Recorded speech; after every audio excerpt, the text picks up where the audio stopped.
You have no doubts? Zora rose from his embrace, surprise flashing across her usually composed face. Even for Alex, that was a bold claim. Given the illusion you've created, letting the major powers believe that the craftsman of the coinage moonstone ring is an above-legend powerhouse of Tier 6 or higher craftsmanship. You can be sure the teams try and crack it will include multiple Tier 5 grandmasters, she said softly. Are you truly certain they won't succeed? I know it sounds improbable, maybe even arrogant, Alex replied with a confident nod, but yes. For this particular experiment with the coinage moonstone, I implemented a triple safeguard structure, the most secure system I can currently devise. Zora arched a brow. A triple safeguard? I also call it the Tri-Lock Safeguard Protocol, Alex said, smiling faintly. Body, energy, and mind. I mirrored these three paths in the creation of the coinage moonstone. Each represents a proprietary layer of protection, something the Tri-Association Alliance will have to decipher collectively if they ever hope to replicate the interspatial technology. He leaned back slightly, preparing for a long explanation. Body, he began, refers to the physical form of the coinage moonstone. Not the ring itself, but the gemstone, the moonstone-like core that embodies the true form of the interspatial artifact. The first challenge will be realizing that the gem isn't naturally occurring at all, but an artificial construct created through a specific process. If they manage to figure that out, and I expect they might, the next step becomes discovering how to reproduce it. That's where the real problem begins. He paused briefly before continuing. The gemstone isn't made through normal physical synthesis. It's produced by converting a specific energy of a precise frequency through an exact method. If even one of those variables is out of tune, the gemstone won't form at all. Without that, they can't recreate the artifact's physical vessel, no matter how skilled they are. Zora listened intently, her eyes narrowing as she followed his logic. That brings me to energy, Alex continued. The coinage moonstone relies on spatial energy, one of the rarest, most volatile and evasive energies in existence. To even attempt replication, they'll need a reliable method to extract spatial energy from raw spatial materials, and an even more sophisticated method to contain it long enough for integration. He smirked faintly. Ironically, I suspect this will be the easiest layer for them to overcome. The major powers are already known to dabble in spatial research to some degree. They may have come up with viable solutions. What they may overlook, however, is that the true key to the ring's construction lies in a deliberate control, not of space itself, but of how that energy interacts with the rune system. Alex paused for a moment, his gaze drifting toward the floor as he gathered his thoughts. When he finally spoke, his tone carried the weight of deliberate precision. The third, and most important, safeguard is the mind, he said. In other words, the formation itself. He continued, the formation responsible for generating the internal space has already fragmented. These fragments have then dispersed to form the runic partitions that now mark out the boundaries of the artifact's stable internal space.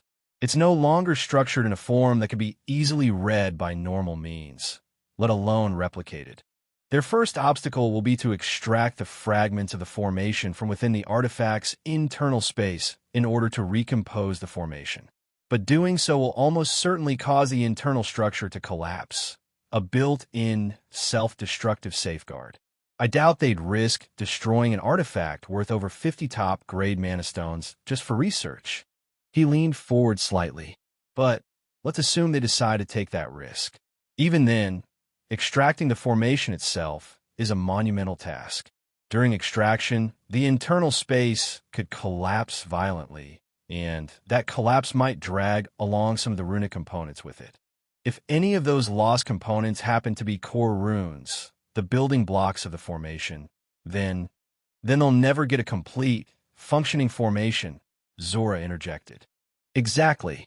Alex nodded approvingly. Even if the Tri-Association Alliance somehow manages to extract the formation safely, whether or not they sacrifice the coinage moonstone in the process, they'll still face the final hurdle, the safeguard I embedded within the formation itself. Let me guess, Zora said with a knowing smirk. You added some deliberate gibberish dummy runes mixed into the real ones, so they'll have to figure out which runes are essential and which are distractions. Correct again. Alex's grin widened. Don't make it sound so revolutionary, Zora teased. It's a standard security trick for runic formations. Not only them, even mana meditation manuals and internal energy tempering techniques include nonsensical wordings in their passages to obscure their true meaning. Then, narrowing her eyes, she added, "But knowing you, you probably took it several notches higher." "And you'd be right," Alex said, unabashed. "You know me too well." Before she could respond, he leaned forward suddenly, wrapping an arm around her and playfully burying his head against her chest while tickling her side. Zora burst into laughter, struggling to push him away. "Stop that," she managed between laughs. When they finally settled, Alex looked up with a nostalgic smile. "You remember how I created my first greater rune? By fusing multiple runes together through a compression formation?" Zora straightened her robes and nodded. "Of course. You also mentioned that to reverse the process, one would need a corresponding decompression formation to separate the greater rune back into its lesser components." "Oh, you remember that? Good. This explanation will be easier then." Alex's eyes lit up as he leaned forward, clearly excited. "Just like the compression and decompression formations," he began, "Omnirune's current evolution allowed me to design and embed another fundamental formation into the core of the Rune-Tech platform. I call it the encryption formation. This program takes any formation I design through Omnirune and encodes it so thoroughly that no one but me, no one without the encryption key, can decipher it. And it does this without affecting the formation's function in any way. The encryption method varies, depending on how important I deem the formation. It can be as simple as introducing harmless gibberish into the array, like most array masters do, or as complex as completely rearranging the runic structure itself to a mo. "Wait," Zora cut in, eyes wide. "You can rearrange the structural components of an array and still make it work?" "Yes." Alex nodded firmly. "As long as I've completed the formation first and registered it into Omnirune as a valid construct, the program can make structural rearrangements on a component unit level without disrupting its actual function." Zora stared at him in disbelief. It was as if someone had just told her they could rearrange the words of a paragraph and somehow have it still make perfect sense. The more she thought about it, the less it made sense. Even Alex himself wasn't entirely sure why it worked. It was like rewriting the order of code strings in a program and having the computer still execute it flawlessly. His best theory was that the Rune-Tech platform, through the encryption program, or perhaps through his subconscious desire for security, granted his runic constructs two distinct states, an observable state and a functional state. The observable state was merely the facade, the version of the runic structure visible to everyone else. But the true construct, the one that actually functioned, was the registered variant stored within the Omnirune core itself. He had no concrete proof of this, only deduction. But one fact stood out. The encryption formation only operated on runic constructs he had personally registered within Omnirune. That suggested something incredible. Perhaps the formations he inscribed on physical media weren't the real mechanisms of power running at all, just vessels or interfaces. The actual runic effect might originate directly from the formations registered within the Omnirune core. Which made sense, since the Omnirune core in his mind space was more than just another greater rune. It was the foundation of his Rune-Tech platform, the link between his creations and the very laws of the natural order itself. Alex inwardly sighed. Even he, the so-claimed father of Rune-Tech, didn't truly understand everything about his creation, especially how it functioned or what its full capabilities were.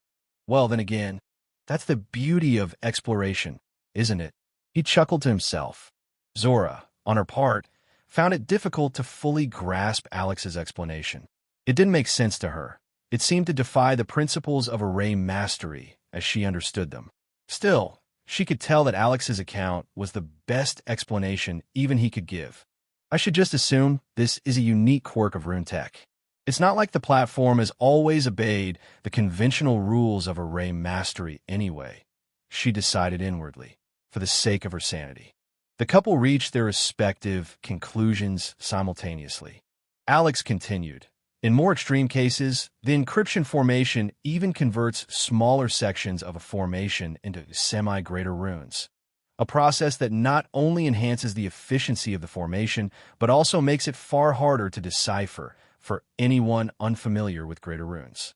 Because of what I intended to use the coinage moonstone for, he went on, I attached the highest level of importance to the interspatial formation used to construct the ring's internal space.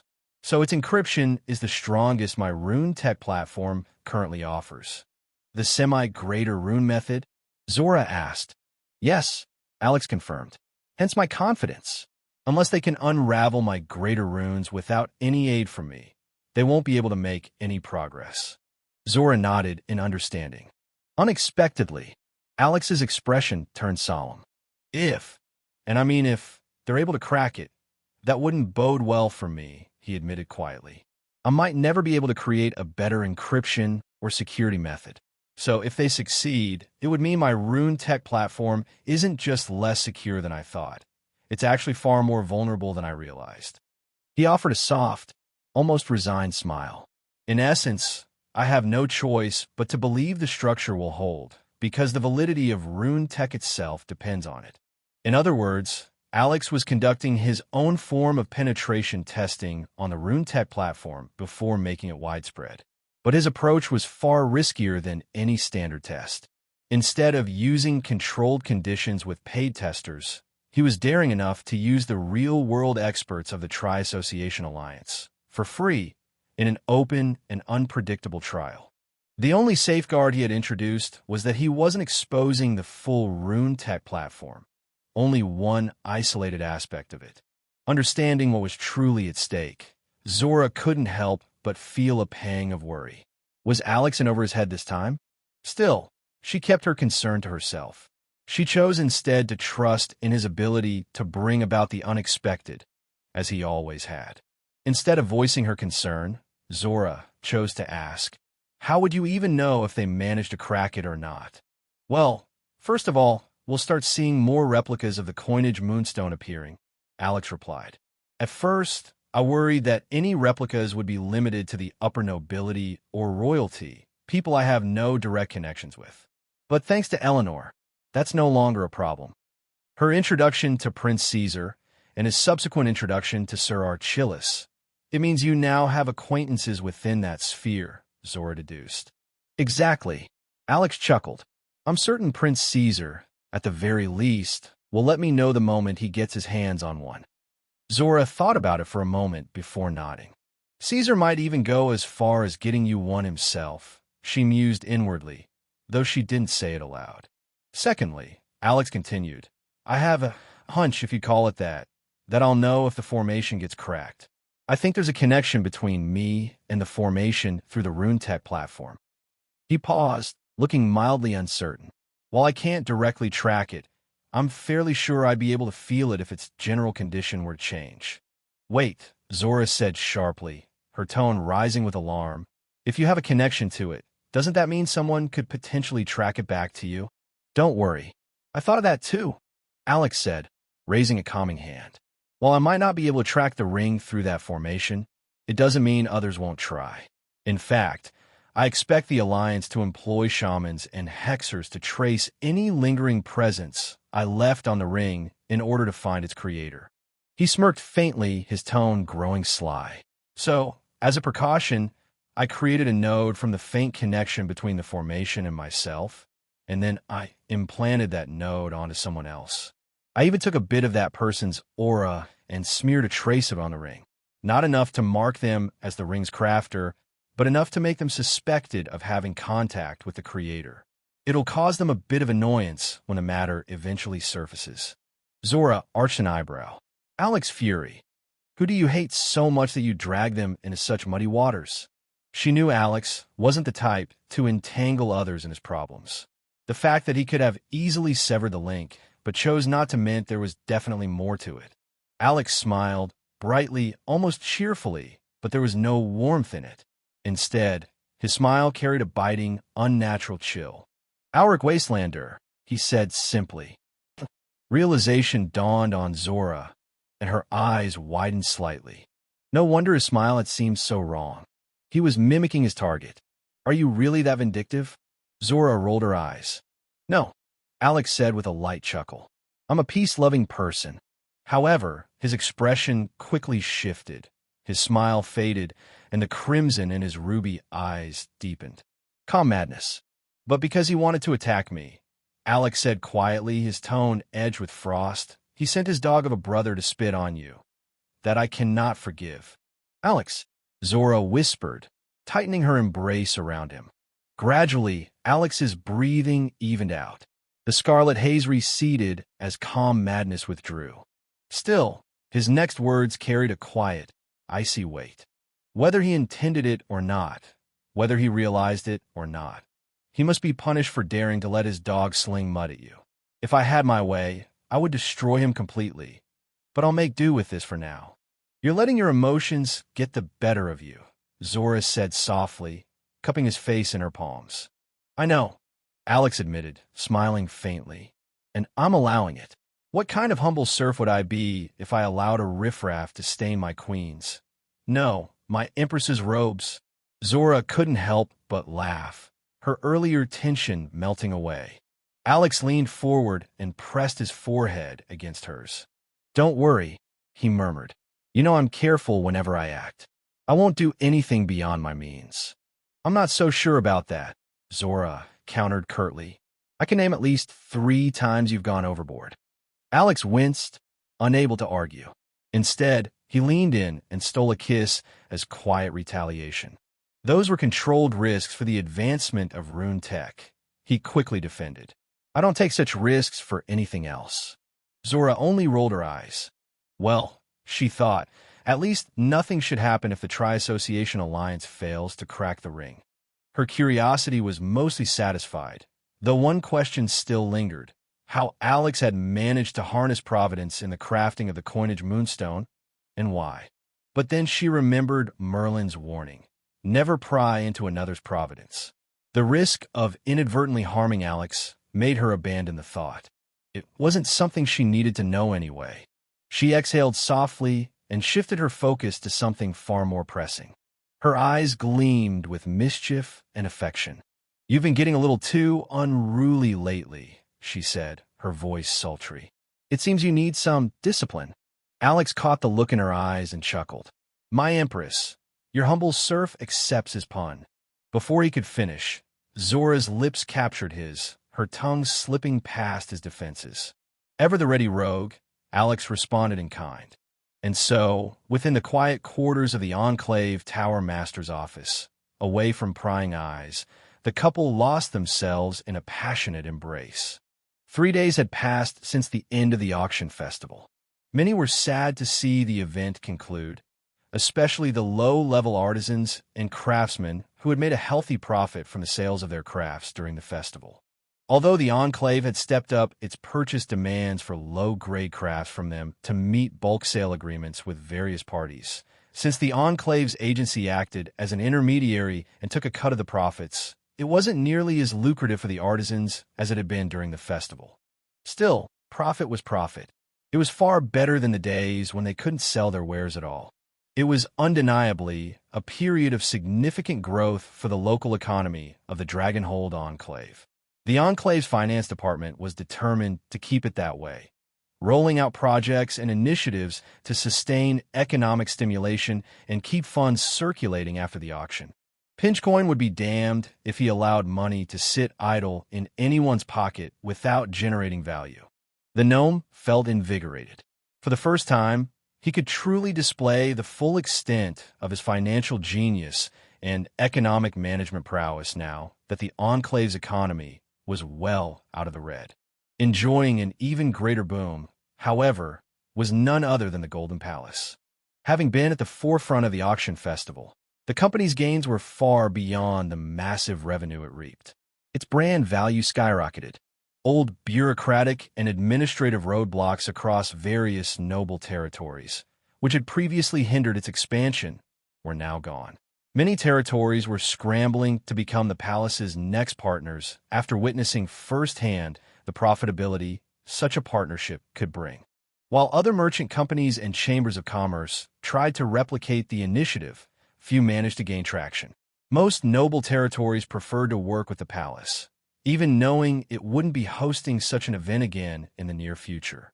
Within a short span, under a year, the Golden Palace was expected to cement its place as the premier authority for organizing large-scale economic festivals and entertainment hubs. After all, the nobility would rather trust an established hand than gamble with an untested one. That said, this was only a short-term phenomenon. Other businesses would soon be able to break the Enclave's monopoly once the hype died down a bit. By then, the Enclave needed to have turned that hype into hegemony. Alex wasn't particularly worried about the Golden Palace, though. The company was in good hands with Haggleworth and his capable team at the helm. He could rest easy knowing his cash cow, or rather, his golden goose, would continue to grow strong in the near future. The Golden Palace would soon complete its transition into a full-fledged marketplace company. The burden of producing new products will be shifted to a network of shadow subsidiaries being discreetly established across the continent. The plan was simple but effective. Haggleworth would either acquire or covertly set up various artisan companies and guilds that would each hold public recognition for Alex's products going forward. The palace, in turn, would maintain trade partnerships and alliances with these groups to distribute their exclusive goods. This arrangement ensured that neither the palace nor any single organization would attract too much attention as the sole distributor of Alex's products, helping them avoid the scrutiny of major powers and organizations. Of course, there was still a chance that some of these subsidiaries might draw unwanted eyes, but the risk was far smaller than the alternative. It was an expensive strategy up front, but both Alex and Haggleworth believed it would pay back in the long run, in wealth, stability, and peace of mind. With his financial and political power bases now firmly stabilized, Alex could finally turn his full attention toward his first interplanar expedition. Thanks to the profits earned by the Golden Palace, his funding pool for the expedition had grown immensely.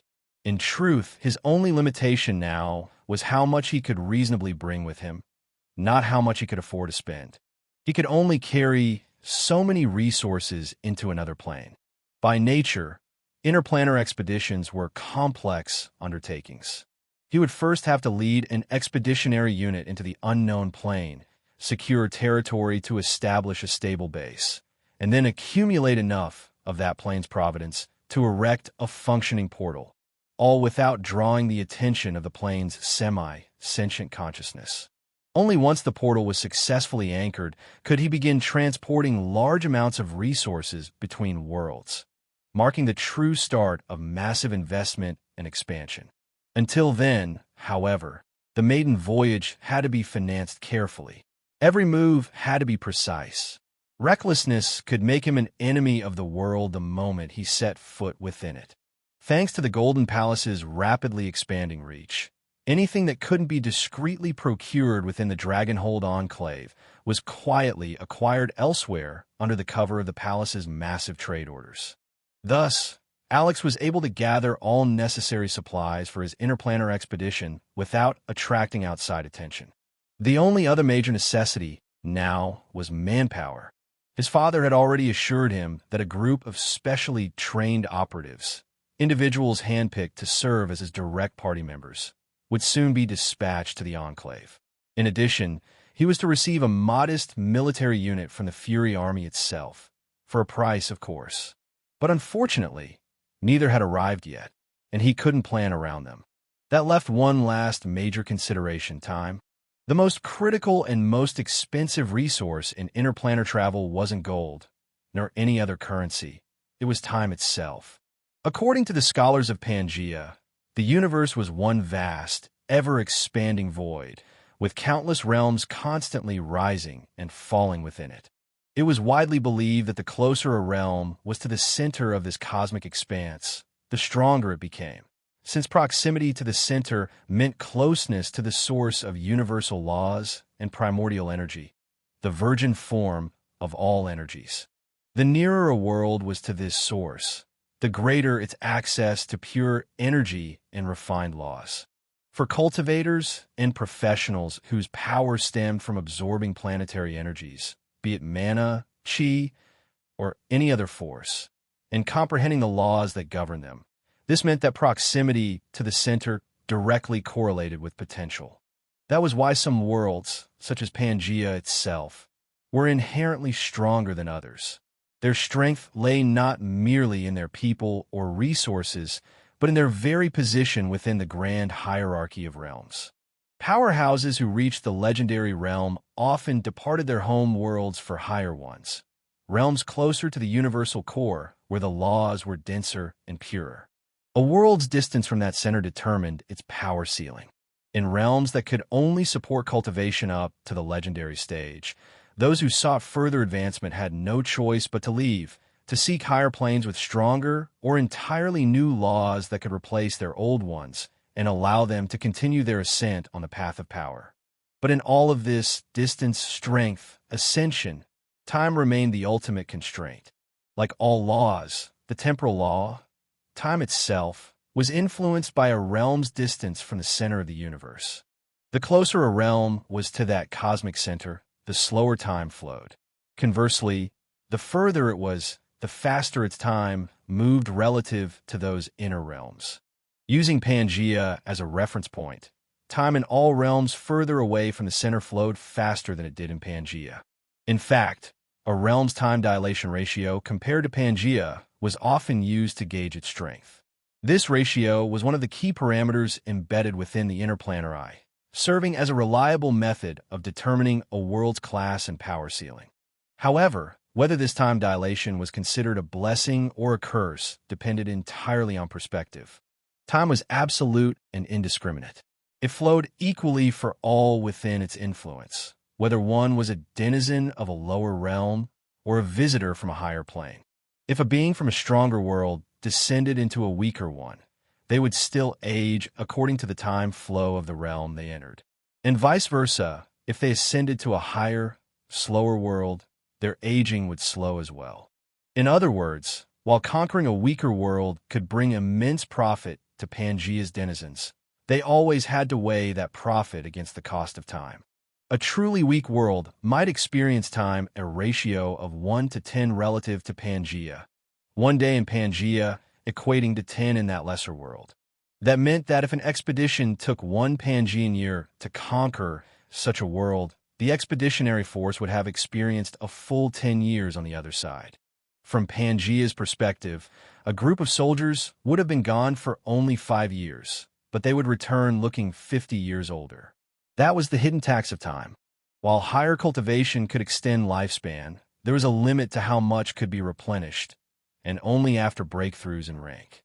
Thus, interplanar conquests were often a direct exchange of lifespan for resources, an exchange that the more powerful professionals were increasingly unwilling to make. At lower levels, cultivation required only the absorption of energy. There were countless methods Pangeans used to elevate the quality of their absorbed energy even across planes. But things changed drastically from the Saint Realm upward. Beyond that threshold, the very quality of laws, rules, and concept determined one's strength. Those who grasped simpler, weaker concepts could never compare to those who comprehended purer, more complex laws. Almost always, a lower-class realm possessed weaker, diluted, or fragmented concepts, rules, and laws compared to higher-class worlds. This made it unwise for a Pangean expert to attempt a breakthrough from sainthood while residing in such lesser realms. Doing so would effectively cripple their potential, anchoring them to an inferior law and cutting off their path to true mastery. If that wasn't already bad enough, the higher one climbed on the path of cultivation, the slower progress became. Each breakthrough demanded exponentially more time, resources, and enlightenment. And the longer one lingered at a bottleneck, the harder it became to replenish lifespan lost in the pursuit of power. Thus, while an interplanar conquest, or prolonged stay, could serve as a boon for lower-ranked professionals, it was rarely beneficial for those of higher standing. Time was the true currency of interplanar conquest. This single truth shaped the strategy of Pangaea's nobility. It was why they so often chose to steamroll through lower realms with overwhelming force, crushing resistance in a single campaign rather than pursuing slower but more stable economic or technological takeovers. It wasn't about pride, it was mathematics. A cold equation balancing profit against lifespan. Now, Alex faced the same decision. What method should he use to approach the denizens of the realm he was heading into? Personally, he leaned toward the economic and technological route. It was quieter, cleaner, and, if managed properly, mutually beneficial. It would allow for long-term sustainability and potentially greater profits with minimal bloodshed. But there was one glaring cost. Time. Could he truly justify consuming decades, or even centuries, of his companions' lifespans just to achieve a peaceful assimilation of a foreign realm? The question gnawed at him. Then, as always in moments of uncertainty, the deep, authoritative voice of Earl Drake Fury echoed within his mind. Never forget, Alex. Interplanar conquest is not a game. Earl Drake's voice echoed from memory, calm and a bit prophetic. You are smart, yes, but never allow yourself to grow complacent. Define your goals and remain steadfast in them. The journey you are about to embark upon will test your very core. It will force you to reconsider who you are and who you wish to become. To be born in this plane, in this era, is to be bound by fate to interplanar conquest. It is a path every true powerhouse must tread. In the books I've given you, you will find the accounts of countless campaigns. You will learn how cruel interplanar conquest truly is. Yet the truth remains. Without the wealth plundered from weaker planes, the Varelian Empire, the Arun continent, and even the greater Pangaea plane itself would never have risen to such heights of power. When one truly begins to conquer worlds, when they see the reality of it all, they will inevitably reach one of two extremes. Some begin to question the point of it all, the endless deaths, the massacres, the suffering. They start to pity their enemies, forgetting that those from other planes, unless subjugated, will one day be the ones invading us. Others accept the killings as natural. They embrace the slaughter until they become numb to it. Earl Drake's tone hardened. Contrary to what you might think now, the choice is not simple. Not until you step through an interplanar gate yourself. If you do not wish to be changed against your will, if you don't wish to look in the mirror one day and fail to recognize the man staring back, then you must be certain. Certain of who you are, certain of what your goals are, and certain of how far you are willing to go. This is the only way to survive the trial of interplanar conquest. Only then can one emerge as a true powerhouse. The words lingered in Alex's mind, not just as a memory, but as a warning from a man who had already walked that path. He hadn't even stepped through an interplanar gate yet, and already he stood at a crossroads, one that would define not just his own fate, but that of everyone who followed him, and those who lived in the world he was about to invade.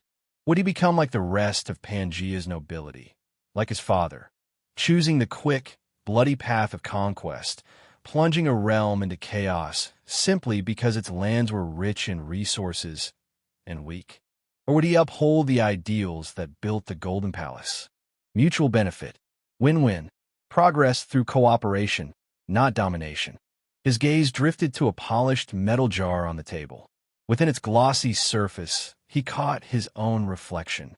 "Who am I?" he murmured. "How far am I willing to go? The easy way or the hard one? The obvious or the obscure?" He didn't know how long he stayed like that, staring, thinking, doubting. Minutes turned to hours. When he finally blinked, Alex let out a quiet, self-deprecating chuckle. He'd never imagined that answering such obvious questions could be this difficult. Never judge a man until you've walked in his shoes. Alex mused to himself. I thought the old man was insane for choosing an all-out military option against an entire world. But now that I'm faced with the same choice, I can't help but want to do the same. After all, what do the lives of people I've never met have to do with me? Why should my people lose their lifespan for nothing, just because I want to play a saint? I used to look down on the nobility of this world for their mindset, but it turns out I'm not all that different from them. He felt disgusted by his own thoughts, and the reflection staring back at him from the jar. But at the same time, he couldn't help but feel that maybe this was the right choice. Alex leaned back in the chair, eyes fixed on the ceiling. His thoughts began to spiral down a dark path, until he suddenly felt a soft tug at his spiritual force. A familiar sensation brushed across his mind. Alex shot up from the seat and bolted for the door. When he opened it, he found a familiar tan-skinned beauty standing outside, hesitating, hand half raised as if unsure whether to knock. "You're finally back, Yudara," he said with a small smile. The woman before him was none other than his lithe, generously rear-humped shadow guard.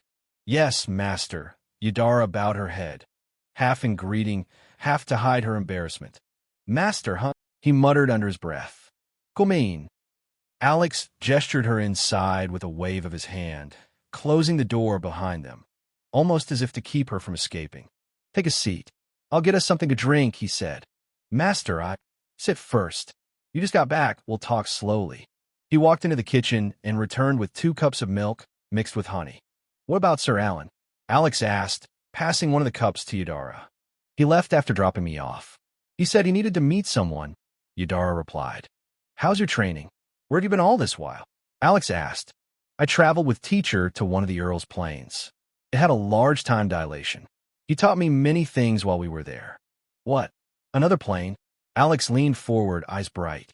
"So, all those times we spoke on the phone, you were actually in another realm?" Yudara shook her head, dashing his excitement. "No, the rune phone doesn't connect across planes. It only worked when I returned to Pangaea," she said softly. "But you contacted me every other day." Alex frowned. "Udara nodded. Yes, we came back to Pangaea every week in plane. All my calls were made during those brief returns. What was a single day to you was about a week for me." "I see," Alex muttered. For a moment, he had hoped the rune phone worked across planes. But that hope vanished almost immediately. Shaking his head and pushing aside the greedy thoughts, he asked, "How's your learning under Sir Alan going?" "Teacher said I've learned all he can teach me. The rest, I'll have to figure out myself, through experience," Yudara replied. "That's good." Alex nodded with approval. "That means I should expect a competent spy master back in my fold." "I'll do my best not to disappoint you, master," Yudara said, her tone oddly urgent. "I know you will." Alex gave her a reassuring smile. A quiet moment passed before he asked, almost casually, "Isn't there something you should tell me?" Yudara's body stiffened. Her gaze fell to the floor, refusing to meet his eyes. Alex's frown deepened. "When were you planning on telling me you were brought in as my fiancé, and not as my shadow guard?" he asked, voice calm but sharp. "I don't know," Yudara whispered. "Then why did you do it?" "Udara. I didn't want you to abandon me as well." The words were barely audible, but Alex heard them clearly enough. He froze. Her strained insistence on not disappointing him, her need for his approval, the anxious flinches whenever she thought he might scold or ignore her. All the pieces fell into place. "Looks like I was right," Alex thought grimly. "She's been through something traumatic, something that left her terrified of being abandoned. She probably panicked when she reached Ashen Castle, afraid I'd reject her, and chose to bind herself to my service as my shadow guard instead." A master and shadow guard were bound by an oath unto death. Usually, it was a one-sided bond in favor of the former, but Yudara had accepted it willingly, because it meant Alex could never easily cast her aside. Even if he did, it would likely end in her throwing herself into something reckless, something deadly for his sake. At least if she died in service, she wouldn't have to live through another abandonment. What did she go through? Alex wondered. He could guess parts of it from what he knew about her, but not enough to see the whole picture. Still, whatever it was, it didn't seem like something that would harm him. It was simply too painful for her to speak about. Now's not the time to push. I need to reassure her, Alex decided. Alex stood up, walked to her side, and gently wrapped his arms around her. "I don't know what you've been through," he said softly, "but I hope that one day you'll trust me enough to tell me." "Master, You don't have to force yourself if you're not ready." Alex interrupted before she could continue. I just want you to know that I'm not like those people from your past. I value you, your loyalty, your company. You're one of the few people I trust completely. I would never abandon you. If anything, he chuckled faintly, I'll probably give you more work than you can handle.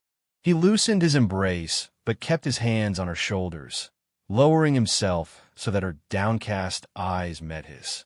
No matter how familiar a situation feels, no matter how much fear you feel, I want you to remember this. I'm not like the others. I won't abandon you. I'll always want you by my side. Do you understand? Yudara's eyes glistened as she nodded faintly. Yes, Master. Master, huh? Alex sighed with mock disapproval. It seems you still don't understand. Before she could react, he pulled her down by her arms and kissed her. Yudara stiffened, instinctively trying to pull back, but Alex held her firmly, deepening the kiss until her resistance melted away.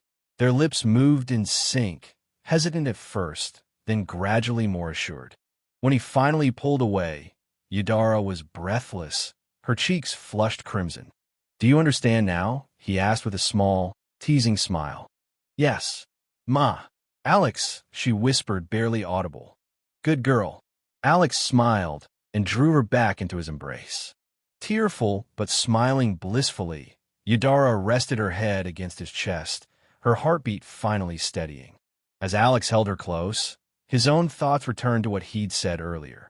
No matter how similar the situation looks, I am different from others, he mused, a faint grin tugging at his lips. His mind drifted back to his earlier dilemma, and suddenly he understood. Indeed, I am different. Why should I walk the same path as others? Wouldn't that be boring?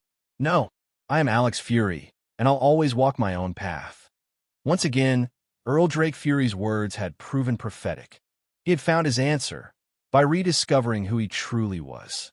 I can't believe I struggled over something so simple, he thought, chuckling inwardly. His gaze softened as he looked at the woman in his arms. I managed to find myself again because of you, he thought as he gently patted her back.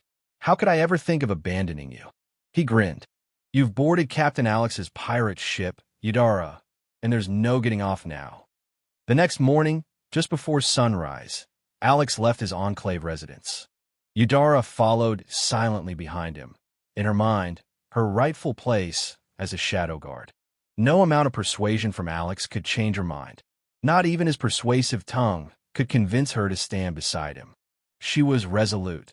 Her position was behind him, whether literally or figuratively, to shield him from all threats, be they born of light or shadow. Seeing how unshakable she was, Alex eventually gave up and let her be.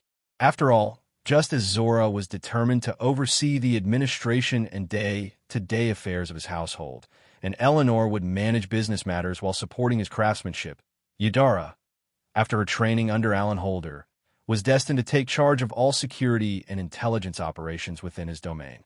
In essence, Yudara commanded both the first and last line of his household's defense. If standing behind him made her feel she was fulfilling that duty, then so be it. At the end of the day, she would still be at his side when it truly mattered. They walked through the quiet streets toward the main headquarters of the Golden Palace, located not in the bustling entertainment city, built with the Enclave, but within the heart of the primary Enclave city that encircled the Enclave's central spire. Alex discreetly clipped a special ID placard to the corner of his trousers, letting it hang just below his jacket.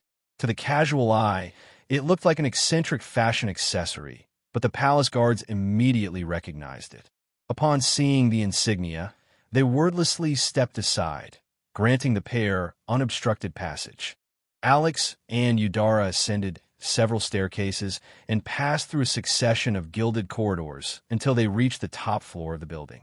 This floor was officially known as the location of the palace head's office, belonging to Cromwell Haggleworth.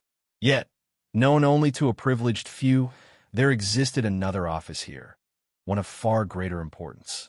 The office of the Palace Master, the chairman of the Golden Palace. The pair stopped before the grand door. Alex unhooked the placard from his belt and pressed it against the dummy keyhole, the mechanism clicking softly like a rune-linked electronic keycard.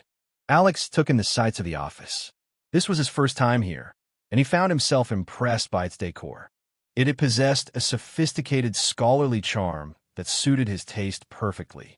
None of the furniture was particularly lavish or made from exotic materials. Each piece was plain, yet meticulously crafted from sturdy woods. Their worth lay not in the value of the materials, but in the craftsmanship itself. To the untrained eye, most of the pieces in the room would likely appear ordinary, even plain.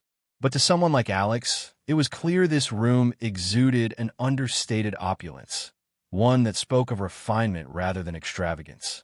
It was the kind of veiled luxury he appreciated most. He sent out a quick message through his beta bracer, then found himself idly considering striking a cliché pose. Hands clasped behind his back, standing before the window, back facing the door, while looking down at the city's landscape.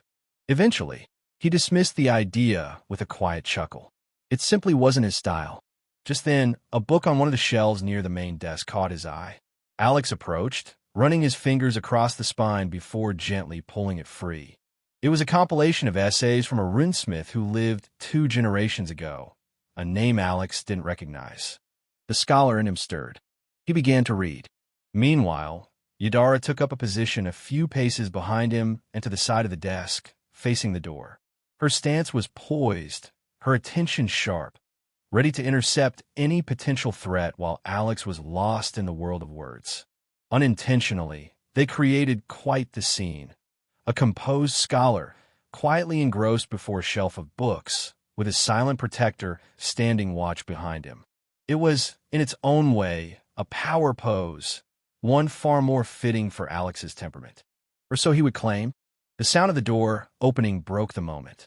Yadara glanced over just as Alex's guest entered, a half-drow woman dressed in a dark, military-style variant of the Golden Palace uniform. The woman's crimson eyes briefly met Yadara's. Something unreadable flickered across her gaze before she inclined her head in a respectful nod. Then, with measured calm, she stepped aside from the doorway, clearly intending to wait until Alex finished reading. Yadara, however, moved closer to Alex's side. "Master, your guest is here," she said softly, her voice steady but carrying a note of subtle reminder. Ah, yes." Alex blinked, snapping out of his thoughts. He closed the book gently and glanced at its title. There was no hidden secret or groundbreaking revelation within, just the personal musings of a long-gone runesmith. Yet the insights were unique for their time, enough to draw Alex's curiosity deeply. "I wish I could have met them," he mused silently. He immediately composed a message to Haggleworth through his beta bracer, requesting every book or artifact related to that particular runesmith. Then, turning toward his guest, he smiled warmly. "Alpha, you're here. I apologize, I got too caught up in this book." There was a flicker of surprise in the drow woman's eyes at his genuine tone. "I apologize for disturbing your reading, Master," Alpha said respectfully, bowing her head. "Nonsense. I was the one who asked you to come," Alex said casually, waving off her apology. He gestured toward the seat before his desk, inviting Alpha to sit. Once they were both seated, Yadara quietly moved behind Alex again, standing at attention like a silent shadow.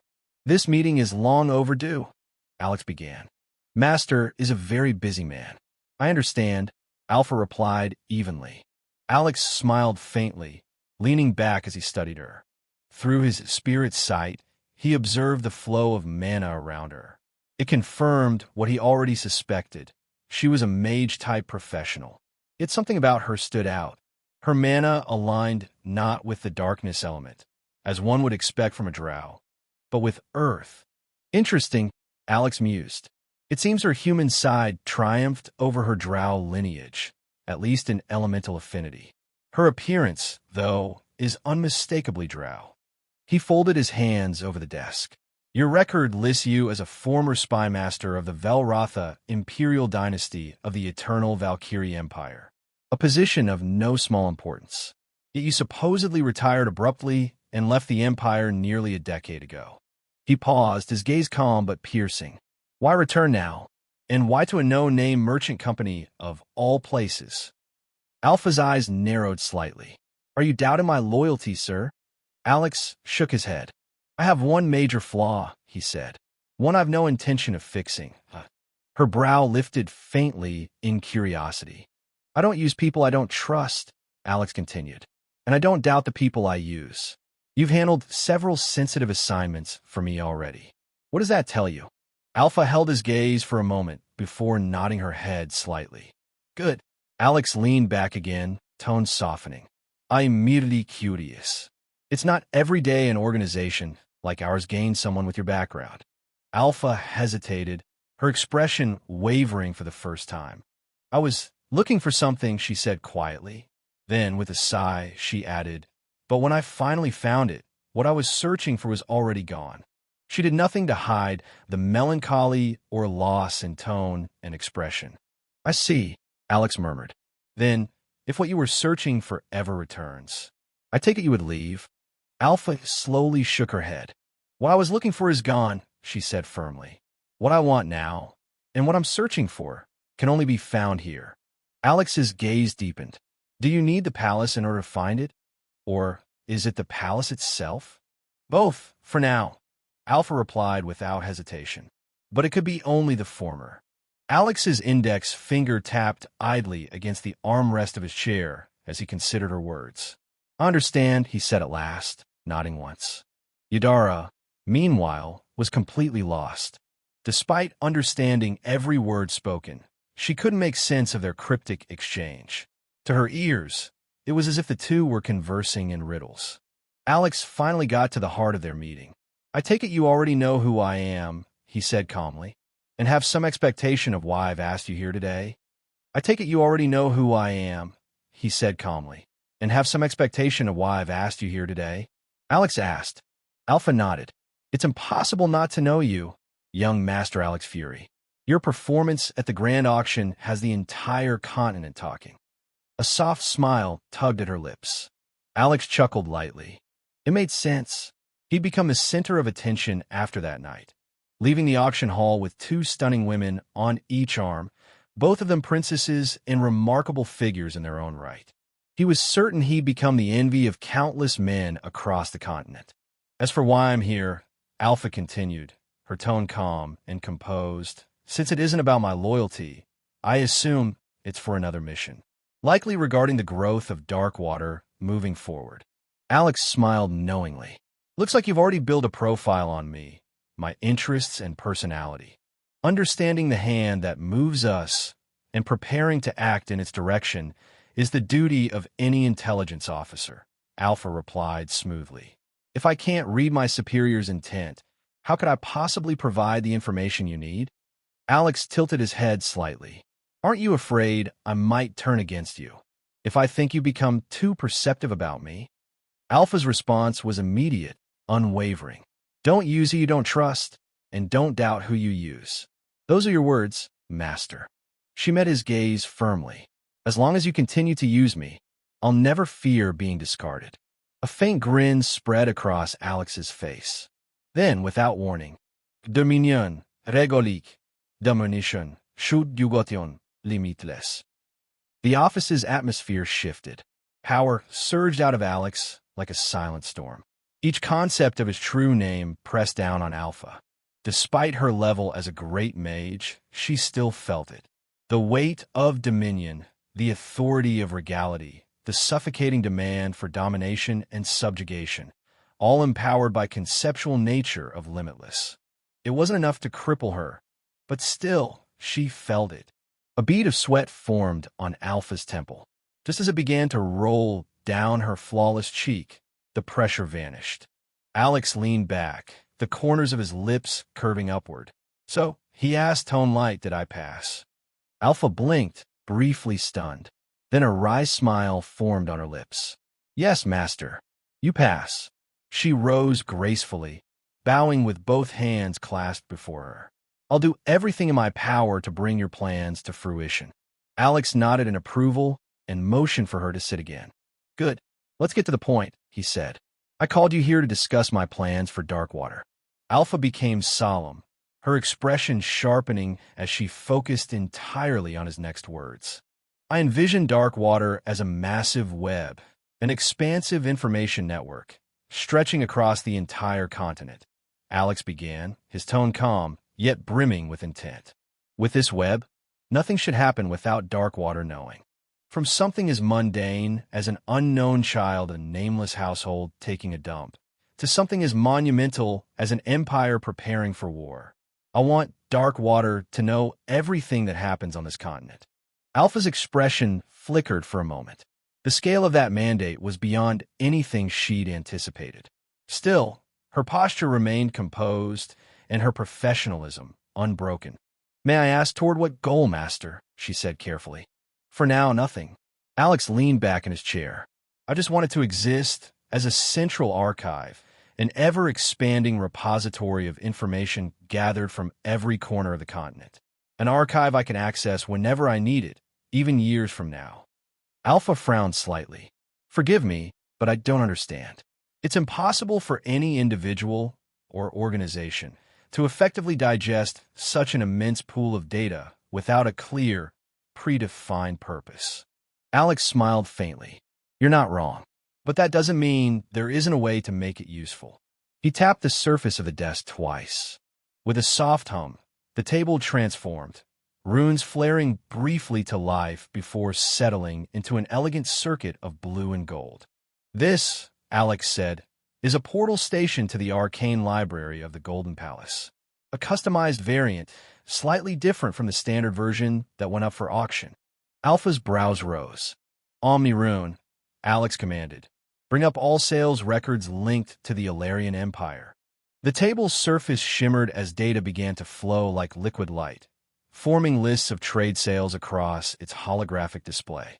Within moments, the entire trade history of the Golden Palace filtered itself into neat columns. "Now," Alex continued, "filter for transactions involving mana stones. Limit to shipments heading to the Imperial capital.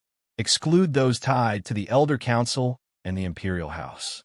Identify the largest patrons of the palace by wealth spent, item variety, and total trade volume. Cross-reference their purchases and highlight both the strongest and weakest supporters of the palace." His words flowed like a spell. "In the table," Omni-Rune responded. In less than 10 seconds, millions of records were compressed, refined, and condensed, until only 2 names remained glowing on the display. Alpha's eyes widened. She'd watched entire archives worth of merchant data reduced to 2 names through nothing more than Alex's spoken commands. "You." Even without him explaining, she already understood.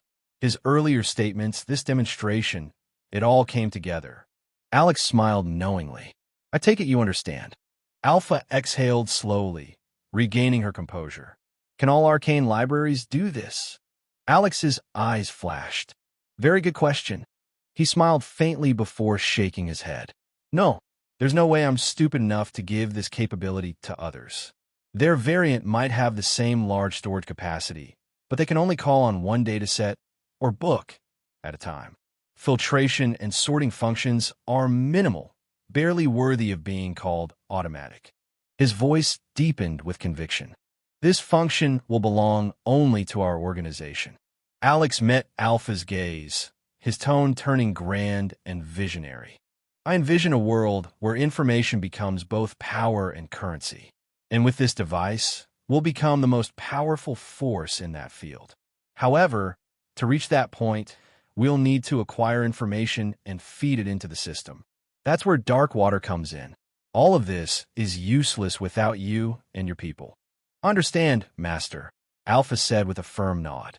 She turned her attention to the magic table, her expression thoughtful.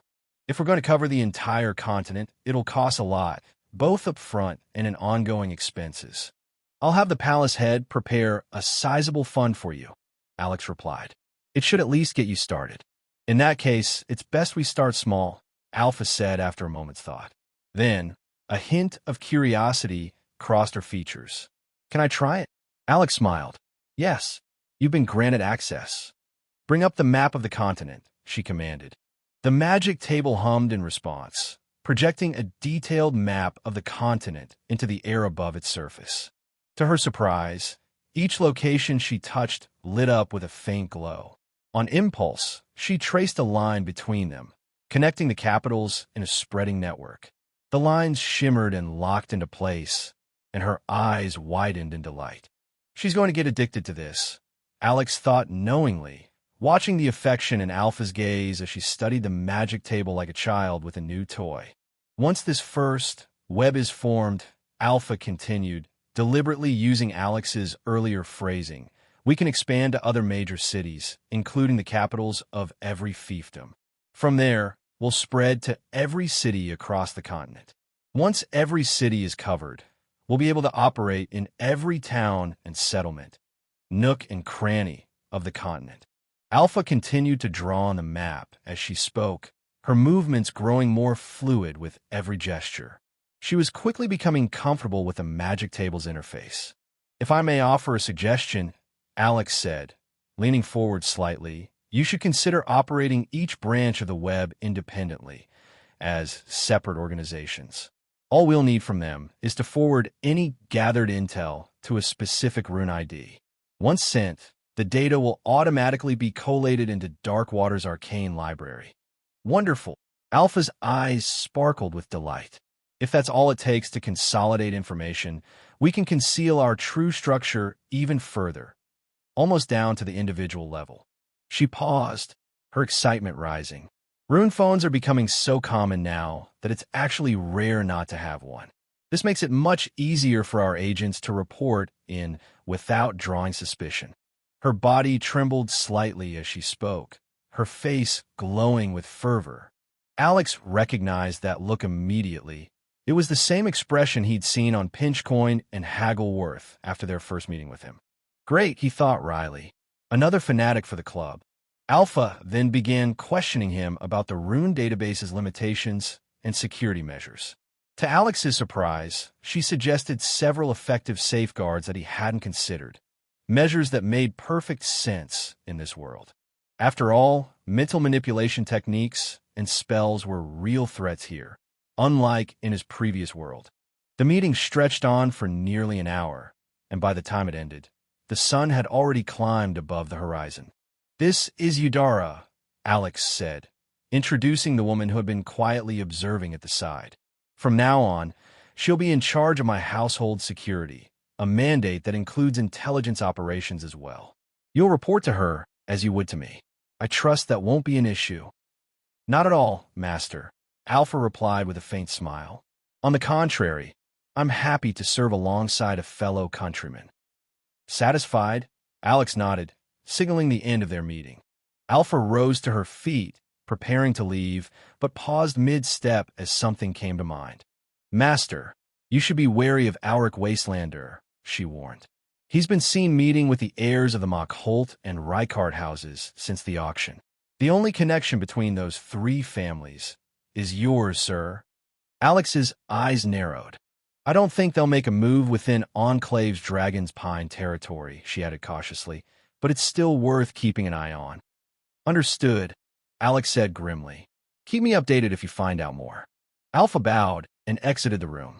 Left alone, Alex walked to the window, gazing out over the waking city below. Auric, what are you planning? He muttered under his breath. Leaving the chairman's office, Alpha strode down the corridor until she reached Haggleworth's door. She knocked once before stepping inside. How did it go? Haggleworth asked the moment she sat down. Alpha smiled faintly. I can see why you speak so highly of him. The palace master is interesting. The new week passed quietly, without much drama. The Golden Palace gradually delivered Alex's resource orders to the HQ, where he personally collected them before transferring everything into his sanctuary pocket dimension. The less sensitive and general supplies were later moved out and stored in 2 large interspatial chests. The more sensitive items, the 10 top-grade mana stones, thousands of high-grade mana stones, high-tier materials for his rune tattoos, and others, remained secured within the sanctuary. Since he hadn't received any word from his father and had no clear line of contact regarding troop deployment, especially as his expedition was meant to remain a secret even within the Fury family, Alex decided to take another route. He asked Zora to scout the Enclave for talented individuals he could bring along, if not as direct party members, then as part of his expedition force in other vital roles, military or otherwise. Officially, his upcoming journey was listed as a sabbatical. That meant anyone joining him would have to do so willingly, ready to travel across the lands and, most likely, choose to place themselves under his command. Unfortunately, despite being the heir of the infamous Mad Earl, Drake Fury, and winning the hearts of both the Enclave's Ice Queen and the Empire's Flower, very little else was known about Alex. That particular situation with the two women had already made him public enemy #1 among the men of the Enclave. And that was on top of the envy he already attracted as Merlin's most favored and supported student. Since it hadn't been revealed that he was, in fact, Merlin's true disciple, many of Merlin's paid students, past and present, were deeply dissatisfied with the disparity in treatment between themselves and Alex, who was also technically a paid student. He was not treated like an unnamed disciple at all. Instead, he enjoyed close rapport with key figures like the Enclave's chief financial officer, several Grand Mages, including Grand Mage Agrut and Grand Mage Taman, who represented the Enclave's non-human and human circles respectively, and even a number of elite craftsmen, among them Tier 4 Masters and Tier 5 Grandmasters. These two matters had caused most talented individuals who met Alex's standards to grow dissatisfied with him, and, as a result, unwilling to join his cause. Alex, in turn, wasn't particularly keen on them either once he understood their mindset. He simply couldn't bring himself to trust them anymore. Still, his search wasn't entirely fruitless. The dwarven forgesmithing grandmaster he had collaborated with to produce the first RuneNet server, the very one now used by the Enclave, approached him personally to recommend a promising candidate. Not long after, Agrut also sent word that Alex could visit his tribe's home in a few days to personally select a gifted youth from among their ranks. Hence, Alex decided to meet all potential candidates simultaneously. Interestingly, he found himself biased toward the Enclave's candidates, as they leaned more towards magical and craftsman-type professions, precisely the kind of diversity he wanted for his expedition team. In contrast, he imagined most candidates from the Furia Gouge would be warrior types, brutes who knew more about fighting than crafting. That wasn't to say they lacked value. They likely possessed useful auxiliary skills, especially in the field of security and survivability, that would prove handy in the field. Still, Alex preferred to select a few from the Enclave to keep his roster well-rounded. After all, even if there happened to be a mage among the Agoj candidates, he couldn't bring himself to trust their magical competence, not after seeing the standard of spellcraft practiced within the Fury family. While waiting to meet the candidates, Alex turned his attention elsewhere, toward a name that had piqued his curiosity, Zedekis Sauron, the runesmith whose book he'd found sitting on the shelf in his Golden Palace office.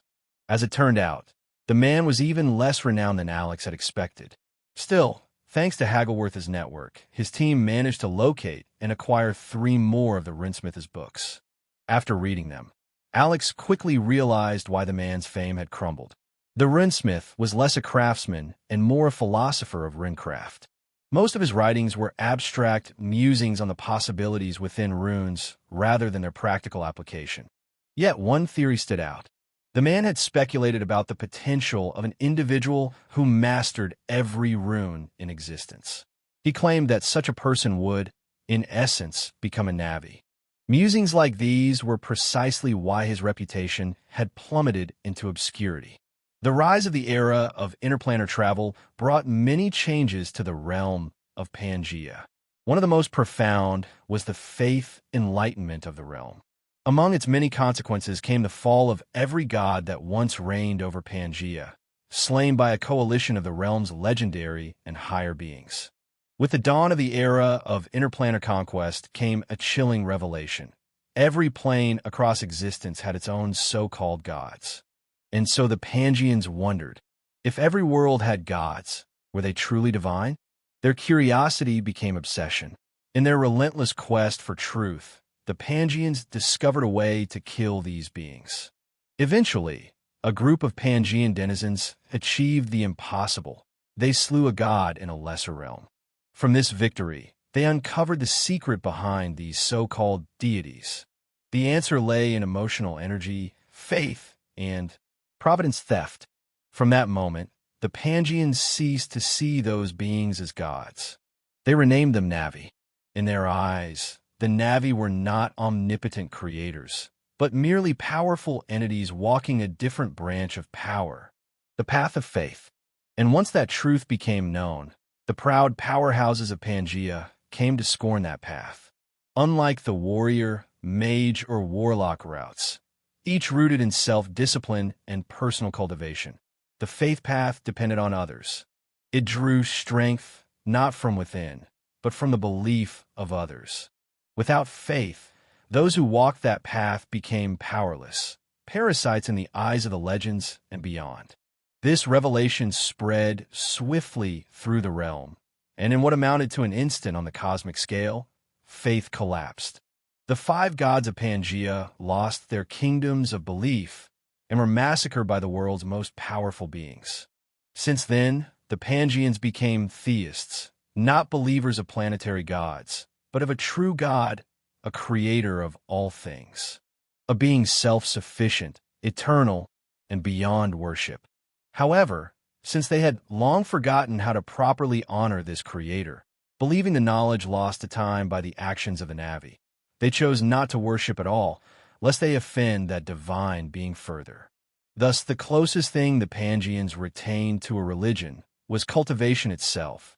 The pursuit of power became a form of enlightenment, an awakening to the vastness and beauty of existence created by this unfathomable being, a silent reverence toward creation and the Creator. It was within such a world that the runesmith dared to speak of the Navi. No wonder he was cancelled, Alex thought. Alex continued reading, trying to understand why the runesmith believed that mastering all of Pangaea's runes could make a person akin to a Navi. But no matter how many times he flipped through the next few pages, he found nothing further on the subject. Upon closer inspection, Alex realized the book had been tampered with. Several pages had been carefully removed, so skillfully that one wouldn't notice unless they looked closely. That discovery only deepened his curiosity about the runesmith's writings. However, with no immediate leads to pursue, he decided to set the matter aside for now. Another problem with the runesmith's works was their scarcity. Copies of the same book were extremely rare, assuming they even still existed. Perhaps someone or some powerful organization deliberately destroyed them, Alex mused. Or maybe they were never meant to circulate publicly in the first place. As he continued reading, another topic caught his attention: the runesmith's notes on magic armors. According to him, the runes used in crafting magic armors followed a methodology slightly different from conventional array formations, inscription scrolls, or other runic constructs. It reminded Alex of how he discovered greater runes when developing rune tattoos and omni-rune, an entirely new structural tier of runic logic. Zedekias Zoran wrote extensively about the early discovery of the magic armor rune method, how it had been refined through generations, and the flaws that persisted even in his era. Most notably, he theorized a potential way to hack a magic armor. Of course, it was just that, a theory. The conditions for such a feat were nearly impossible to replicate. Even with Alex's Rune-Tech platform, attempting it mid-battle would be nothing short of suicidal. Still, it didn't mean the method was useless. Intrigued, Alex retrieved the pseudo-magic armor chestplate he had received from Jared before setting out against the wildkin plaguing the Kellerman fief, the plate of happenstance, and set it carefully on the rune table inside his quarters. He extended his spiritual force, delving into the armor's intricate runic foundation. Now that the armor had accepted him as its rightful wearer, Alex could finally access its runic foundation directly, without relying on the backdoor trick he'd created back when Etherkindle was purifying the miasmic remnant upon his first acquisition of the armor. Following the method described in the runesmith's notes, Alex guided his spiritual force to a specific section of the runic foundation. There, he began to temporarily alter several key runic lines. The keyword was temporary. The armor's runic foundation was immutable, its structure set in stone, which was why it was called a foundation in the first place. Altering it permanently would mean destroying the entire piece. However, Zedekis Zoran had discovered an intriguing loophole. A small segment of the foundation could be temporarily rewritten. By using one's spiritual force as ink, an expert in a runecraft could inscribe over select runes, modifying the functional logic of that sector for a brief period. That segment acted like a quality control module in software engineering, ensuring the magic armor's runes continued to function as intended under any circumstance. If that module failed, the entire armor would collapse into dysfunction. What Alex did was simple, but a little daring. He inverted the directive logic of that section. Now, rather than tell the Rune Foundation what to do to remain in line with its established function, the Rune Foundation now told this section what it could do. It wasn't a perfect analogy, but the result was undeniable, and Alex couldn't help but smile. He had uncovered the hidden ability of the chest plate, and it suited his style perfectly. Armor of happenstance, huh? He chuckled softly. You're turning out to be a far more fitting name than I expected. Alex withdrew his spiritual force and carefully stored the armor back inside his sanctuary. I wonder when I'll get the chance to use the ability, or rather function, in battle, he thought, feeling a spark of excitement. I bet Jared would regret giving me this armor if he ever found out. He paused, then smirked faintly. Unlikely. That damned cold fish of a knight probably wouldn't care either way. Shaking his head, Alex returned his attention to the Rinsmith's book, eager to see what other outrageous musings this kindred spirit had left behind. The world might never have appreciated their genius, arguably, but Alex certainly did. Alex was, for the most part, living the life of a chairman in charge of a multi-billion gold company. While he spent his hours buried in books, others were hard at work ensuring his plans took shape. Naturally, people like Haggleworth and Pinchcoin were busy putting his grand designs into motion. Meanwhile, Zora and Eleanor were rushing to finalize matters before Alex's interplanar expedition. Just like Zora, who was now training someone to take over her duties as the Enclave's major domo, Eleanor, too, had to prepare a capable manager to keep her businesses running in her absence. Although her partnership with Alex tied her shops closely to the Golden Palace, Eleanor still refused to let her business become one of its subsidiaries, a stance Alex fully understood and respected. Unfortunately, that meant a mountain of extra work. Training a new manager to handle her operations was no easy task. At Alex's insistence, Yudara arranged a meeting with Alpha to discuss the Drow's approach to establishing the CIN's network nodes in the imperial capitals and major cities. It was a chance to gain insight from a different school of thought compared to Alan Holder's methods. After all, while Alan had been a thief-turned-spymaster under an Earl's banner, Alpha was a true imperial, trained spymaster, decades of experience hidden behind her deceptively youthful drow features. There were things Alpha could teach that Alan simply could not. Fun, Senu, and, more recently, Dread were now officially attached to the Enclave's beast-taming department. There, under the guise of researching their unique bloodlines and elemental affinities, they were receiving specialized training from the department's master tamers. Everyone around Alex was hard at work, preparing for the expedition ahead. The only piece missing were the elite troops promised to him by Earl Drake. Just after sundown, Alex heard a knock at his door. He frowned.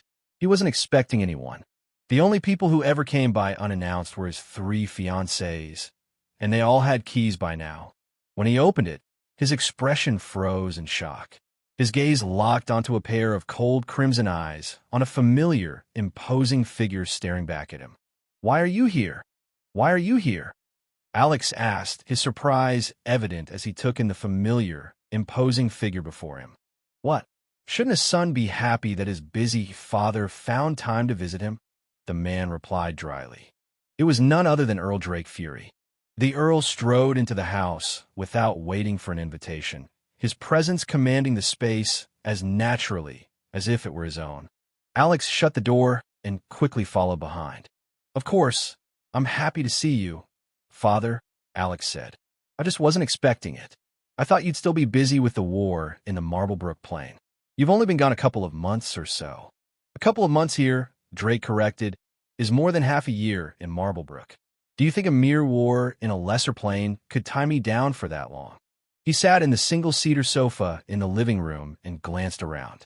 His brow creased. Why am I not surprised? He muttered. This decor is unbefitting of the scion of a warrior family. Too many books, with too few weapons or trophies. Alex only shrugged as he took his seat opposite. This is just a temporary accommodation, he replied evenly. And the decor fits my current status here in the Enclave as a mage, craftsman, and scholar. He smirked faintly. Besides, don't forget there's still the Drake head and the weapons from defeated foes lining my study walls back at the Back Mountain Lodge. Drake gave a snort. Don't make it sound like you put them there yourself. I know it was Colton's child. Laura, Alex cut in. Her name is Laura, Father. Yes, Laura. Drake nodded curtly. That last decorated the study for you. You probably never thought of doing it yourself. Alex only shrugged again. He couldn't really deny that. So, Drake said, leaning back, how are things in my absence?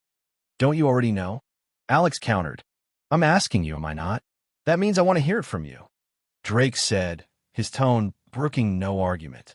Alex chuckled wryly. Fine, he said. The most important thing I have to report would be the negotiation with the Kellermans. I succeeded in getting. I don't care about that, Drake interrupted, waving a dismissive hand. That was a foregone conclusion from the start. I've been hearing some interesting news lately.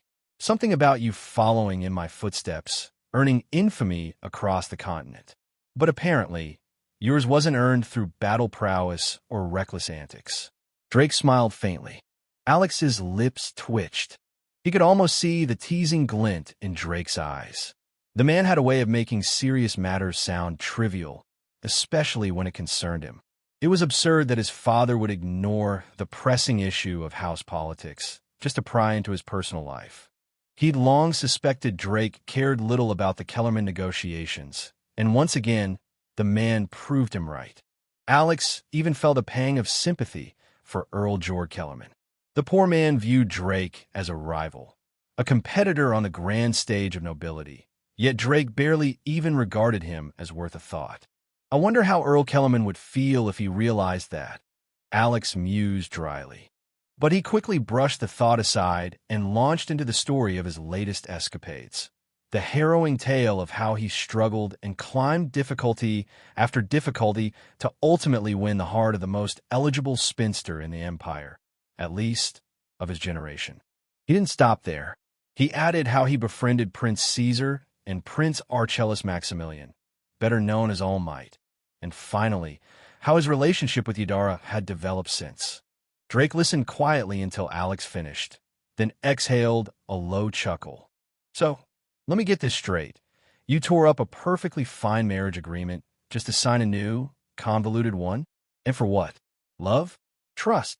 He scoffed, shaking his head. Couldn't you have built that after the marriage fell through? He clicked his tongue, half amused, half exasperated. Well, I suppose you had too much free time. You had to waste it somehow. Alex's face twitched again. He wanted to retort, but the look on Drake's face made it clear his father wasn't interested in a debate. Drake's expression sobered after a moment. Friendship with royals is indeed worth its weight in gold, especially with genuine individuals like Caesar and Archelaus. But make no mistake, Alex, your own strength will determine whether you can maintain such relationships. Your potential attracts them now, but only by translating that into true strength can upkeep them as friends. A dragon doesn't stay friends with a worm. It's simply impossible. I'm aware, Father, Alex said, his tone equally serious. Drake nodded slightly, satisfied. He knew Alex understood the truth of that principle even without being told, but he couldn't resist reminding him all the same. Alex's calm, resolute response eased whatever lingering concern Drake had. He didn't press further. The matter with that lass, Yadara, is a little delicate, Drake said calmly. Don't push her too much. Just create opportunities for her to come out of her shell. Father, you seem to know something, Alex said, narrowing his eyes. Of course I do. Do you think I'd allow an unknown variable into my house? Drake crossed his arms with that familiar air of authority. But I can't tell you. I made a promise to the lass and to the dragon slayer. She'll open up to you when she's ready. I see. Alex frowned, unsatisfied but unwilling to press further. Don't overthink it, Drake continued. The matter isn't anything grand, just a small incident from the past. At least it's small to you. To her, it's a bit more personal and major. No good will come from me telling you anything. But if you're patient, it'll help her trust you when she decides to speak. Understand, father, Alex said with a nod. A moment of silence passed between them before Alex remembered something. Oh, right. I think the Wastelanders, the Matchholts, and the Reicherts are up to something. Drake's brow furrowed slightly. I can understand the Reicherts, but why the Wastelanders? I have no quarrel with Siegmund, and our territories aren't even close. His lands are in the Central East, ours are in the Northwest.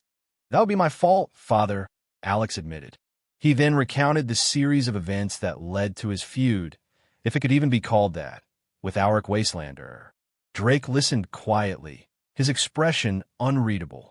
When Alex finished, he spoke firmly. Then it's not your fault. If there's anyone to blame, it's Siegmund's son. Auric, was it? He paused for a moment, deep in thought, before continuing. The Matchholts and Reicherts as houses wouldn't get involved in this. Neither would Siegmund. He wouldn't move against me without cause. If there's truly a plot brewing, it must be coming from the heirs themselves. If it's the heirs, then I can handle them, Alex said with quiet confidence. As you should, Drake replied with a nod. Don't worry, I'll make sure the elders of their houses stay out of it. That's my responsibility. Then his tone hardened, and the weight of command returned to his voice. But don't underestimate them. Each one is not only stronger than you, but they're also scions of ducal and even grand ducal houses. Tread carefully. I'm aware, father. Alex's expression turned solemn, his voice steady. Very well. I won't interfere then, Drake said simply. Alex frowned, a thought forming in his mind.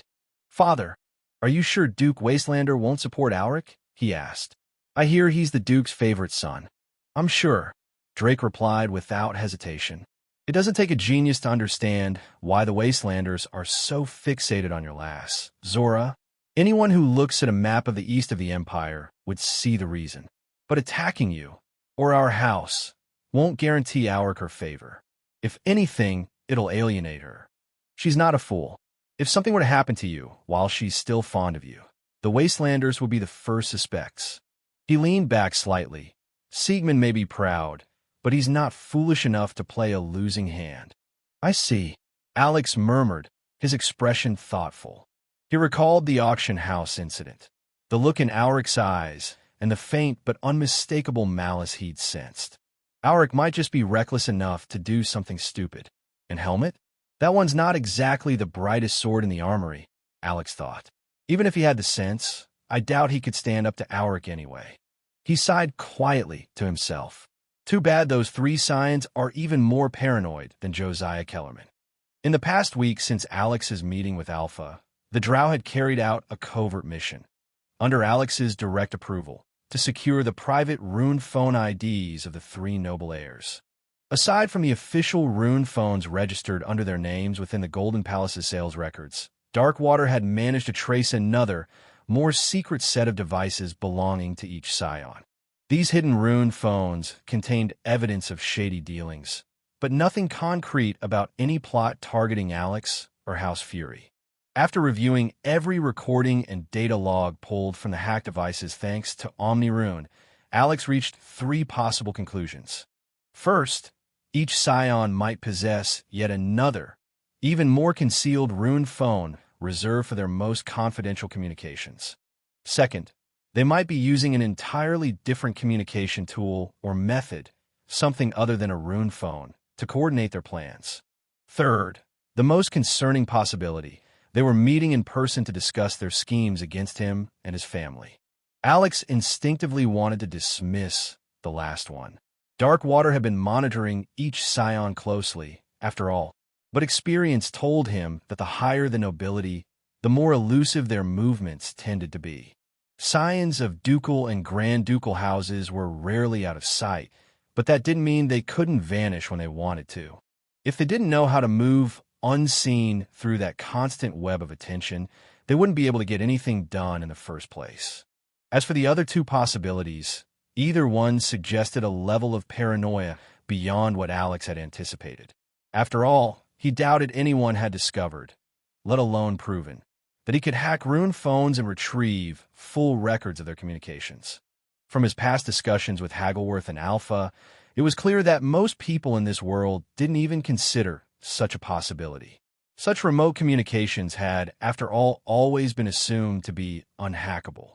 So, if the three Scions had already grown cautious enough to use multiple communication channels, that meant they were far more paranoid and far more careful than the average noble heir.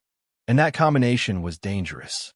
People like that struck when their target least expected it, and from angles their enemies couldn't predict. Their attacks were never random. They were deliberate, devastating, and most importantly, timed to kill and destroy in one swoop. And it's not like I can move on a preemptive strike, Alex mused grimly. I don't have any solid proof of a plot, only suspicions stemming from the fact that the three Scions have met. If I act rashly now, they can use that to escalate things even further before I can make any decisive moves. He exhaled slowly. The ball is in their court for now. Alex didn't like it one bit, but with nothing concrete to act on, he forced himself to let it go for now. I can only deal with whatever comes when it comes. How's your preparation for your sabbatical? Drake suddenly asked, drawing him out of thought. Preparation is almost complete on my end, Alex replied. I've already gathered the general supplies I'll need, based on deductions from the travel records of various family members you shared with me. The only remaining part is my direct party. There hasn't been much progress there since you said you'd handle it, but I might have found a few potential companions from within the Enclave. He paused briefly before adding, once I meet the people you mentioned and prepare any necessary equipment for them, I should be ready to depart at any time. Good. Drake nodded, thoughtful.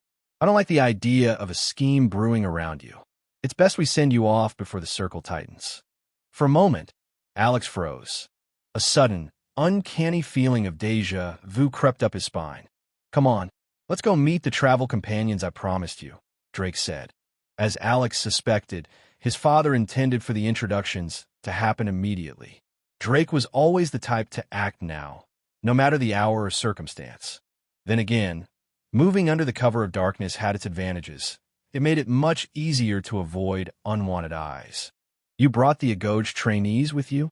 Is that why you came to the Enclave personally? Alex asked. One of the reasons, Drake replied.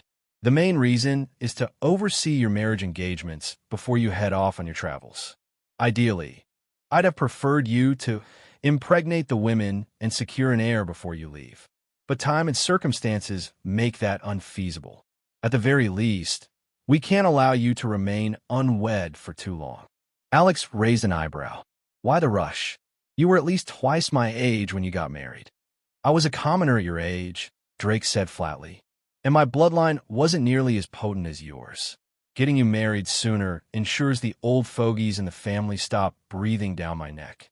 Your marriage will assure them that you're cognizant of your duty to expand the bloodline. The elders of the Fury family couldn't do anything to Drake as head of the house, but that didn't stop their endless nagging.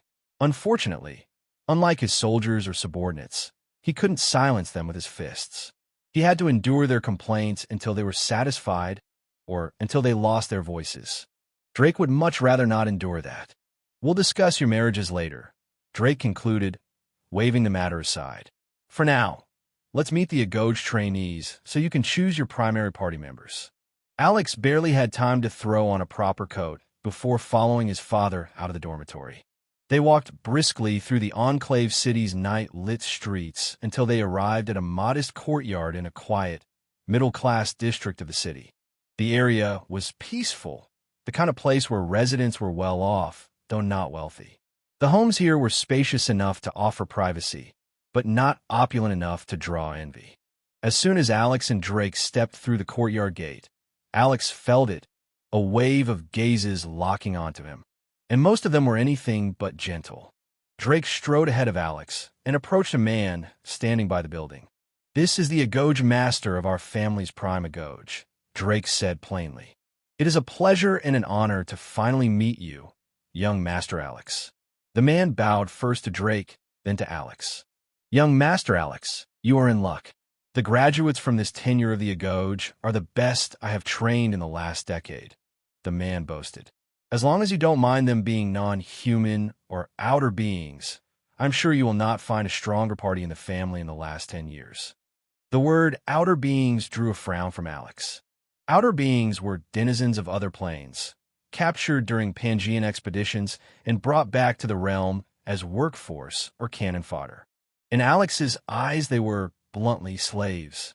Many ended up in armies for future campaigns, or doing the menial, dangerous jobs Pangeans were unwilling to do or nobles refused to pay adequately for.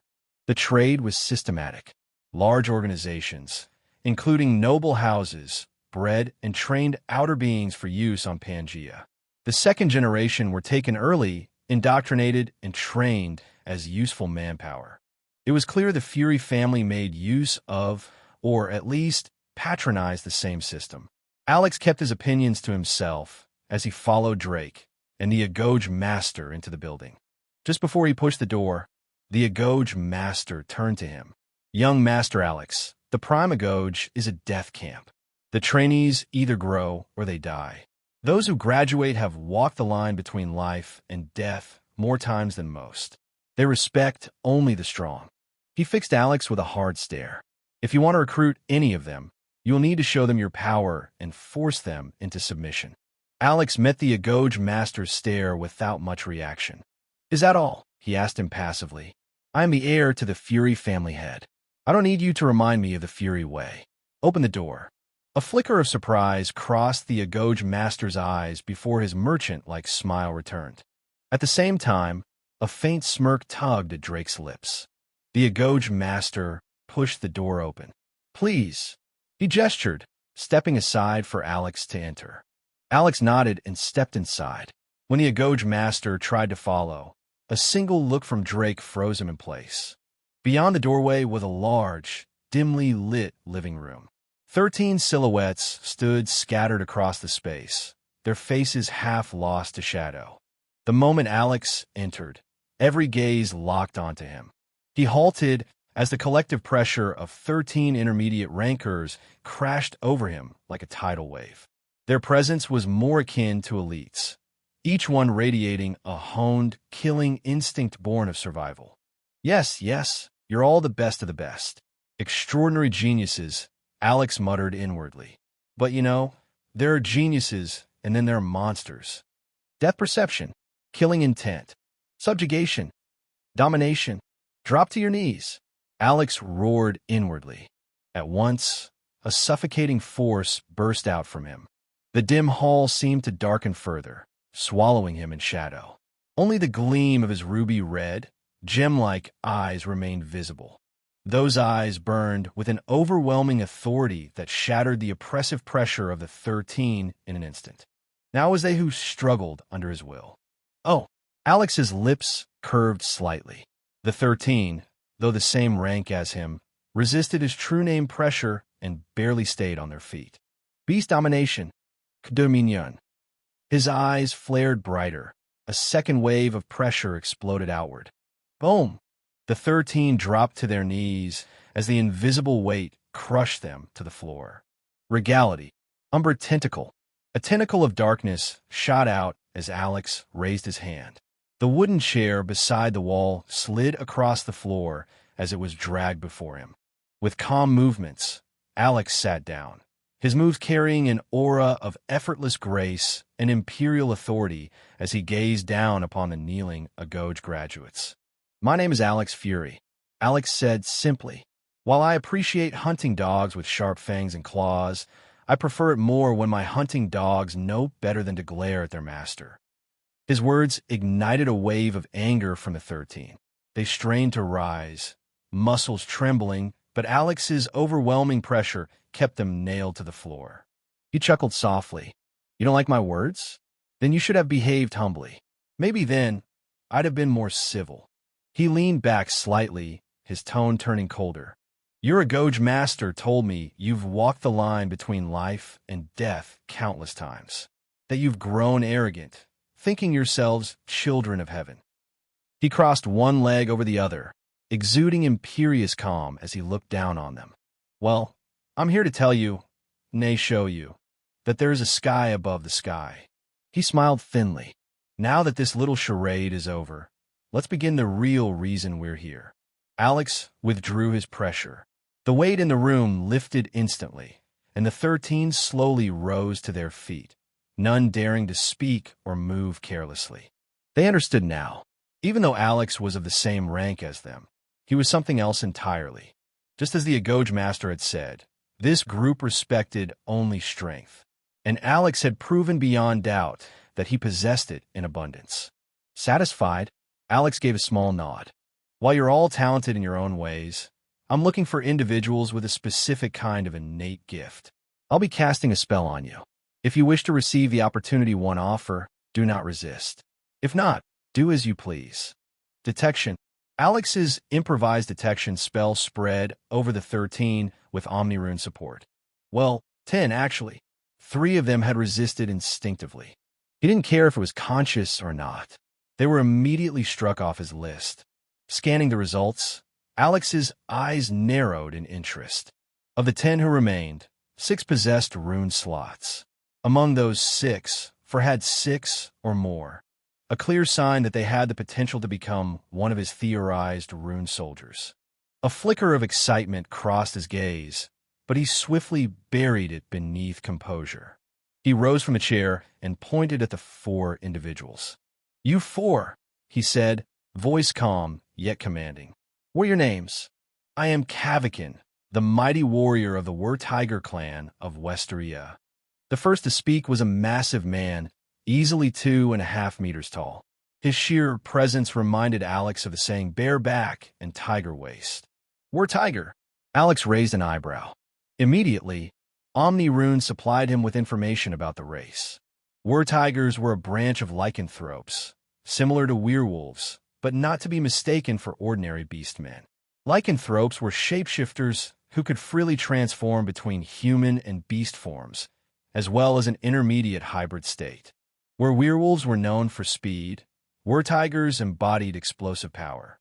I guess that explains the long orange hair and tiger waist. Alex mused with a quiet chuckle. The next person stepped forward. This one was no smaller than Kavikin, though his presence differed entirely.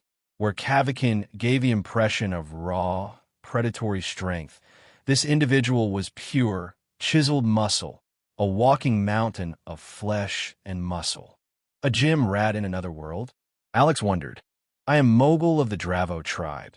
The man introduced himself.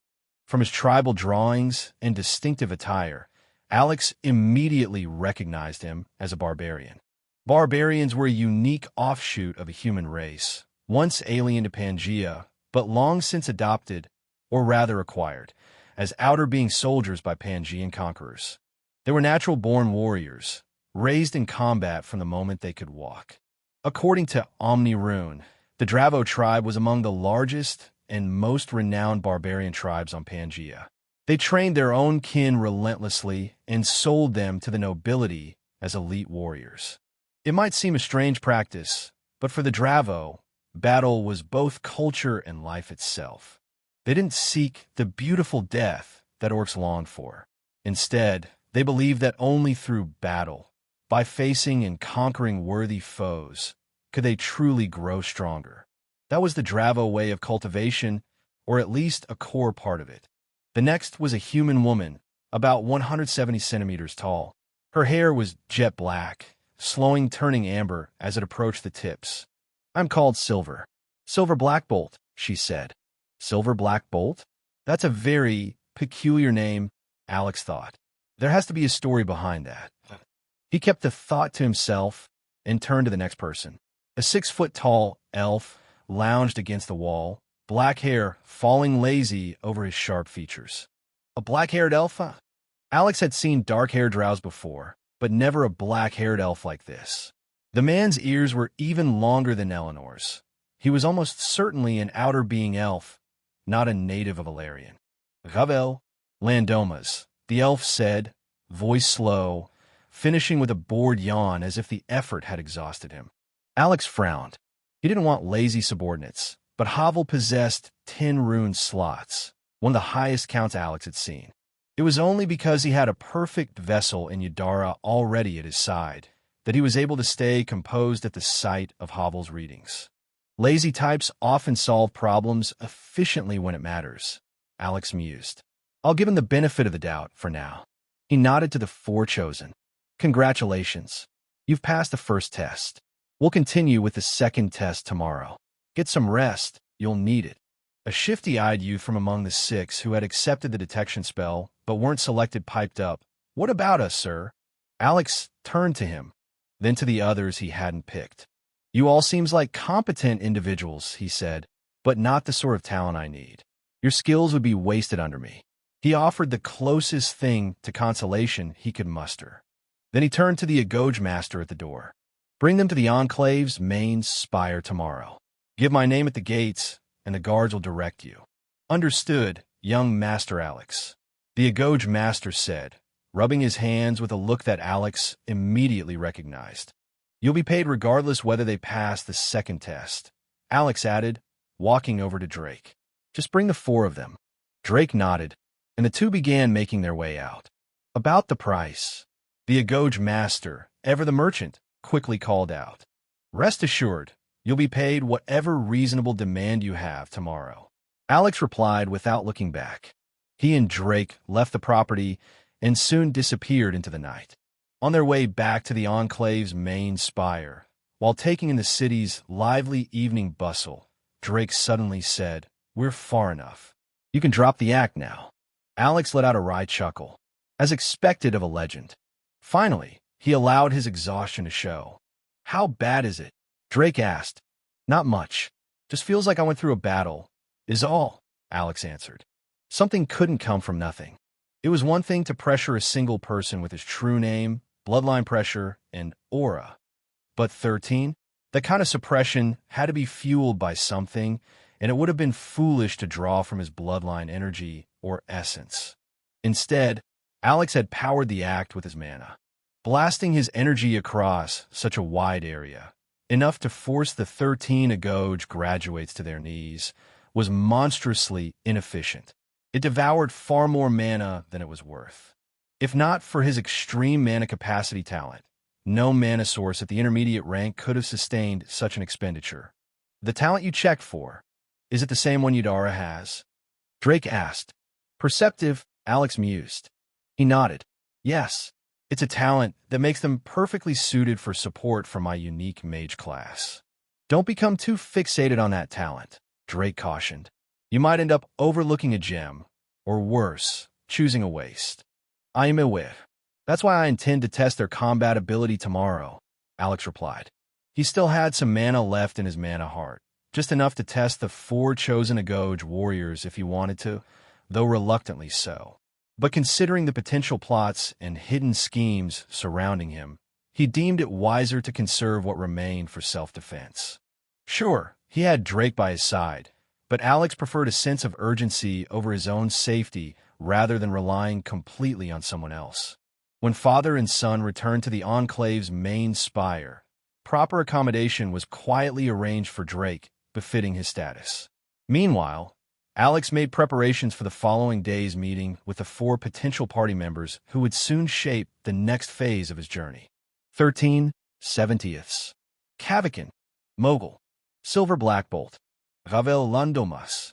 As agreed, the Agoge master brought Alex's chosen candidates to the Enclave's main tower. They were permitted entry into the tower's grounds after a guard informed Alex of their arrival. Just like the previous day, Alex was accompanied by the mad Earl himself. However, since it was broad daylight this time, Earl Drake decided to make a few adjustments. Using his legendary privilege, he subtly altered his appearance and physique, even changing his characteristic silver gray hair and crimson eyes. His hair turned jet black, while his eyes became a deep brown. You still haven't taught me the body manipulation technique, Alex remarked as they walked. Drake didn't respond. He simply kept moving until they arrived at the sparring arena. The Agoge master greeted Drake with due solemnity before turning to Alex with his usual enthusiasm. Alex acknowledged him with a nod, then shifted his focus to the 4 candidates standing before him. "Today isn't a test," Alex began. "Think of it more as a showcase of your abilities and fighting styles. If you're going to be working for me and fighting by my side, I need to understand what you can do so I can make the best use of your strengths." "Very good. My babies have been craving some action," said Kavikin, the War-Tiger clansman. At his waist hung twin broadhead, one-handed axes. Alex's gaze moved to the next candidate. The barbarian, Mogul, looked much the same as the day before, except for the fresh bandages wrapped tightly around his fists. A pugilist? Alex wondered. Next was Havel, the black-haired elf, who carried a slender blade at his side that looked strikingly similar to a katana.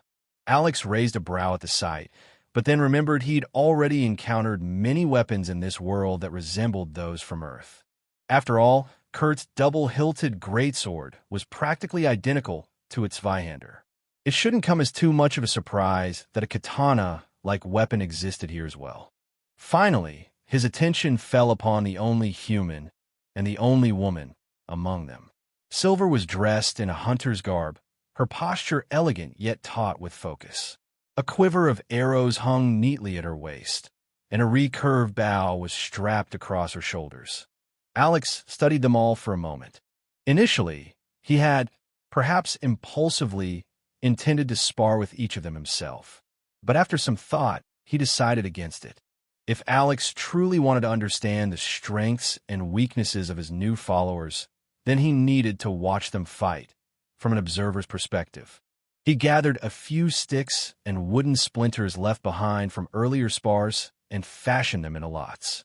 "You'll be sparring against each other based on your drawn lots," he announced. When the results came out, Kavikin was paired against Mogul, while Silver would face Havel. The Agoge master frowned the moment he saw the pairings. His lips parted as if to protest, but he eventually thought better of it and kept silent. Everyone stepped aside to clear the arena. Unlike Alex, who stood at the edge of the ring with folded arms, Drake and the Agoge master took their seats to observe. Havel and Silver, however, seemed to have their minds elsewhere. Silver's sharp eyes scanned the vegetation surrounding 3 sides of the arena, evaluating cover, terrain, and line of sight. Meanwhile, Havel was lying flat on his back, staring lazily at the drifting clouds and the birds flying overhead, as though none of this concerned him in the slightest. "Begin!" "Roar!" A feral roar burst from Kavikin's throat as he charged headlong at Mogul. "Take my axe," he laughed, wild and unrestrained. Mogul didn't respond. He simply shifted into a solid fighting stance, his breathing even, waiting for the incoming strike. Kavikin's grin widened.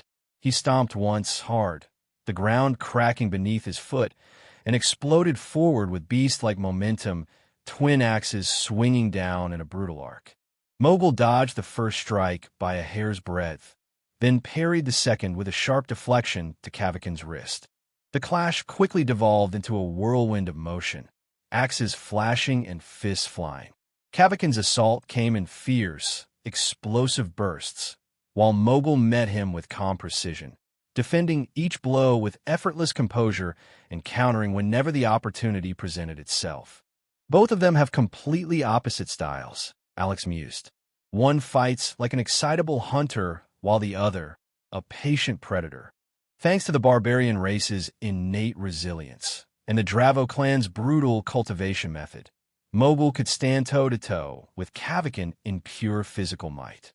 The Were-Tiger's explosive strength was being met, strike for strike, by the barbarian's raw endurance and technique.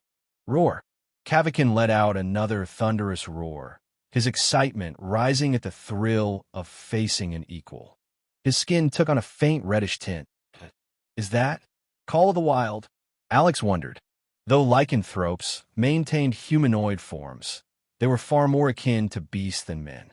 Unlike humans, who possessed specialized mana channels to circulate energy through their bodies, lycanthropes evolved differently. They channeled energy through their blood, much like beasts. Call of the Wild was a unique combat technique exclusive to lycanthropes, an art that deliberately heightened their heart rate to superhuman levels, accelerating the flow of blood and, by extension, energy throughout their bodies. Kavakin's speed and power began to climb steadily. Each swing of his axe carried more weight, more ferocity, and his explosive attacks grew increasingly difficult to withstand. It was only then Alex noticed, to his quiet astonishment, that Mobile hadn't moved more than a foot from his original stance. From the start of the duel until now, the barbarian had fought within the narrow circumference of an imaginary circle drawn around his feet. That was no small feat. Boom! A concussive blast rippled through the air as Kavakin came crashing down with both axes. Dust and dirt billowed, briefly obscuring the view. When it cleared, the sight that greeted them drew several gasps. Mobile had stopped both axes barehanded.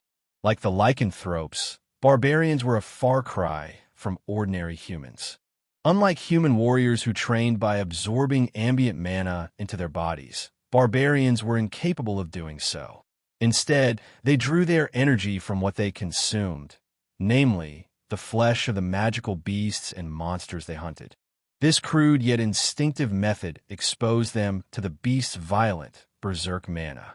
To normal humans, that chaotic energy would be fatal. But to barbarians, it was fuel. They used that savage energy to temper their muscles, bones, and blood, forcing their bodies to evolve into living weapons. Mobile was a prime example. Even when idle, he never relented on training his body through rigorous physical exercise regimen. At this stage, his physique was no different from a blade and shield forged in one form. But the barbarian waded in there.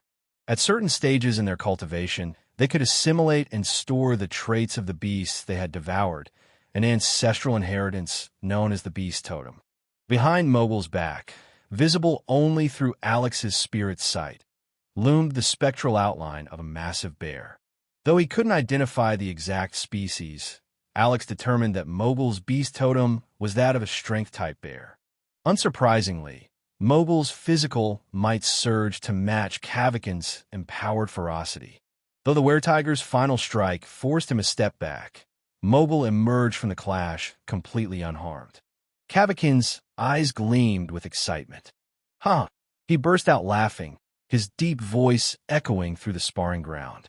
Suddenly, his body began to twist and swell, fur rippling along his arms and jaw as his features started to morph. Lycanthropic shape-shifting realization struck Alex immediately.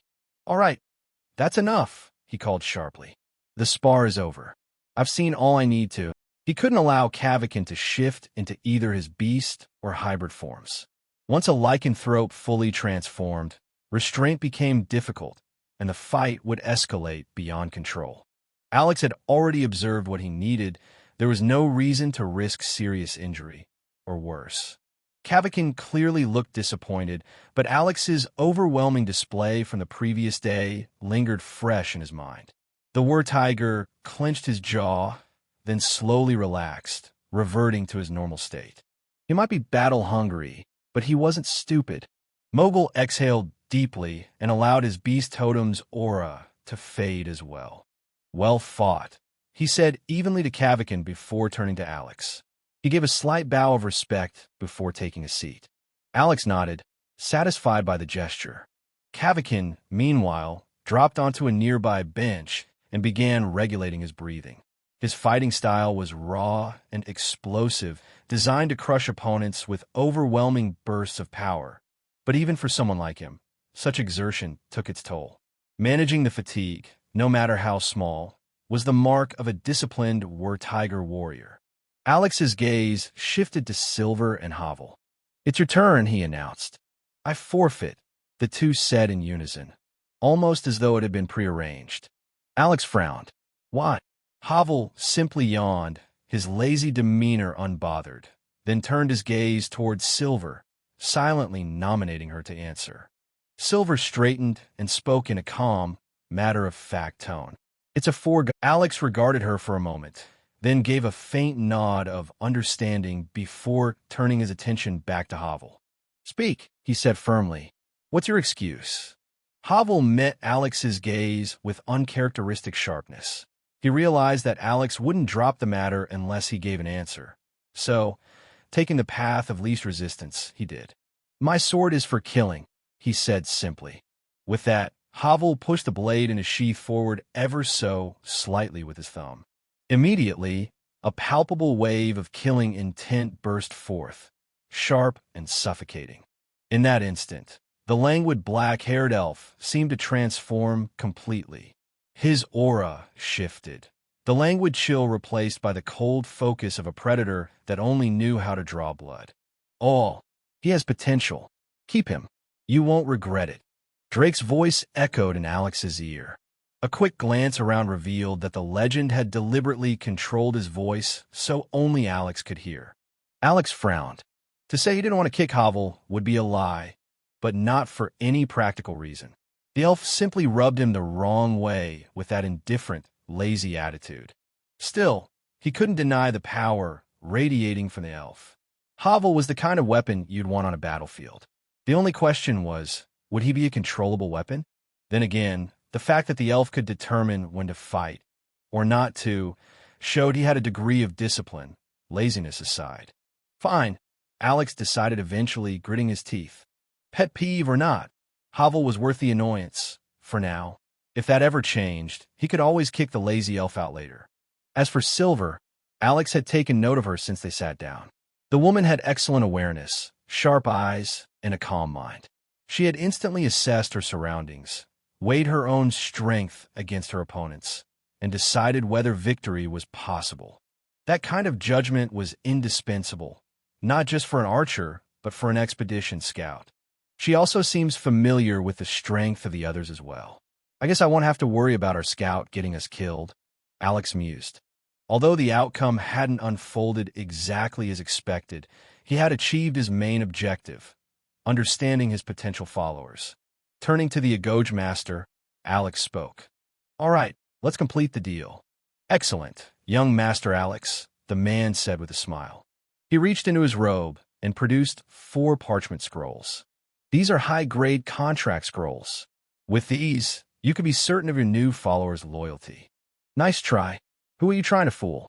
These are just high-grade slave contracts.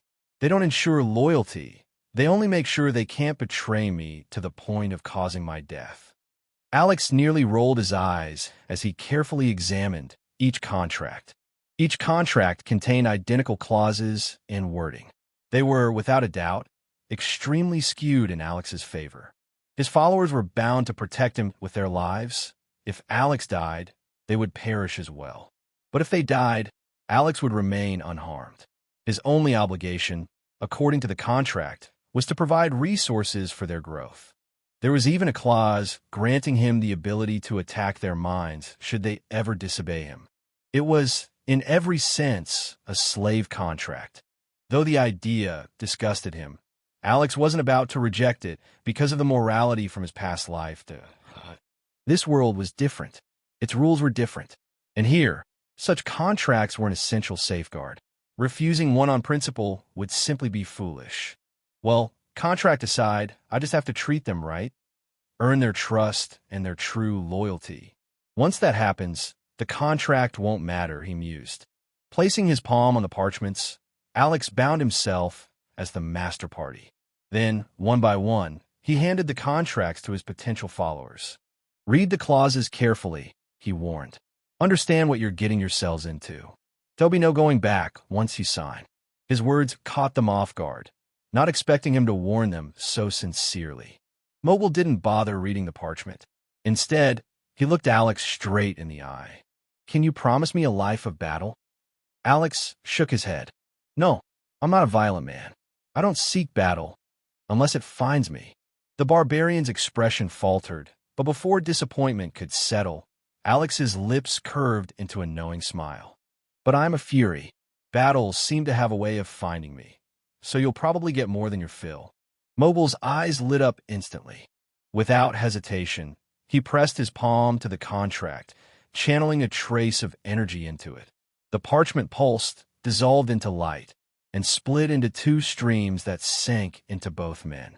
Kavakin, meanwhile, lingered on the clause stating Alex's duty to provide resources. Since Alex had already signed, it meant he'd accepted the burden willingly. The Rune-Tiger smirked. Few people truly understood how much food and resources his kind required. Now he had someone volunteering to cover all that, just so he could fight? What a deal. After all, he loved fighting. What could be better than getting paid to do what you loved? With a cheeky grin, he placed his palm on the parchment and channeled his internal energy into it, sealing the contract. As expected, Havel Landomas couldn't be bothered to properly read the contract. Or at least, that's what it looked like. He gave the parchment a lazy, cursory glance before turning to Alex. "Do you think I'm an elf?" he suddenly asked. Alex raised a brow. He hadn't expected that question from someone like Havel. Not knowing how to respond, he simply tossed it back. "Are you an elf?" "No." Havel shook his head. "My race is called the noble race." "Then, you're a noble," Alex replied without missing a beat. A faint smile tugged at Havel's lips. He was about to sign the document when Alex suddenly stopped him. "Do you hate the elves?" Alex asked. Havel tilted his head. "Why? Are you worried?" "Yes," Alex said bluntly. "One of my fiancées is elven. I can't have a dangerous element near her." A flicker of surprise crossed Havel's eyes. He had assumed Alex was worried about offending the elven race, or worse, the mighty Illyrian empire they ruled. But it seemed Alex's concern was far more personal. "No," Havel finally said. "I just hate being called an elf." "That's fine then." Alex withdrew his hand from the parchment, letting the so-called noble sign it.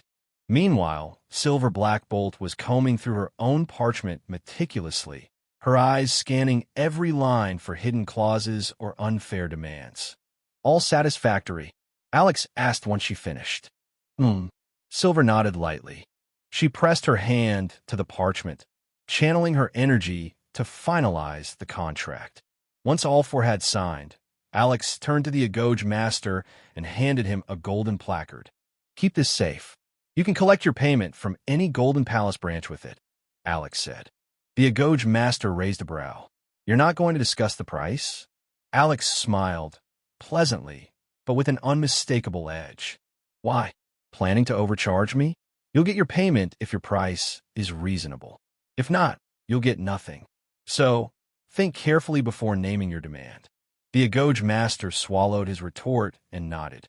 "I will keep that in mind." He accepted the placard quickly, clearly eager to leave, especially with Drake's silent pressure hanging over him. Once the man was gone, Alex turned back to his four new followers. He handed each of them a smaller placard engraved with the Enclave emblem. "They'll lead you to your accommodations. Get some rest for today," Alex instructed. "I'm not sure when you'll have that luxury again." As if remembering something, he added, "Also, make a list of the weapons and items you'll need. I'll see to their procurement." He placed a blank sheet of parchment before them. Drake folded his arms. "What now?" "I'll check on the other candidates I mentioned yesterday," Alex replied. "Do you want to come along?" Drake gave him a flat, pointed stare, one that made Alex chuckle. "There's something else I need to handle," Drake said curtly, then turned and walked away. Alex watched him go, wondering what the legend had to do within the Enclave, but he eventually shrugged it off. After sending his new followers to the quarters he had arranged, Alex scanned through the sheet containing their requested items. He crossed off everything he already possessed, sealed the parchment with a pulse of mana, and stepped out of the main spire into the bustling city outside its gates. His first stop was the Golden Palace headquarters, where he dropped off the request list for procurement. Then, with that errand done, he made his way towards a Grutz Orc tribe estate within the city. He didn't even make it past the gates before he was met with a boisterous welcome. If not for the obvious differences in size and facial structure, one might have mistaken Alex for a fellow orc given how enthusiastically they greeted him. A Grutz tribe belonged to the brown-skinned orcs, a rare subspecies distinct from their green-skinned cousins of the Armour Desert. From afar, without seeing their faces, one could easily mistake a brown-skinned orc for a large human. Unlike the brutish greenskins, the brownskins lean more towards the magical professions, with their intellect being several folds higher. In fact, the average brown-skinned orc could easily rival a low-tier greenskin shaman in intelligence. That wasn't to say greenskins were dull. Far from it. Higher variants like Orc Guardians and Orc Lords possessed both might and cunning. But when compared to the brownskins, they were undoubtedly more brutes than scholar. Young Master Alex, you're here. The booming voice belonged to Grand Mage Agrut himself. The orc's tusked face split into a wide grin as he clasped Alex's hand in greeting, completely unconcerned about the difference in their formal ranks. They met before the grand entrance of the property's main building, sunlight glinting faintly off Agrut's bronze ornaments. Master Agrut, I'm here to meet the youth we discussed, Alex said. Understand. He's been looking forward to meeting you as well. Agrut gestured for someone to step forward. A shorter, younger orc, barely 2 meters tall, approached. His brownish skin had a faint luster to it, and his eyes gleamed with restrained confidence. Young Master Alex, this is Mordor Doomcrusher, Agrut introduced proudly. He's the most promising youth of our tribe's current generation. He's well on his path to becoming a competent tribe shaman. Nice to meet you. Alex extended his hand. It's an honor to meet you, young Master Alex, Mordor replied, shaking it respectfully. Tell me, Alex began, what can you do? Your spells, abilities, anything that'll help me gauge how you might fit into my team. As a shaman, Mordor said with a hint of pride, I specialize in debuff and debilitating magic. I can cast some buffing spells as well, though they're weaker compared to my curses. He hesitated briefly, then added, I also have some skill in swordsmanship. Alex blinked. Wait, what? Swordsmanship? Yes, Mordor confirmed, rubbing the back of his neck, clearly embarrassed. Alex turned to Agrut, who sighed like a weary father. Normally, shamans serve as the backline anchors of an Orcish warband, controlling the tide of battle with precise buffs and curses while being protected by frontline warriors. Most focused purely on their spellcraft, and those few who trained in melee usually favored staves, turning their magical staffs into deadly bludgeons when forced into close quarters. Some eccentric ones even picked up archery to remain effective once their mana reserves ran low. But a shaman who trained with a sword? That was almost unheard of. Not impossible, but rare enough that most considered it reckless. Agrut and the other elders had long tried to steer Mordor away from this dangerous path, but the young orc's stubbornness had outlasted their patience. Alex could only sympathize. I hope you're not expecting me to convince him otherwise, he said flatly. Agrut shook his head. No, at this point, the boy can only learn the truth on the battlefield. If his path is wrong, the lesson will be costly. That's why. Agrut's tone grew more serious. He'll need strong teammates, ones who can protect him if things turn dire. Alex immediately understood what Agrut was hinting at. An interplanar expedition. Agrut had been betting that, as a noble, Alex would eventually have the opportunity for interplanar expeditions. Attaching Mordor to him was a calculated move. Such expeditions usually gave the young orc the chance to test his skills across multiple battlefields, facing diverse opponents and combat styles. It was also more likely he'd encounter weaker enemies alongside stronger allies, compared to a direct battle on Pangaea. As for why Agrut chose Alex specifically, it was also obvious. He was the human noble with the closest ties to the orc tribe who would genuinely care about Mordor's safety. This, Alex knew, was the most crucial point.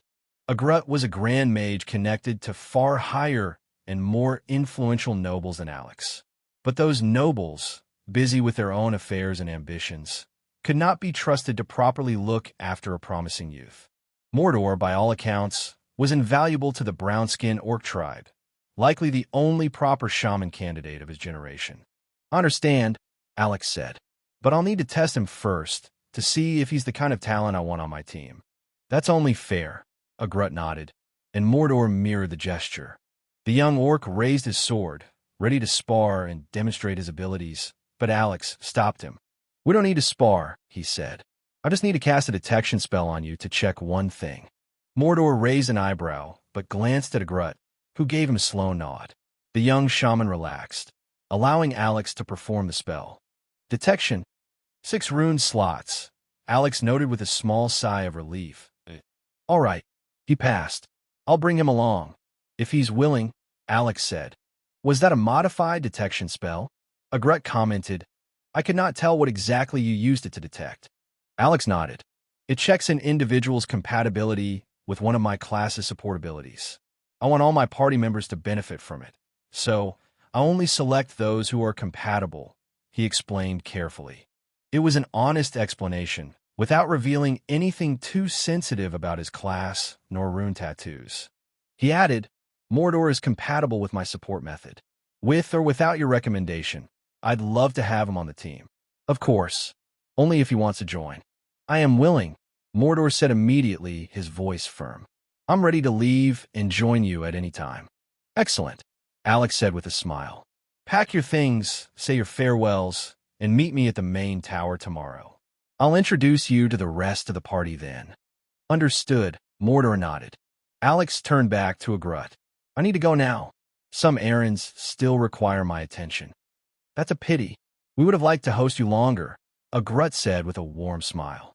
That's indeed a shame, but we'll leave it for another time, Alex replied. He quickly departed, leaving behind the sparkling yet disappointed stares of the brown-skinned orc tribe. Alex's next destination was a smithy in the city, but not just any smithy.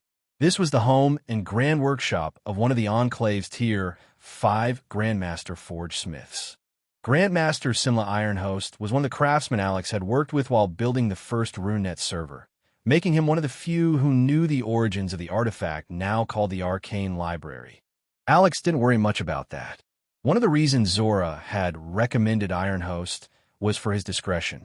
Even if the dwarf had a penchant for ale, spilling secrets wasn't something he would ever do. Well, there was also the matter of the confidentiality contract, which made it virtually impossible for the dwarf to reveal anything, even after a few drinks, and dwarves were notoriously hard to handle when intoxicated. Alex, you're here. Grandmaster Ironhost greeted with a warm smile. The roughly 5-foot dwarf guided Alex away from the bustling workshop where apprentices clattered about, leading him to the quiet residence at the back of the smithy.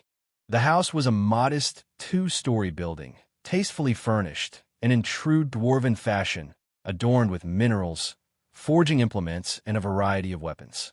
To a casual observer, it might seem simple, but anyone versed in the 3 major crafts would recognize it as a showcase of Ironhost and his wife's craftsmanship mastery. You're in luck today. My wife is free. This is the first time you're meeting her, right? Ironhost said with a proud grin. It was often joked that the Grandmaster loved 3 things more than ale. 2 of them were forging and his wife. As they entered the home, Alex saw a beautiful, mature half-elven woman preparing tea. This is my wife, Ironhost introduced, pride evident in his eyes. The dwarf's admiration for his wife was unmistakable. Kaylin Mitchell, his wife, was no ordinary woman. She was a peak Tier 4 alchemist, just shy of reaching Grandmaster status herself, a force to be reckoned with in her own right. It was rare to see a dwarf marry outside their race. Rarer still to see a dwarf marry an elf. But Sinla and Kaylin had both grown up within the Enclave, unbound by the usual racial distance. If anything, they seemed perfectly matched.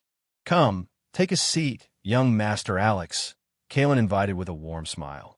Please, just call me Alex, Master Kaylin, he replied respectfully. In that case, just call me Kaylin, she said with a gentle smile. Alrith, Mum, Alex Nud. Kaylin poured the tea she had prepared, and Grandmaster Ironhost immediately gulped down the cup, asking for more with childlike enthusiasm. Alex watched, amused, as the couple bickered lightly over Ironhost's lack of appreciation for the fine art of tea drinking. Unconsciously, Alex straightened his posture and drank with an etiquette he rarely observed in himself. Almost instantly, he felt his mind clear, a refreshing clarity sweeping through him. Your mind feels clearer, right? Ironhost smirked knowingly. Yes, Alex admitted. I can already feel it will be much easier to concentrate on work and get better results. I'm glad. It's a concentration brew I made from boiling herbs I modified using simple grafting techniques, Kaylin explained. Don't let her humble words fool you. Alex, Iron Host interjected, clearly proud. Even though she's not yet a Grandmaster, Kaylin is already one of the Enclave's foremost experts in genetic modification of organisms. Thanks to her efforts, the Alchemy Society has restored access to several previously extinct flora and even developed new plants with much-needed exotic properties. Her work is one of the contributors to the Enclave's potion superiority to anything you might find outside. And once she becomes a Grandmaster, it will only get better. Alex gained a new appreciation for the woman before him. The dwarf Grandmaster he knew was usually reserved and modest, rarely speaking of his own achievements. Seeing him earnestly brag about his wife's genius struck Alex in a way that was surprisingly heartfelt. "Oh, stop it, Sinla. You're embarrassing me," Kaylin finally said, laughing as she playfully scolded her husband. The three shared a few more moments of light-hearted banter, giving Alex insight into alchemy, the Enclave's crafting community, and the precision required for their craft. Eventually, the conversation turned to the purpose of his visit. "The person I want to recommend to you is our son," Grandmaster Iron Host revealed. The third thing Grandmaster cherished over ale, along with his wife and his craft, was his son. "Can I ask why?" Alex asked skeptically. "With both your influences, any large organization would open their doors to him and take care of him. At the very least, they'd offer him a growth environment far better than what I can provide." "That would be true if our boy were typical," Kaylin said softly. "Our boy is a genius," Grandmaster Iron Host added proudly. "At a young age, he devoured our lessons on forge smithing and alchemy, and he even went further to take up rinsmithing. He was on the path to becoming a magic armor designer. His expertise in the three major crafts would have easily positioned him as a remarkable designer," Kaylin explained. "Would have?" Alex raised an eyebrow. Kaylin sighed, her expression tinged with melancholy. The world had other plans. He couldn't awaken the talent required to become a magic armor designer. "Awaken talent? What does that mean?" Alex asked, confused. "You didn't know, Alex? Magic armor uses a different crafting methodology than typical craftsmanship. True magic armor designers understand it best, but in general, not everyone has the affinity for the method. Only those with it can truly become magic armor designers," Grandmaster Iron Host revealed. "How is this affinity determined? Innate talent, knowledge, or something else?" Alex asked. "Unclear. It's a closely guarded secret of the Magic Armor Association," Iron Host replied, shaking his head. "I see," Alex muttered. Then he asked, "And how is your son now?" Although he mistakenly made him fixated on becoming a magic armor designer, seeing his talent, which made the rejection even harder, Sugud didn't lose himself, Kaylin said, a proud smile tugging at her lips, though it still carried a hint of melancholy. "He discovered a new path for himself," she added. "We don't fully understand it ourselves, so rather than try to explain it poorly, how about we show you, and let the creator himself explain?" Iron Host suggested. "All right," Alex nodded. The couple led Alex out of the house to a smaller smithy behind the main building. In terms of size and appearance, this back smithy was a stark contrast to the Grand Front Workshop. Yet, the care and attention with which Iron Host and Kaylin opened its doors made it clear how much they valued this place. Walking into the smithy, the first thing Alex noticed was that it wasn't as hot as he had expected. The second was that the interior looked nothing like a typical smithy. "It's like I've been transported from an arcane fantasy setting into a steampunk or sci-fi world," Alex thought to himself. Scattered all around, in a kind of chaotic order, were mechanical parts of various shapes and sizes. At the far end of the room, a youth was deeply engrossed in tinkering with what appeared to be a mechanical spider. He didn't even notice his parents and Alex entering. This youth was none other than Sugud Iron Host, the couple's son. Grandmaster Simla Iron Host seemed about to call out to his son, but Alex stopped him. Instead, he waited silently, observing. Alex realized immediately what was happening. Much like himself, who had blended computer engineering with runes to create something unique, Sugud was combining mechanical engineering with forge smithing to create something almost unheard of in this world. Robotics. Thanks to Merlin's extensive curriculum back when he was still studying at the Enclave, Alex came to realize that, despite being a world of magic and swords, Pangaea had a strong understanding of physical laws. Names and terminology might differ, but many scientific laws from his previous life applied here, either exactly or very similarly. In that case, Pangaea could very easily have developed along the same technological path as his old world. Magic had merely made this unnecessary.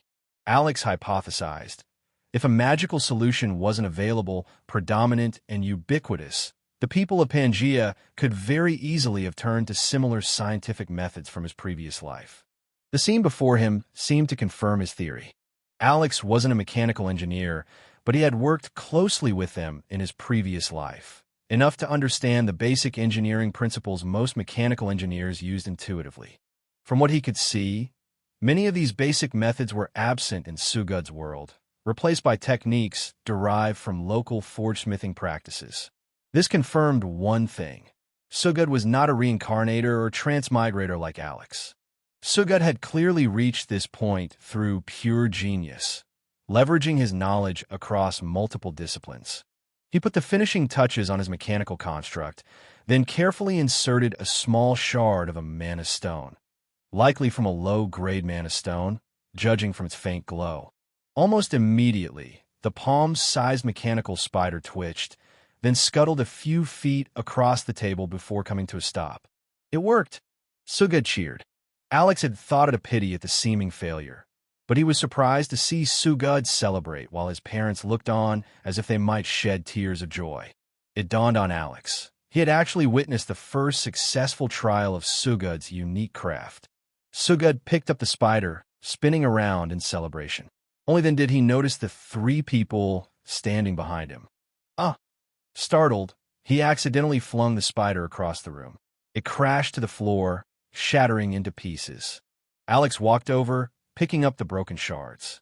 "You'll need to improve its durability if it's going to be useful," he said, handing the pieces back to Sugud. Sugud snatched them and retreated to a corner, flustered. "Are you here to make fun of me too? Go away." The youth's strong reaction caught Alex off guard. Kalen stepped forward to console him, while Grandmaster Iron Host explained. After failing to awaken as a magic armor designer, Sugud somehow found this new path. Excited, he joined an exhibition where young forge smiths from the Enclave displayed their creations to peers and seniors alike. No one understood his work or its utility, so he was ridiculed and bullied. Our praises only made it worse in his eyes. He thought we only said it because we were his parents. Alex nodded, understanding. "Let me guess, since I also walk a unique path with rune smithing, you're hoping I might reach him better as a peer?" "Yes, young Master Alex. I beg this of you. Just a few words, even if you don't mean them," Grandmaster Iron Host said, almost bowing. Alex quickly stopped Grandmaster Iron Host before he could speak further. "You don't have to do this. I'm more than happy to help." Grandmaster Iron Host's eyes lit up. "You mean it?" "Yes." Alex nodded, a genuine, elated smile on his face. "You're right to come to me. Others may not understand your son's genius, but I do. Maybe even more than him, in fact." He walked over to Sugud, who had calmed down after his mother's consolation. "What gave you the idea for this? Were you trying to modify golems, or were you looking for a roundabout way of producing magic armors?" Alex asked. "Golems." Kalen looked at Alex in confusion. Golem creation was a branch of alchemy, where magical materials and an alchemical matrix were used to craft constructs that mimicked living beings. The most common were earth golems, often used as avatars during risky experiments due to their resistance to poisons, toxins, and other unseen hazards. Meanwhile, higher-tier golems provided personal or laboratory protection for elite alchemists. Sugud's constructs, however, were almost entirely mechanical, made from metals using forging techniques with minimal alchemical input. Though Kalen was familiar with basic golem principles, she could barely see them in Sugud's work. Surprisingly, Sugud's eyes lit up. "You can tell," the half-dwarf, half-elf youth asked. Alex nodded. "The physical form is almost complete. I can see your strong foundation in forging and material alchemy. However, your attempt at self-movement is inefficient. The runic foundation of your construct, to put mildly, is too inefficient. What about bluntly? Sugud asked, not hiding his curiosity. It's not suitable. Your runic knowledge is clearly weaker than your alchemy and forge-smithing skills, and it's holding you back. Kaelin worried that Alex's words might hurt Sugud's confidence, but to her surprise, he nodded. I figured as much. Sugud accepted the critique readily, much to his parents' astonishment. Can I? Alex asked, pointing to the broken spider. I want to show you something. Sugud nodded eagerly. Alex picked up the runic pen from the table, dipped it into the prepared runic ink, and made careful adjustments to the exposed runic foundation of the spider. Alex didn't do much. He simply allowed Omnirune remote access to the spider's runic foundation. Then he issued a prompt. Omnirune ran a diagnostic on the foundation and determined a more efficient way to control the spider bot. A few moments later, the spider's remaining 3 limbs began moving.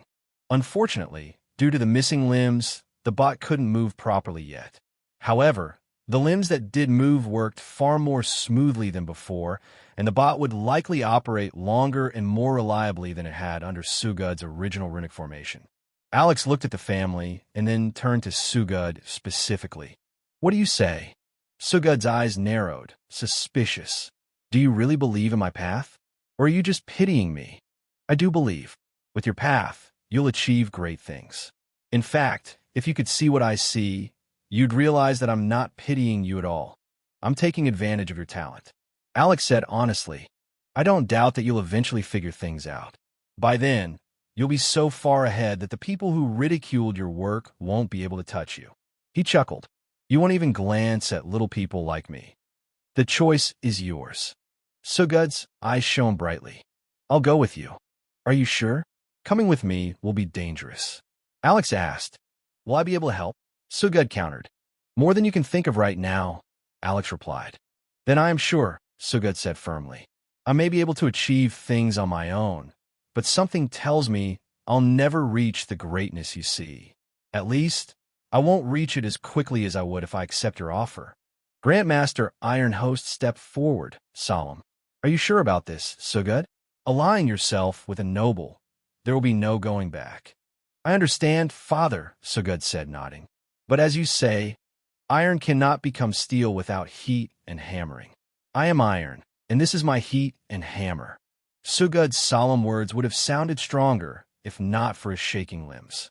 Yet, the tremble only highlighted his determination. The weak, morale-battered youth from just a few minutes ago hadn't disappeared. He had simply chosen to step through the fire, chasing the possibility of a better future. Grandmaster Ironhost couldn't deny his son that, especially since he was the one who had introduced Alex in the first place. It was a possibility the somewhat old dwarf had been prepared for. Since you're decided, we'll be leaving tomorrow, Alex said. That quickly? Master Kaelin asked, slightly aghast. Yes, the quicker, the better, Alex replied, his gaze sharp. Motivation was fragile. A spark of determination could fade if delayed. Strike while the iron was hot. Grandmaster Ironhost understood this all too well. Very well. We'll prepare what we can today and send him to the main tower tomorrow, he said. That's for the best, Alex nodded. He stretched out his hand to Sugud. I eagerly look forward to working with you. I'm sorry to say it, but you'll have a lot of work to do. Surprisingly, Sugud grasped his hand eagerly. I can't wait. Alex left the Iron Host's smithy, returning toward the Dragonhold Enclave main tower. It had been an eventful day. Not only had he met his party members, but he had also learned something new about magic armor designers and discovered an extraordinary new talent. His mood was understandably upbeat. Yet, thinking about the reality of magic armor designers and the countless dreamers like Sugud whose dreams might have been crushed, Alex couldn't help but worry about his brother, Wilbert. What would happen if the kid doesn't have a needed affinity? His eyebrows furrowed. Eventually, he typed a message to Haggleworth, requesting an increase in the number of guidance counselors of the Cradle. Measures were needed to identify students who failed to awaken their chosen path and guide them onto a better one. With that task done, His mood lifted again. With his followers and main party in place, preparation for the interplanar expedition was complete.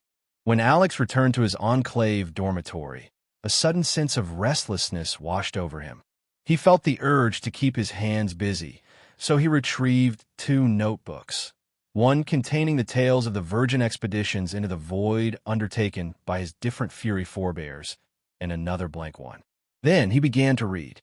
He went through each tale with slow, deliberate care, jotting down his notes with equal precision. He hadn't felt it before, but now an invisible weight pressed down on his shoulders. Though he had comfortably led several military operations under the Fury Army banner, the thought of the upcoming interplanar expedition made him truly feel the burden of leadership for the first time. Unlike his 3 previous commands, the Dankrot Culling Expedition, Exercitus Alexii Wildkin Raid, and the Northern Dankrot Fort Defense, this time felt different. Those past missions had been work. Even if he slipped up, there was always someone stronger, smarter, or better prepared waiting to clean up his mess. But this time, he would be venturing into the unknown, the Void F interplanar travel, without any hope of rescue or reinforcement. Unless he managed to establish a stable gate, there would be no support from home to call upon. And to make matters worse, his team this time wasn't made up of random soldiers. Among those accompanying him were not only his newly recruited followers, but also his 3 fiancées. The stakes were higher than ever. The thought alone caused a faint tremor of panic to ripple through him. He felt a need to double-check everything, to make sure he had truly done all he possibly could, even though, deep down, he already knew he had. Alex reread the stories of his predecessors, focusing on their mistakes and recorded warnings, ensuring his own countermeasures were solid and thorough. He even had Rune pull up every shred of information related to interplanar travel from the arcane libraries of the major powers. Resources now accessible thanks to these powers setting up their RuneNet servers with the ready aid of the Golden Palace's support staff. Although those powers hadn't yet uploaded their private archives to the RuneNet servers, their public libraries still contained a wealth of valuable insights relevant to his search. Alex wasn't eager for the major powers' hidden archives just yet. Rune was already running at peak capacity, processing the current data influx and refining its model ahead of the interplanar expedition. He'd only begin lusting after those secret archives after his Rune AI assistant finished digesting its current buffet. Alex worked deep into the night without realizing it. His focus remained unbroken even as the hours slipped past into dawn.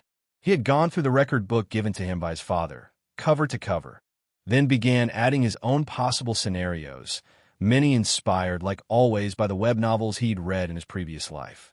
He grasped at every conceivable idea, determined to make the most thorough preparations he could. When fatigue finally set in, he didn't sleep. Instead, he meditated for 4 hours through the astral training method to recover his mind and mana, finishing just as the first rays of sunlight crept into his room. He was just considering heading out to meet his followers and main party, to formally introduce everyone to each other, when a message arrived on his beta bracer. It was from his father. The Mad Earl instructed him to head over to Drakenvale Manor, the accommodation prepared for the legend, just before noon, after making certain preparations. Alex's eyes gleamed as he read the message. So, it's finally time, he mused to himself. He immediately prompted Rune, opening a portal to his sanctuary pocket space. Without hesitation, he made his way to the storage area, barely sparing a glance toward the heartwood tree as he passed. There, he found a mid-sized jewelry box, which he retrieved it with care. A faint smile crossed his lips as he opened the box and confirmed its contents. Checking his pocket watch, he noted he still had some time before he was due at the manor. That meant he could make a few last-minute upgrades. He carried the items to his nearby workbench, laid out his tools, and began to work. There were only minor tweaks, but each one mattered, small adjustments that spoke of both his care and his nerves. When he finally finished, he still had time to spare. It's time to go, he thought, exhaling softly. He waved goodbye to the bonsai tree, then stepped out through the portal, the jewelry box held firmly under his arm. After washing up, then ensuring everything in his dorm was in order, Alex dressed himself in a sleek three-piece suit and donned a hat. Then, he left for Drakenvale Manor. Unbeknownst to most within the Enclave, an important and entirely impromptu event was unfolding that morning within one of the Mage Tower's guest villas. Several dignitaries had arrived quietly, slipping into the Enclave without ceremony or announcement. On the surface, these figures had little in common. Their alliances, professions, and affiliations rarely overlapped. If anyone had spotted them entering the Enclave that day, they would never have imagined they were attending the same meeting. Yet for those in the know, there was one name that tied them all together: Alex Fury. Each of the gathered guests shared a close relationship with the mad Earl's heir. They were, in one way or another, among his rare few friends. Knowing this, it became immediately clear why they had all been invited to the Mad Earl's temporary residence within the Enclave. When Alex arrived at Drakenvale Manor, he was taken aback by the small crowd awaiting him. Haggleworth, Pinchcoin, Agrut, Mordor, Professor Gremig Skullhammer, the Orcish scholar who had once saved him from Marcus Hertirian's gang, Prince Caesar, Archilus Maximilian, the Iron Host family of 3, his followers, and, most surprisingly, Grand Mage Tamon. Alex was still greeting the guests when the air subtly shifted. 2 new arrivals entered: the Mad Earl, Earl Drake Fury, and the Dragon Slayer, Merlin Pendragon. Their mere presence changed the atmosphere. Conversations died down, and a quiet reverence settled over the hall. The pair exchanged a few quiet words with Prince Caesar, who nodded solemnly before stepping aside. Then Drake's gaze turned toward his son. "Did you bring what I asked for?" he asked. "Yes, father," Alex replied, holding the jeweler box close. "Good. Then let's get this over with." The Mad Earl stepped forward, instantly commanding the attention of everyone in the room. "I thank you all for accepting my invitation on such short notice," he began, his deep voice carrying easily through the hall. "I know many of you have pressing duties, yet chose to honor my invitation, so I won't waste your time. Let's begin." He paused, then raised his hand. "Bring in the brides." From the grand staircase above, 3 breathtaking figures descended in unison: Yadara, Zora, and Eleanor. The sight froze the room. Eleanor and Zora's beauty was expected, dressed in their distinct gowns, elegant, refined, and unmistakably noble. They carried the same grace that had turned heads at the recent Golden Palace auction. But the greatest surprise came from Yadara. As Alex's shadow guard, she rarely drew attention to herself. She was often invisible, blending into the background as a protector. Yet now, dressed in a stunning black purple combat-style gown with golden accents, she was impossible to ignore. The gown was a perfect blend of elegance and practicality, beautiful enough for ceremony, yet flexible enough for battle. Even if in the unlikelihood that danger struck mid-ceremony, she could still move freely to respond to the situation. Zora and Eleanor, meanwhile, wore more traditional gowns, their designs reminiscent of the attire they had worn to the auction, regal, intricate, and undeniably radiant. As the 3 descended the stairs, Yadara, Zora, and Eleanor were met respectively by Drake, Merlin, and Caesar, who each offered an arm and escorted them toward the front of the hall, where Alex stood waiting on a prepared podium. Upon reaching the stage, the men released their partners, allowing the 3 women to ascend the final steps on their own. They came to stand opposite Alex, the air thick with solemn anticipation. Drake gave a slight nod, signaling them forward. Together, the 4, Alex and the 3 women, lowered themselves to their knees, facing one another across the ceremonial mat. Alex's gaze drifted across each of them in turn. He looked as though he wished to speak, yet words betrayed him. Finally, he exhaled softly and smiled. "As you all know," he began gently, "I like to plan things ahead, to have every word and step thought out in advance." His tone carried a faint laugh of self-mockery. "But this is one thing I just can't seem to plan for." He chuckled, then sighed. "I've tried to put my feelings into words, but they refuse to fit neatly into the lines I prepared. So, I'll just speak from the heart. Is that all right?" The three women nodded in quiet unison. Alex took a breath, his expression softening. "For all the bravado, all the brilliance I may try to show the world, the truth is, I am a fallible man, flawed in more ways than I'd like to admit. No matter how well I pretend, I have my limits, my weaknesses." He paused, his voice steady, though touched with raw honesty. "For that reason, I won't promise perfection. I won't promise forever, because even I can't guarantee what fate may bring. But what I can promise, what I will promise, is this: I choose you." He placed a hand over his chest. "No matter what life, fate, or others may throw at us, again and again, I choose you." His gaze lifted, meeting each of theirs.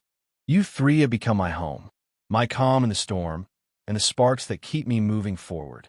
When the world grows cold or the path turns dark, it'll be your hands that light the way for me." A soft smile warmed his face.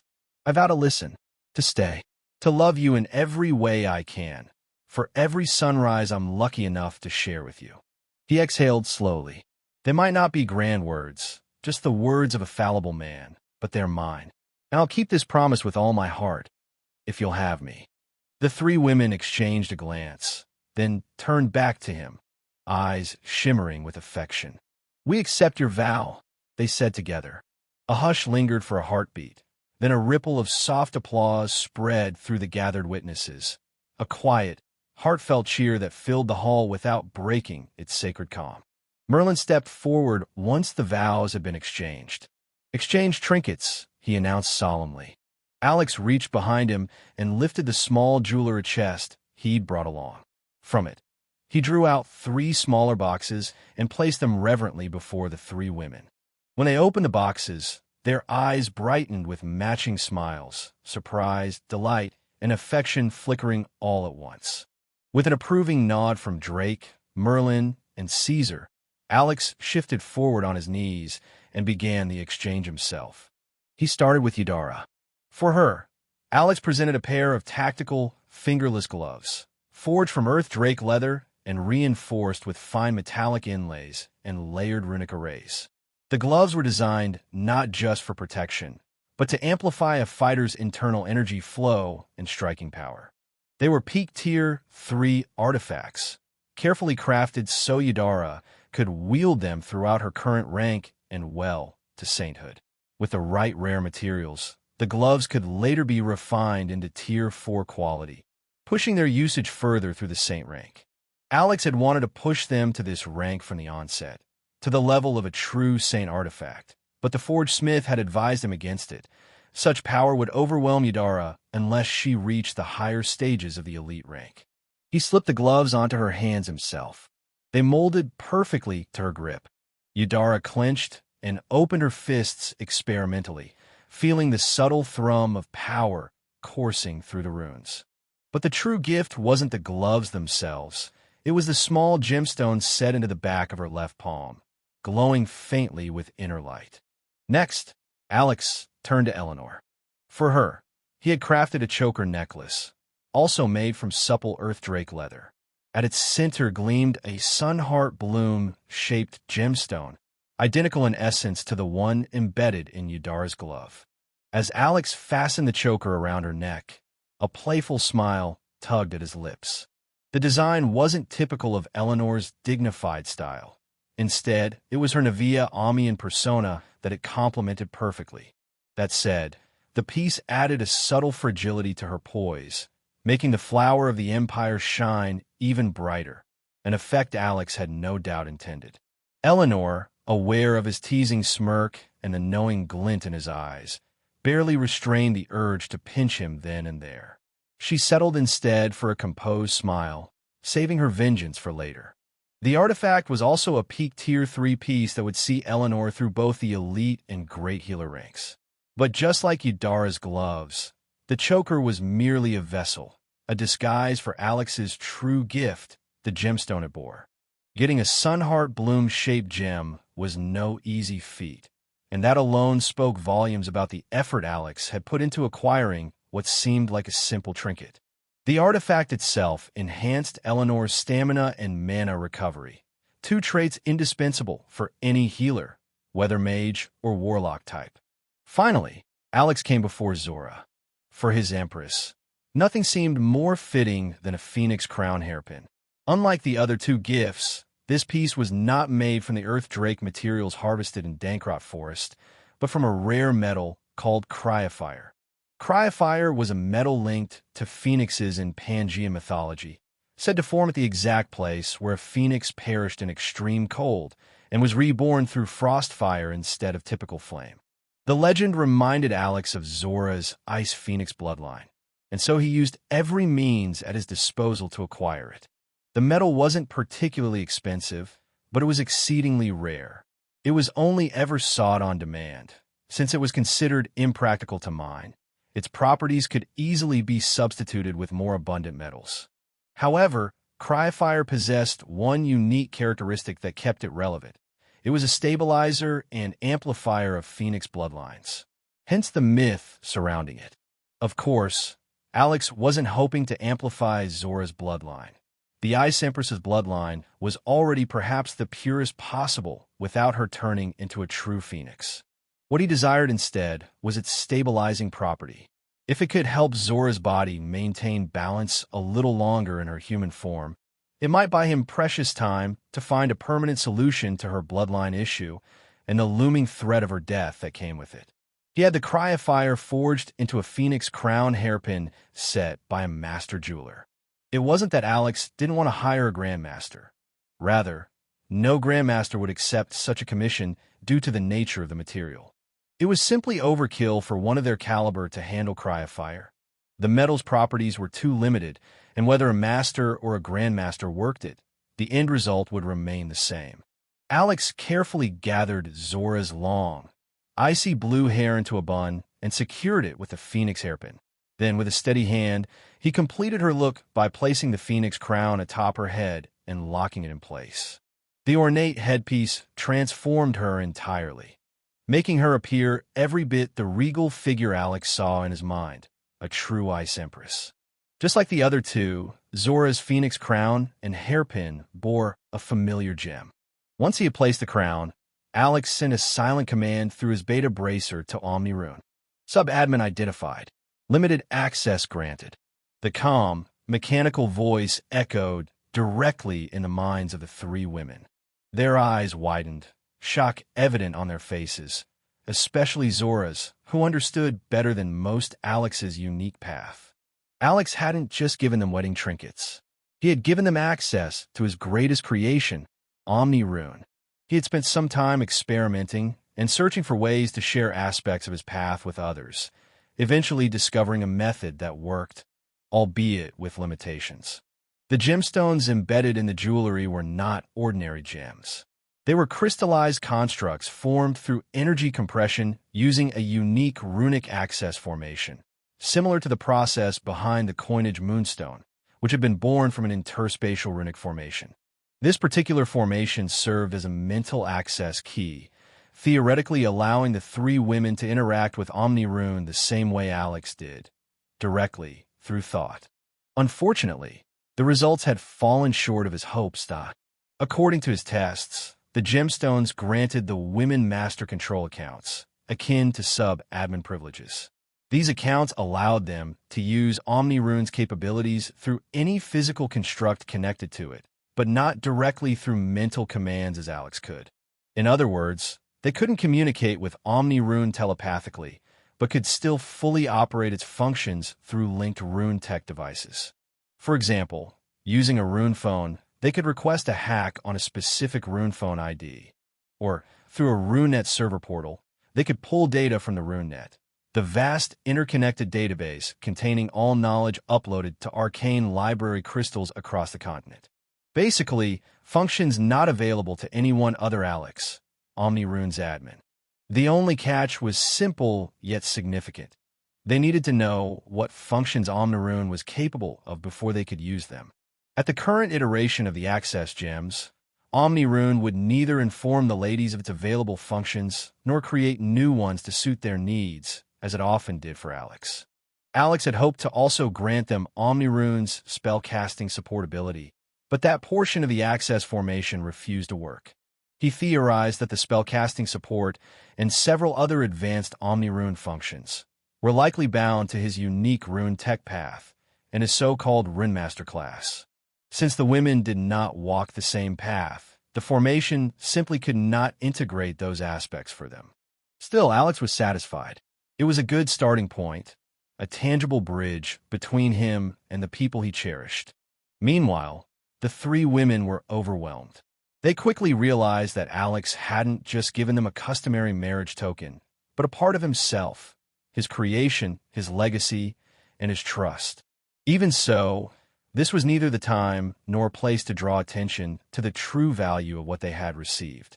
They merely smiled and composed themselves, determined to keep that secret between them. In turn, the women presented Alex with their own gifts. Yadara stepped forward first and handed Alex a box containing a short rod, something that looked remarkably like an athletic relay baton. The moment his fingers brushed against it, Alex sensed the energy flowing through the weapon. It was a peak tier 3 artifact, or rather a pseudo-saint weapon. Inside the box, nestled beside the rod, was a folded introduction leaflet detailing its properties. The unnamed weapon was forged from a rare alchemical material, one formed from the fusion of dragon bones with enchanted metals through an intricate alchemical smelting process. Chua! Alex took hold of the weapon, and it suddenly pulsed, drawing in some of his mana. In his hands, it extended into a full meter-long rod. According to the leaflet, it could stretch from its 100 centimeters base length up to 2 meters. More impressively, its form could adapt based on how mana was channeled through it, allowing both blunt and sharp strikes as intended by its wielder. Such usage reminded Alex strongly of the dragon commute. Essentially, the weapon could serve as a baton, dagger, sword, staff, and even a wand. Its very theme was versatility, a mirror of the dragon commute itself. Fitting, Alex mused. He was certain this weapon had been arranged by either Merlin or his father. Merlin had undoubtedly provided the materials and the crafting notes, while Drake likely funded its crafting, because, knowing Merlin, he definitely wouldn't have paid for it himself. Alex accepted the baton readily. It solved any need he might have had for a weapon in the short term. From Eleanor, he received a box containing another pseudo-saint artifact, the Shadow Walker Cloak. The cloak enhanced the wearer's affinity with darkness, making dark-based abilities, spells, and techniques up to grade 9 spells, Grand Mage level, and tier 4 battle techniques, Saint techniques, easier to use. Yet, the cloak was not Eleanor's only gift. Hidden beneath it lay a second chance potion, a rare potion said to be capable of healing any injury in those below sainthood. For a non-saint, it could fully restore the body, effectively granting a second life. Even saints would find it remarkably effective. Such a potion was a treasure anyone would covet, as it was one that was only ever truly useless at the legendary level and above, individuals who had shed their mortal frames to become beings of energy itself. Its potency meant that revealing its existence could place Alex in danger, which explained why Eleanor had hidden it beneath the cloak. Alex suspected the Shadow Walker Cloak was Eleanor's own thoughtful gift, while the second chance potion was likely gifted to her by someone else, most plausibly Prince Caesar. Among those present, only Drake, Merlin, or all might else could have provided such a potion, but they would likely have given it directly to him due to its value. This made Caesar the most probable source for the potion, helping Eleanor provide a gift worthy of a member of the imperial clan. Finally, there was Zora's gift. Her box contained a magic rune pen. At first glance, the pen seemed ordinary, indistinguishable from a mundane writing instrument. That is, unless one noticed it emitted no item aura, making it impossible to determine its tier or power. This was not something a low-level rune pen, or indeed, most magical items could do. It indicated the pen was far from ordinary. Yet no matter how Alex probed, the pen revealed nothing. It became evident that, just as Alex had gifted Zora something symbolic of his view of her, the Ice Empress, she had returned something equally symbolic of her view of him, an enigma.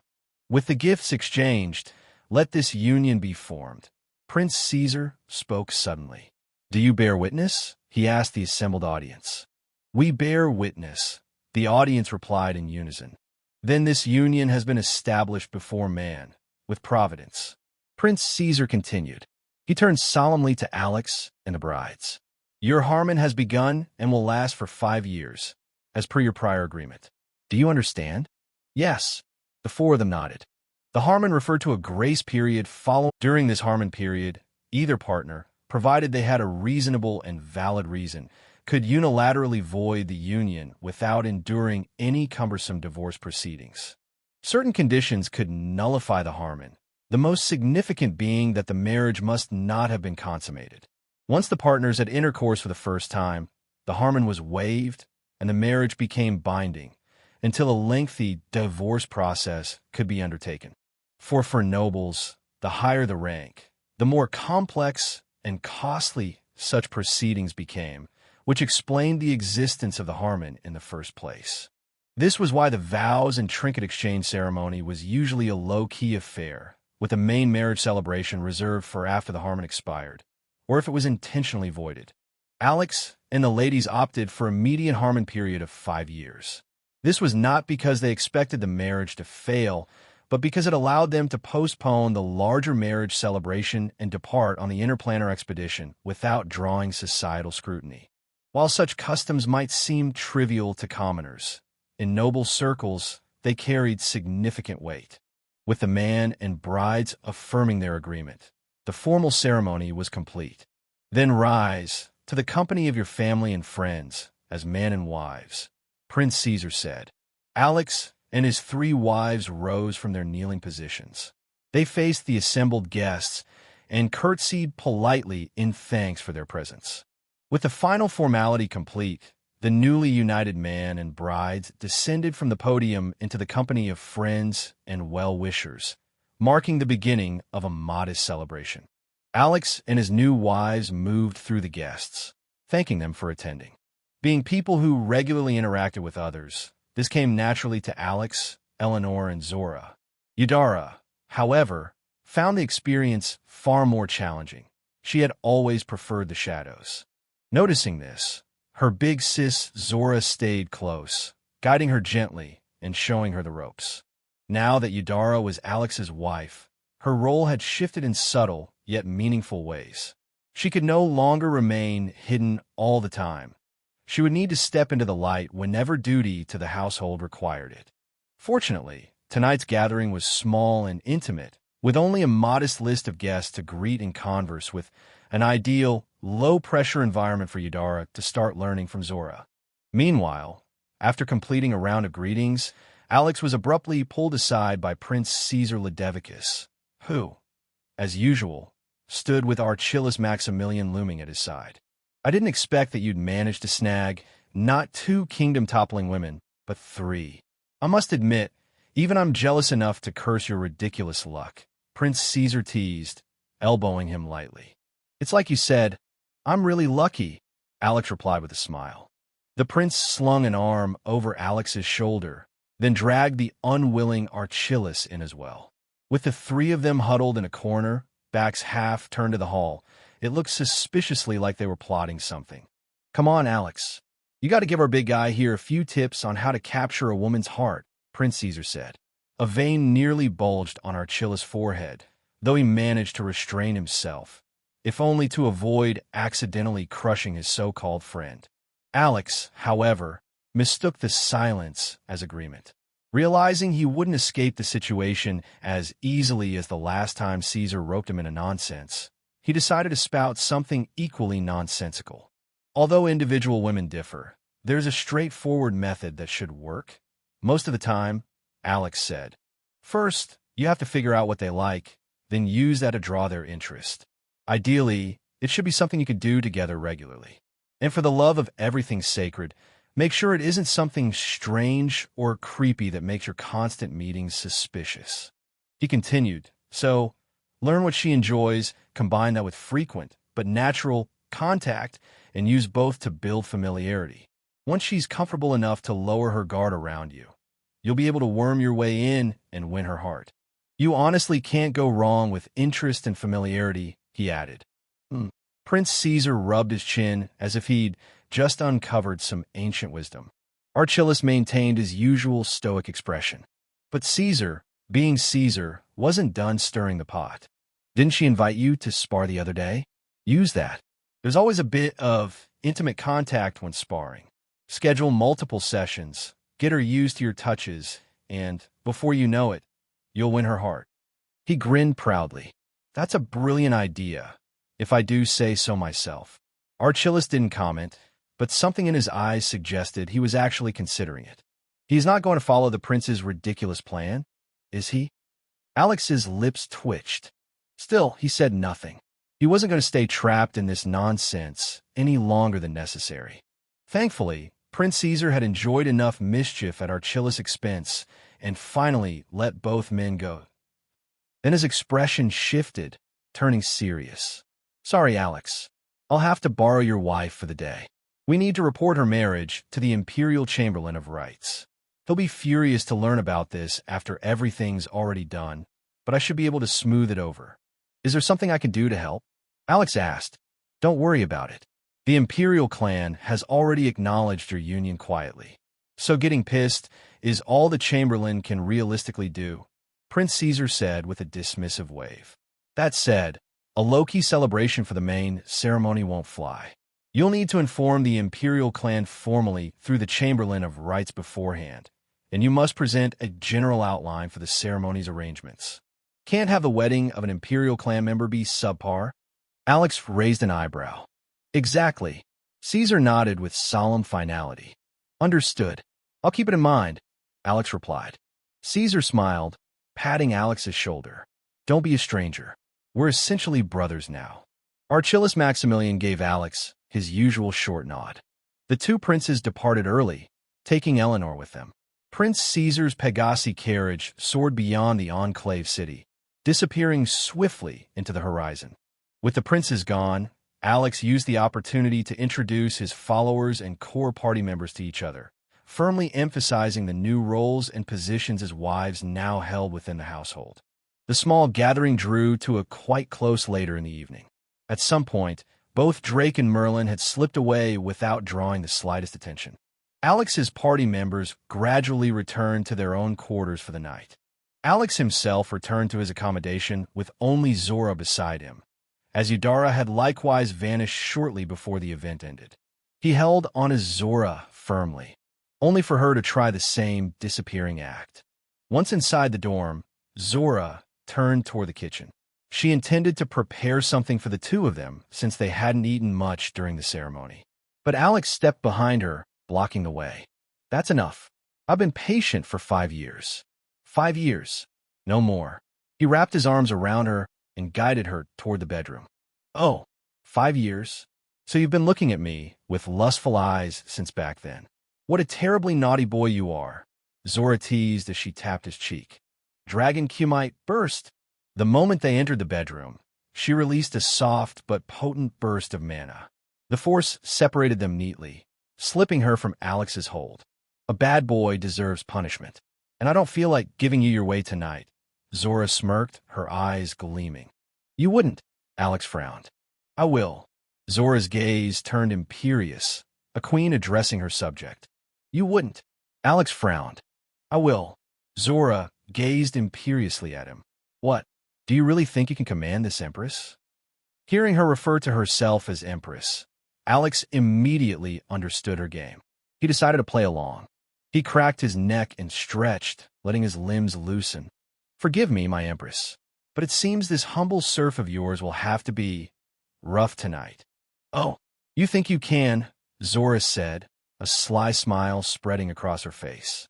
Her cold mana swirled around her, dropping the room's temperature by several degrees. Alex's flame mana responded instinctively, coiling around him as a shield, countering the chill. The cold and moisture radiating from you tells me you need a deep warming up. What kind of serf would I be if I didn't oblige? Dragon Commute burst. In an instant, a surge of mana propelled Alex forward, covering the distance between them in a blink. even if I must do so forcefully. Zora thrust out a palm to strike, but Alex ducked beneath it effortlessly, maneuvering behind her. His fingers shot to her sides, unleashing a precise attack that bypassed all her defenses.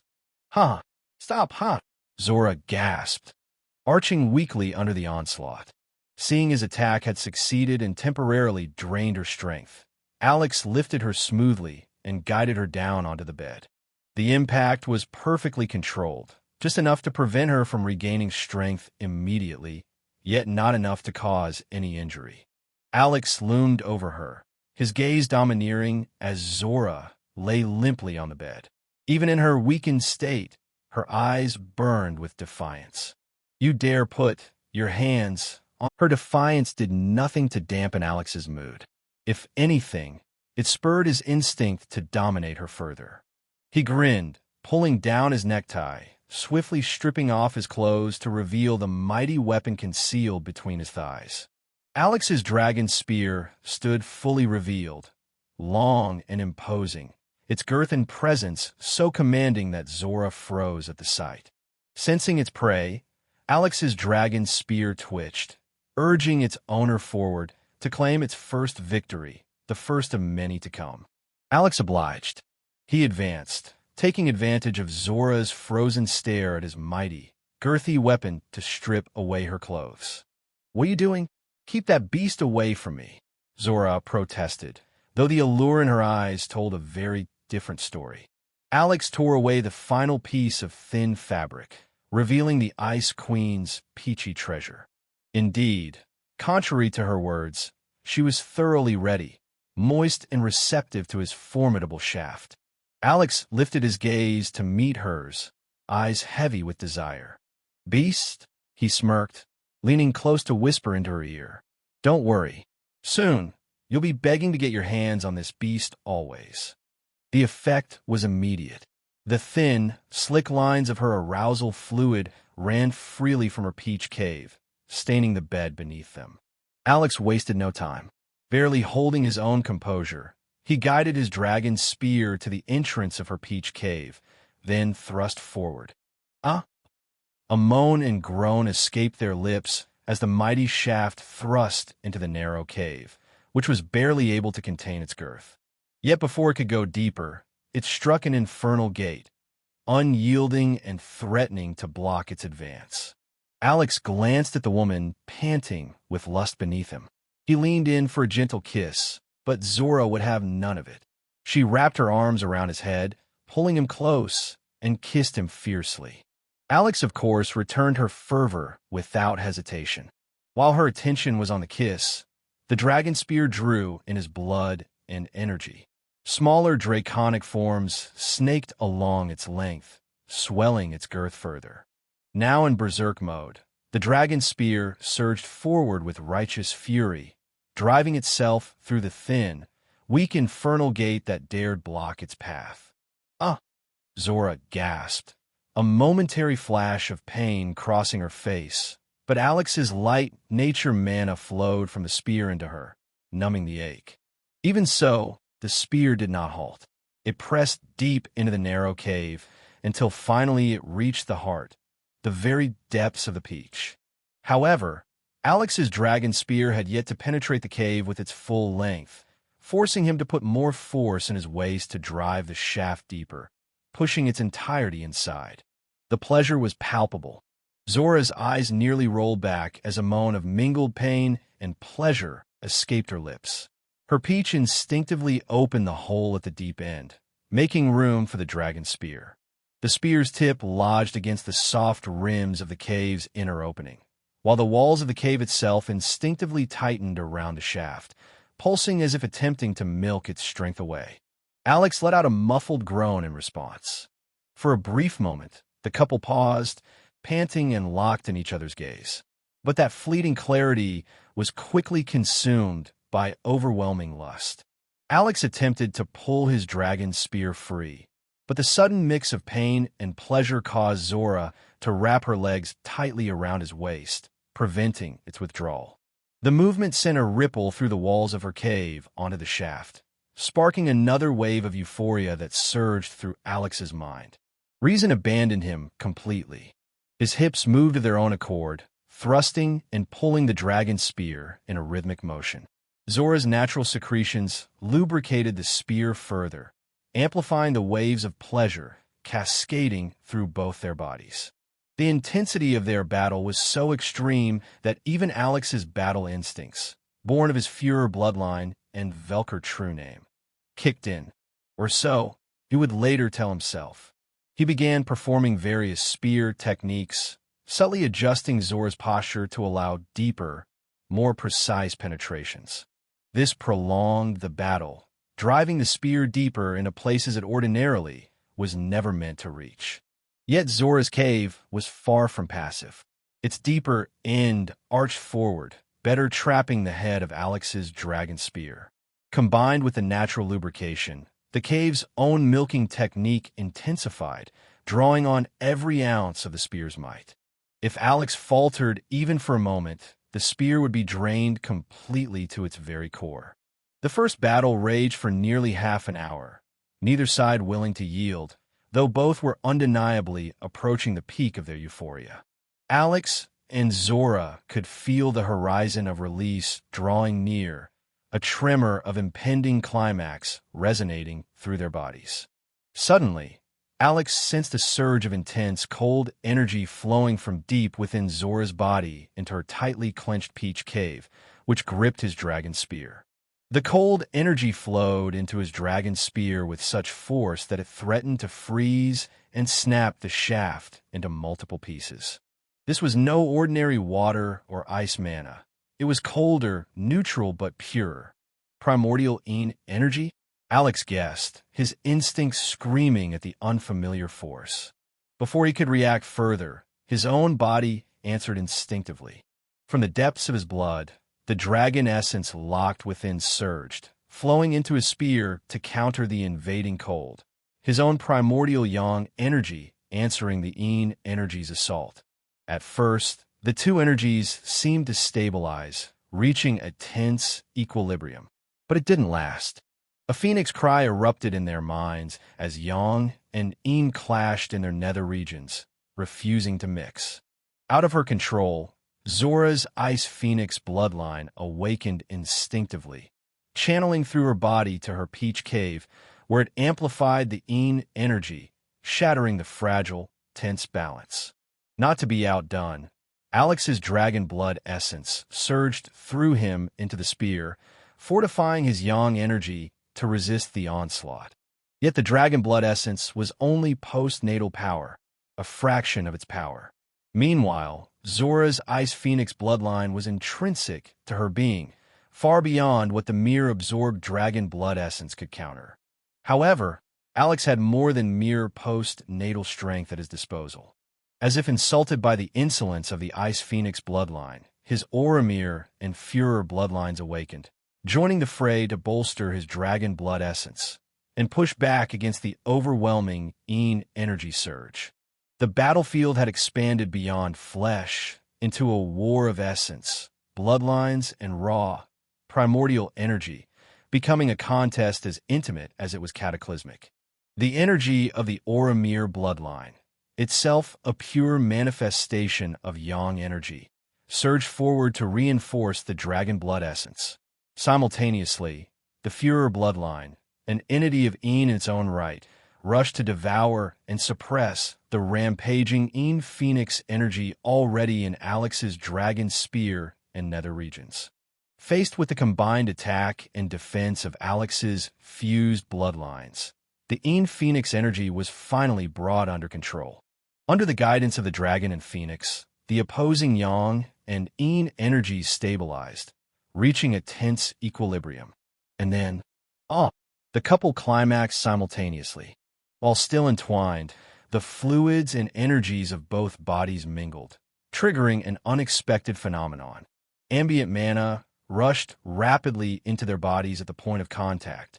It cascaded through their forms, repairing hidden injuries, mending subtle fatigue, and tempering their bloodlines and bodies, harmonizing them into a more perfect match. Their essence and physical forms aligned in perfect resonance. But the influx did not stop there. Excess mana, left over from the tempering, surged toward their mana hearts, attempting to increase their overall mana reserves. Alex acted quickly, prompting Etherkindle to refine the excess mana to its limit, deliberately preventing his rank from rising.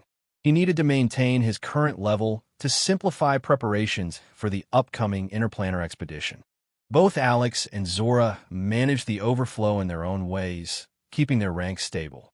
After the intense exertion, the couple lay panting, bodies slick and warm. Alex carefully withdrew his dragon spear from Zora's peach cave. A mixture of fluids, ejaculates, blood, natural lubricants, and maybe sweat, flowed down from the cave onto the bed, a testament to their shared intensity. His gaze lifted to Zora's face. For a moment, he hardly recognized her. The composed, poised woman, who on occasions wore the mask of an ice queen, was gone. In her place was simply a woman whose face was lost in lust and euphoria, raw and utterly human. Alex looked down at Zora, sprawled limply across the bed, arms raised above her head, exposing the smooth, pale skin of her armpits. His gaze drifted naturally to the perky, fleshy mounds of her chest, the erect peaks drawing his attention with an almost magnetic pull. But he didn't linger.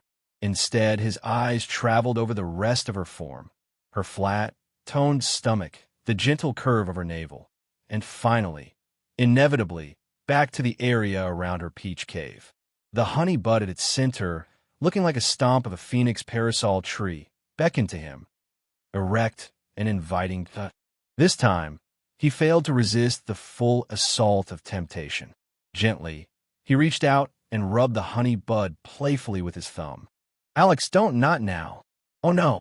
Zora's body arched sharply, and a sudden gush of fluid erupted from her overstimulated bladder. She squirted for several long moments before collapsing back onto the bed, leaving Alex thoroughly drenched but undeterred. The look in her eyes, flushed and full of desire, held him captive even in her weakened state. "Alex, more," she whispered, a pleading, molten tone that shattered his restraint. That was all it took. A burst of euphoria exploded in his brain, blanking out everything else. The blood surged back into his dragon spear, rejuvenating it fully, its length, girth, and power restored. Without hesitation, Alex drove the dragon spear back into Zora, spearhead, shaft, and all, plunging to the sack. The room became a symphony of animalistic grunts, groans, and moans. The creaking of the bed frame harmonized with the rhythm of their bodies as they explored each other with abandon, testing every edge of sensation. Alex called upon the infamous 33 intimate positions he remembered from his past life and bloodline memories, moving with precision, intensity, and unrelenting passion. Hours passed. The night became their own private universe of sensation, climax following climax, until finally, their bodies exhausted, they collapsed together. Wrapped in each other's arms, they drifted into dream world, the bedroom thick with the lingering scent of love, lust, and intimacy, a testament to their union, both in body and in spirit. The rays of morning light cascaded through the window and spilled across Alex's face, finally dragging him out of sleep. Groan. A small sound escaped his lips as the memories and the consequences of the previous night caught up with him. He had certainly become a man last night, thoroughly conquering his ice empress with his dragon spear. Thinking about Zora, Alex noticed he was alone in bed. He looked around and spotted their clothes, which he had thrown to the floor during last night's battle, now neatly folded on a stool. Zora probably wouldn't be able to wear her dress again. He had torn parts of it in his haste. Alex stood and began looking for his underwear. He rummaged through the pile of folded clothes, only to realize his shirt was missing. With a shrug, he pulled on his trousers and stepped out of the bedroom. What greeted him in the living room nearly stopped his heart. Zora preparing a meal in the kitchen while wearing nothing but her panties and his oversized shirt, one sleeve slipping off her shoulder to reveal the gentle curve of one perky, tempting mound. The sight was dangerously arousing, in more ways than one, for a vigorous young man who had only just tasted the peach the night before. He walked up behind her and wrapped his arms around her, boldly cupping both soft mounds through the shirt. Zora chuckled at his antics but didn't stop him. "How are you feeling?" Alex asked, a hint of worry slipping in. He wasn't entirely sure if he'd been too rough. "I actually feel wonderful. Never better, in fact," Zora replied, sounding genuinely surprised. "My body feels light and refreshed." "Really? I feel sore all over," Alex said. For some reason, the memory of the ox he once used to demonstrate his rune tattoos surfaced. Like him, the ox had plowed the earth with great vigor, only to end up weak and limp afterwards, while the soil became richer for it. "Fortunately, I'm stronger than that poor ox, or I might have ended up in a similar state," Alex Riley thought. "Not all over, it seems. This guy is still very vigorous," Zora said softly, snapping him out of his thoughts. She deliberately pushed her soft buttocks back against his now revived dragon spear. "This guy has a different energy tank," Alex said proudly. "No matter how tired I am, he will always rise to the occasion." Zora chuckled. "Especially when I wake up to the sight of my wife looking so delicious first thing in the morning," he added quickly, never missing a chance to secure some points. Expectedly, Zora's eyes lit up like a blooming flower. She turned off the fire and faced him fully, still wrapped in his arms. "Do want to go again?" she asked softly. Alex's throat felt parched. His ever-eager dragon spear twitched wildly, as if answering for him. Growl. Before he could respond, his stomach let out a loud protest. Only then did he realize just how hungry he was. He had barely eaten the previous day, then gone straight into a long, merciless marathon battle with Zora. Realization dawned on her. She slipped out of his arms and hurried to serve him food. "You should eat. We didn't get to have dinner yesterday." Alex found himself torn between laughter and tears, delighted to have a caring wife, yet mourning the loss of his pre-breakfast quickie. Just as Zora set the plates on the dining table, two figures entered the house. One slipped in through the window, the other padded in through the pet door. The latter rushed straight into Zora's embrace, while the former perched neatly on Alex's shoulder. Senu and Fun.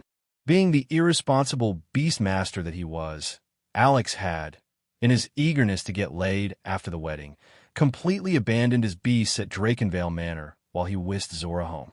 Fortunately, Fun and Senu were understanding creatures, giving their master space to battle out with his mate and only returning this morning. After greeting Alex, Senu dove straight into her favorite resting spot, inside his shadow. There, she basked in the light darkness aura born of his fused bloodline. Purr! Fun purred unconsciously in Zora's arms. Fun always enjoyed staying with Zora.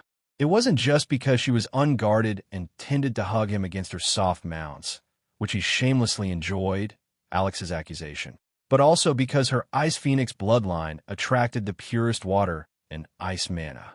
It created an environment he loved, especially in his white ice wolf form. The wolf purred again. The area around Zora felt even more comfortable than he remembered. Unbelievably pure water/ice mana brushed against his fur like a cool breeze. "Your bloodline? Did it improve?" Alex asked suddenly. Zora considered the question as she gently stroked Fawn's head resting on her thigh. "Yes and no," she answered. "The bloodline's purity itself didn't improve, but its harmony with my body did. I think my body is a step closer to being able to withstand the upcoming nirvana." "Really?" Alex's eyes brightened instantly. "Calm down. It's not that great," Zora said realistically. "It's maybe a 1 in 1,000, 1 in a million improvement. Still, an improvement is an improvement, and it's something we can keep doing. Even if each effect is small, over time it'll all add up." Alex, ever the optimist, saw only the potential. Zora shook her head faintly. She didn't want to build up false hope. She had already resolved to live in the moment, taking each day as it came. Better to cherish what she already had than daydream about some miraculous cure. She smiled teasingly. "Are you sure this is about my condition? Are you sure you're not just looking for an excuse to enjoy our bedtime communication more often. Alex recognized her attempt to divert the topic, but he chose to indulge it. I don't see why it can't be both. I get to enjoy seeing my ice empress writhing beneath me in pleasure, while also helping harmonize your bloodline and body. What could be better? He said shamelessly. He added, that's what I call a why. A win-win, Zora finished dryly. Exactly. Alex winked and chuckled. After they finished eating and cleared the dishes, Zora placed Fawn in the nearby pet box to sleep while the couple moved to the living room. There, Zora stumbled upon Alex's jottings regarding the interplanar expedition. She was particularly intrigued by the section where he had written down possible scenarios they might face upon stepping through the gate from his imagination. Attack on host major city by powerful enemies. Possibility of a beast wave. 1 in 1,000 years opening of secret realm. 1 in 100-year sect recruitment by a major sect or organization. Discovery of a one-of-a-kind treasure. Some ignoramus selling a sacred artifact for scraps. Zora read aloud for his handwritten list. It started reasonably enough, plausible even, but quickly snowballed into utterly absurd possibilities that would have little direct impact on the expedition team. Zora slowly turned to stare at him, baffled. Alex, unfazed, calmly sipped his drink as though every single one of those scenarios were perfectly normal. To him, as a lifelong web novel reader, they were normal events that happened after an MC arrived in a new world. He didn't find anything strange about it. But Zora? That was a different story entirely. You got all these from reading the expedition logs of your family's predecessors? Zora asked, unable to hold back the question. No, Alex shook his head. Those ones you just read came from literary works I found on the net. Technically, he had read them on the net, just not the net she was imagining. And why would you assume the fictional literature you read on the RuneNet will come to pass in reality? Zora asked, brow raised in deep suspicion. Well, because the world isn't as random as we assume, Alex replied calmly. Fiction, no matter how unrealistic it appears, is always grounded in reality in some way.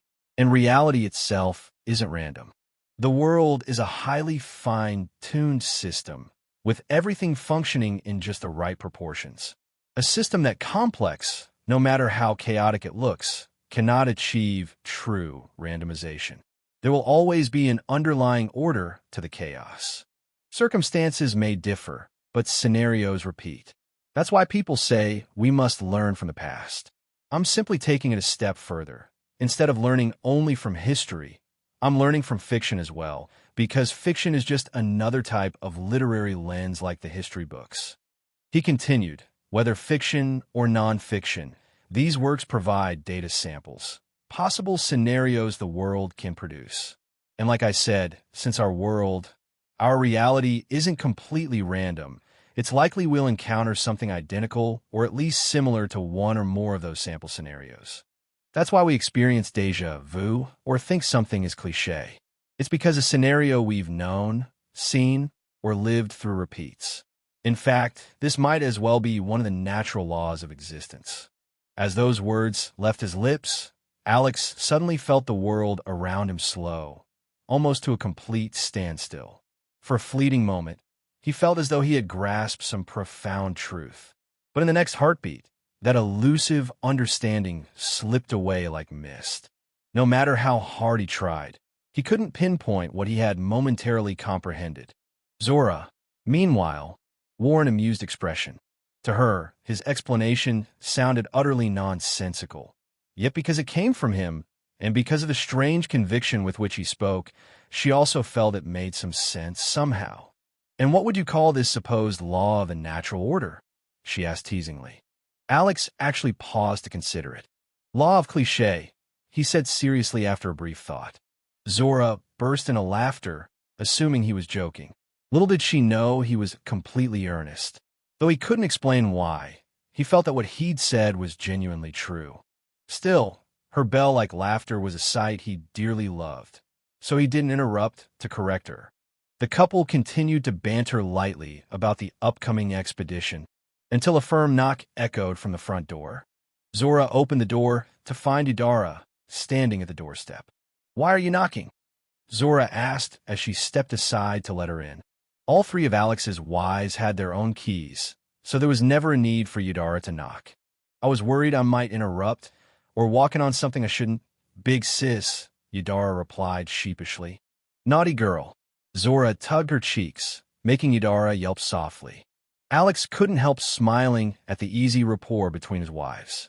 One of his earliest worries about polygamy in this world had been the cliché: women quarreling, rivalries over status, and endless petty disputes.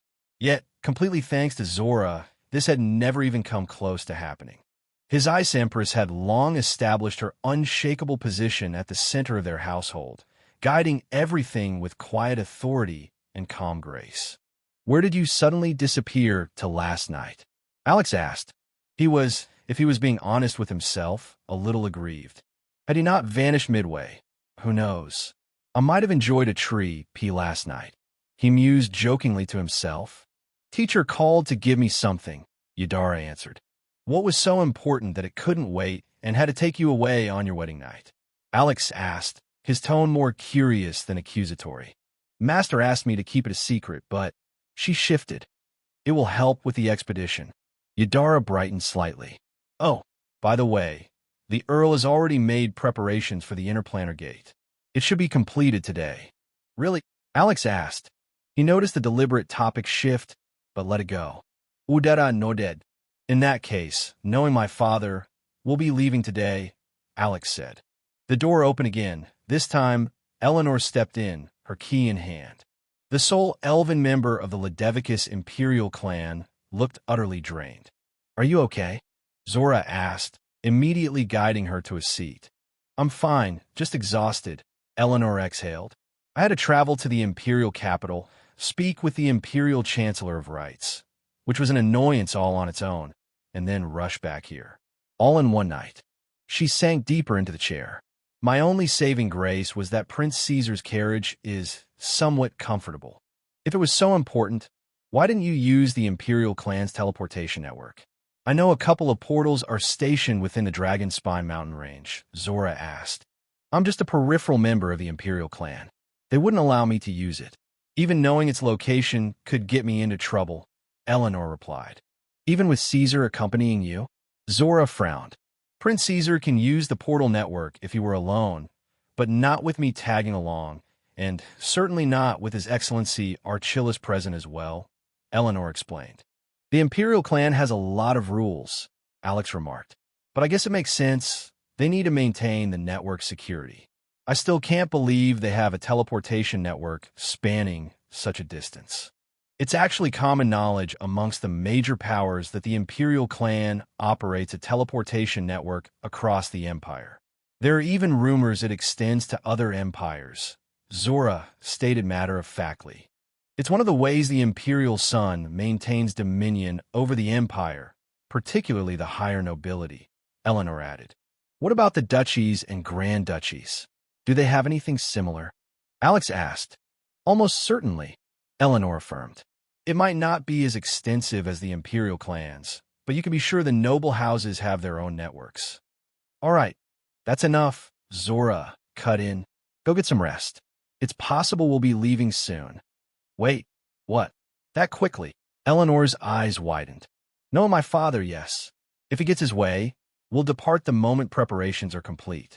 So you'd better rest while you still can. Okay, Eleanor nodded, moving immediately toward one of the bedrooms.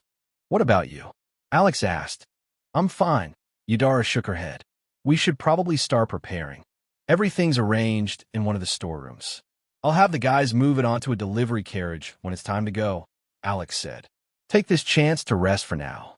Understood, Master, Eudora replied. Alex gave her with a fixed stare. Rather than correct her mistake, Eudora stuck out her tongue playfully and retreated inward as well. The playful gesture caught Alex off guard, leaving him momentarily stunned. Zora placed an arm on Alex's shoulder, mock cleaning a non-existent tear. How little girl has grown. Thanks so much for your hard work, hubby, she joked. Thwack. Alex immediately spanked her. She let out a barely muffled cry. You dare hit me? You, my serf, have gotten bold. She glared at him. Apologies, milady. I just saw your bow was itching, so I helped scratch it, Alex replied. You. Zora jumped on him, pushing him back into a chair and sinking her teeth into his neck. Well, it was less a bite and more a playful nibble. Ah! Alex pretended to be in pain, muffling it so as not to disturb the others who had gone inside. The playful nibble soon escalated to licking. Before long, Zora's mouth found Alex's, and the two kissed passionately while Alex's hands roamed freely over her body. The scant clothes she wore posed no real obstruction as his wolfish hands explored both her front and rear perky mounts. Lust hung thick in the air, and it was only the thought that Earl Drake could summon them at any moment that prevented them from going further. Still, as the foreplay continued, their desire inevitably surged. Let's just do it. We'll make it quick, Alex suggested, unable to hold back any longer. All right, Zora agreed immediately. She too could no longer resist after tasting the forbidden fruit just hours ago. Wine. Alex was just about to unleash his dragon spear from the prison of his trousers when Fun's cry interrupted them. The couple froze. Fortunately, the wolf hadn't woken and was merely tossing in its sleep. Still, the noise was enough to kill the mood and snap them back to reality. Maybe now's not the time after all, Zora said, rising from Alex's thigh and readjusting her panties, which he had moved aside. You're right, Alex replied begrudgingly, shooting a brief glare at Fun's sleeping form. What man's best friend you are. Caught blocking your master, he thought, annoyed. With their composure restored, the couple settled into each other's embrace, discussing the expedition and their general plans. About 3 hours later, near the crack of noon, Alex received a message from Earl Drake. As expected, it was a call to move out for the expedition. As Alex expected, Earl Drake Fury sent a message informing him that preparations for the interplanar portal were complete, ordering him to bring his expedition party along to a secret location. Alex immediately sent a summons to his party members to come to his dorms. Due to the sensitive times, the party members took a roundabout route, eventually arriving through a secret entrance connected to Alex's residence. This hidden passageway lay beneath one of his assigned storerooms, the very same storeroom where Alex kept the interspatial storage chests containing his prepared provisions for the expedition, at least the less vital ones. Alex looked over his main party as they assembled before him, including himself, his wives, and the recruited followers accompanying him.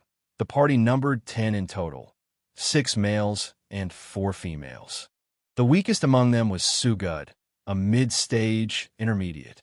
Meanwhile, the strongest, at least in terms of cultivation rank, was Eleanor, who dispelled her camouflage to reveal she was actually a mid-stage elite.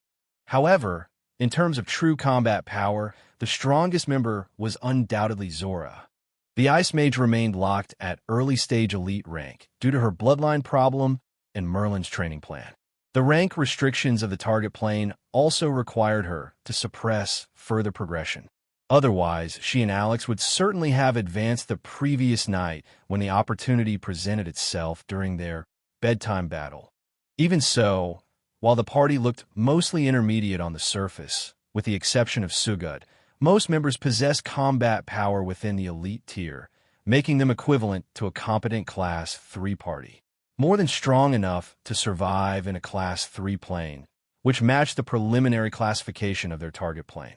Alex nodded to himself, satisfied. He had indeed assembled a capable main party. Whatever additional troops his father provided would be supplementary at best.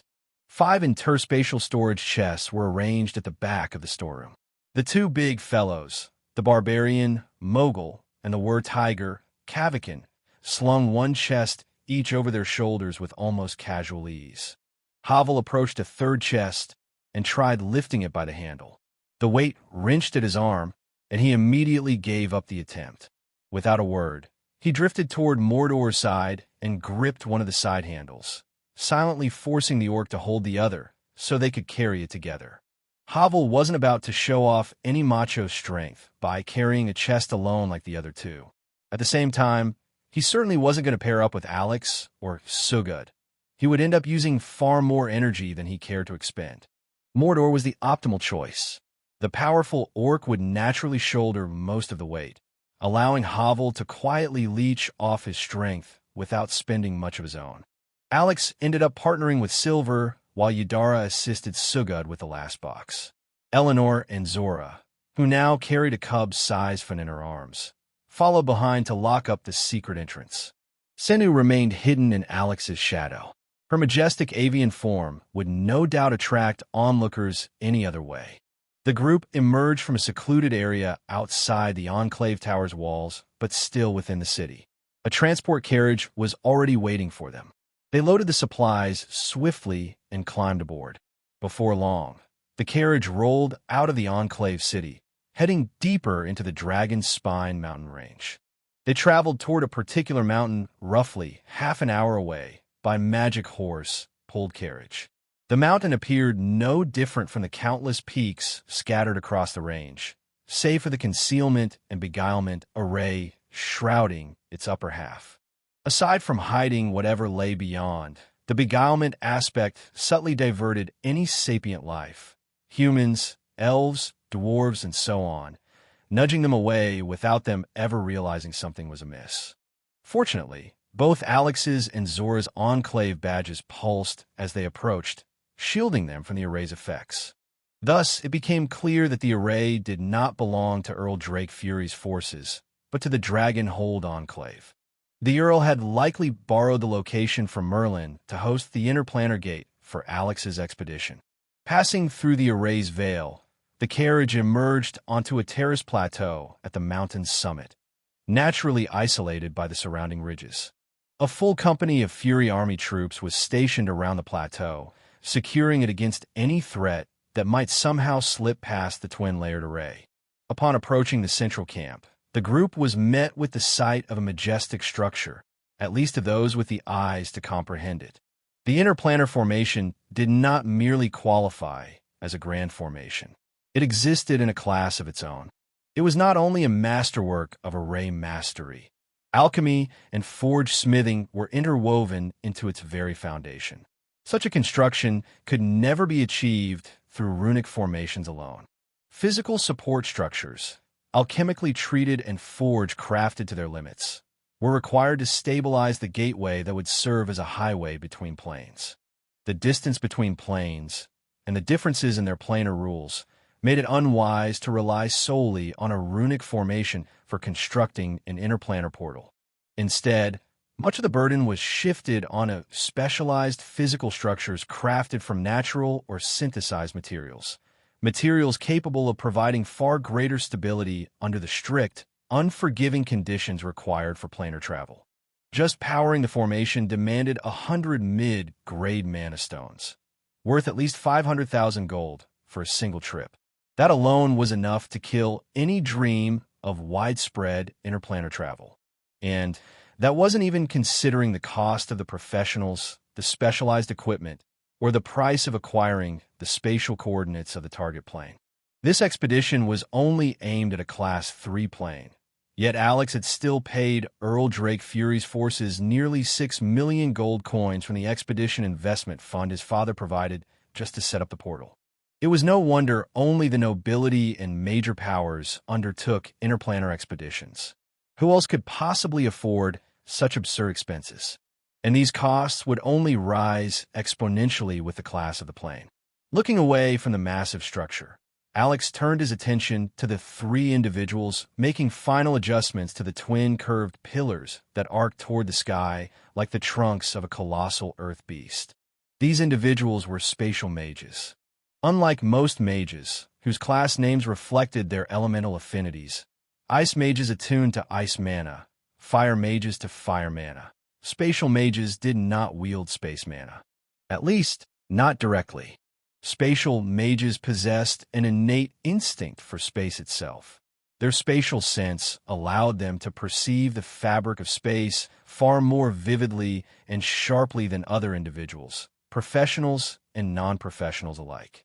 With that heightened perception, they could locate spatial points, fault lines, and ley lines that made navigating through space exponentially easier. They didn't manipulate space outright. The common consensus held that spatial energy/mana was too evasive, too intangible to be controlled at will. Instead, they identified the weak points and paths of least resistance woven through the fabric of the world. In other words, space was coaxed, not forced or coerced. This was the same reason a lightning mage like Norton Stormwind, the Earl's dependable but money-grubbing hound, could also be considered a spatial mage. He didn't possess space elemental mana. Rather, he perceived space differently and moved through its corridors, giving the effect of teleportation, exactly how most teleportation spells and formations functioned. Even Asta, despite her affinity with the fire element, had been steered towards spatial magic. Alex had discovered her instinct for space early on and pushed her to develop it, making her one of the rare few capable of the role. In essence, being a spatial mage was closer to a lifestyle-type profession, like healers and craftsmen, than a true professional cultivator class. As part of their training, spatial mages learned how to intuitively feel and methodically calculate spatial positioning, travel paths, spatial distortions, and the countless micro-variables that determined whether travel through the void would be smooth or fatal. This was why they were indispensable to interplanar travel.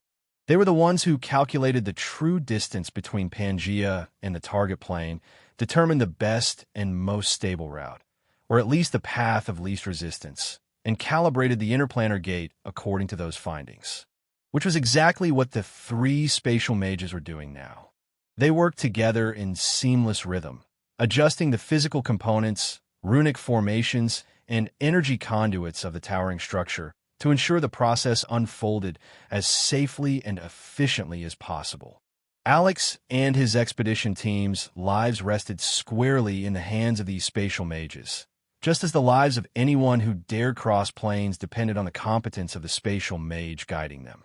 This was why competent spatial mages were among the most sought-after individuals on the continent. No sane person would place their life in the hands of an incompetent one. Most higher noble houses therefore raised their own spatial mages. Who better to trust with your life and the lives of your subordinates than someone trained within your own household? Unfortunately, due to the terrible mage culture of the Fury family over the years, Norton Stormwind remained their only true spatial mage. The three individuals calibrating the oval, cone-shaped interplanar portal were essentially long-term contractors hired by Earl Drake, loyal by coin, not by blood. This was precisely why Alex placed such emphasis on Asta and on the potential promising recruit from Echelon. He was determined to cultivate a Fury branch that would be truly self-reliant. Only then could Earl Drake's ambition, whatever shape it would take, become a feasible reality. And the Earl understood this well, which was likely why he kept his true intentions hidden behind an ever-present mask. Alex's mind wandered to the long list of things he would need, both before and after taking over from Earl Drake. It made him shake his head slightly. He cast the thought aside and refocused on the stalwart man, standing before the portal, watching the spatial mages like a predatory hawk. Earl Drake, Fury himself. Alex signaled for his party to offload the chest from the carriage. He gestured to Zora to take charge, then walked up to stand beside his father. "Magnificent, isn't it?" Drake said the moment Alex reached his side. Alex blinked in mild surprise.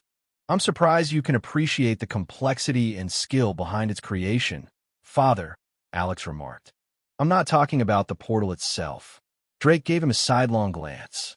"I'm speaking about the prospect it represents." "Oh."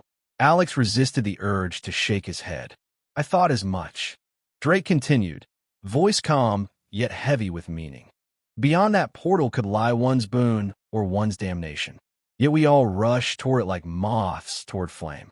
We even send our children running toward it, all for the promise of power, a great allure for those fortunate enough to survive. In your defense, father, I would still have run toward it," Alex said. "Like you said, I am fortunate as well as unfortunate to be a Fury. The enemies of the Fury name will swallow me whole if I don't gain power. With or without you, I would have stepped through these gates. If anything, I'm glad I have your aid." Drake didn't respond, at least not outwardly. Then something in his expression shifted. His gaze scanned Alex from head to toe, then drifted unerringly toward Zora. A knowing smirk curled on the Earl's lips. Well done, boy. You are a man now. Alex almost blushed. Almost. But he had grown a thicker hide recently, so he forcibly steered the conversation away. Father, I left a retainer at the Enclave. Her name is Asta. She's training to become a full-fledged spatial mage. She's following the Enclave's systematic curriculum, which means once she graduates, she'll be able to build a similar system for her house. I will ensure she is well provided for in your absence, Drake interrupted. Alex hadn't even finished before the Earl deduced his intention. Indeed, this was an opportunity the Fury family couldn't afford to squander. Dragonhold Enclave grade was one of, if not the best quality of any resource available on the market in the Empire. Alex smiled, satisfied. But then Drake added, without the slightest hint of shame, but you will reimburse the family for the costs when you return. Alex's smile twitched. Hey, I'm doing this for the family's benefit, Alex protested. You are now a baron with a fief to manage. You take care of your own branch first before you start thinking of the entire family. Drake's voice was calm but unyielding. When you have spatial mages to offer, then you can negotiate with us. He glanced to his son. Catering to the Fury family is good, but remember which family you belong to. If you don't have your own power, then you have no right to speak. Focus on building your strength first. We've survived this long. We won't perish before you grow. Alex was left tongue-tied. Understood, father, was all he managed to say. It was only before Drake, and perhaps Merlin, that Alex acted his physical age. Maybe it was because he had been an orphan in his previous life. So, standing before Drake, the man who was the closest to a father figure as any he had ever known, one he felt privileged to have, he couldn't help slipping into the role of a son before the man. The 15-man squad over there will accompany you. Drake tilted his head toward a group of well-armed knight soldiers standing some distance away. They bowed immediately when they noticed both Drakes looking their way. Alex gestured for them to head toward his main party, and they quickly dispersed to join the others. All of them are intermediates. That's good, Alex said. But still, only 15? I paid 50,000 gold to hire them, not to mention the hundreds of thousands I spent equipping them. You're hiring them for an undetermined period. When you return, take it up with the relevant department and you'll get your rebate. Drake's reply was calm, matter of fact. At least tell me they threw in the horses, Alex muttered. They did. Your nightmare horse has already established control over them. Drake gestured toward a spot out of Alex's immediate line of sight. Following his gaze, Alex spotted Dread basking lazily in the sun before a herd of nearly 30 horses. Each one was a superior breed of horse-type magical beast, reliable on almost any terrain. They would have cost him a fortune if he had tried to acquire them on his own, if he could even find any. Such beasts were usually snatched up by major powers long before they ever reached the open market. Seeing the herd eased the sting of the Fury army's blatant rip-off. Just then, the spatial mages signaled an all-clear to Earl Drake. All right, the gate is open.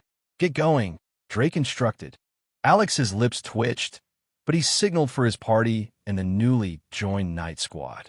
They began moving toward the active gate. Alex, however, stayed beside Drake. And what are you waiting for?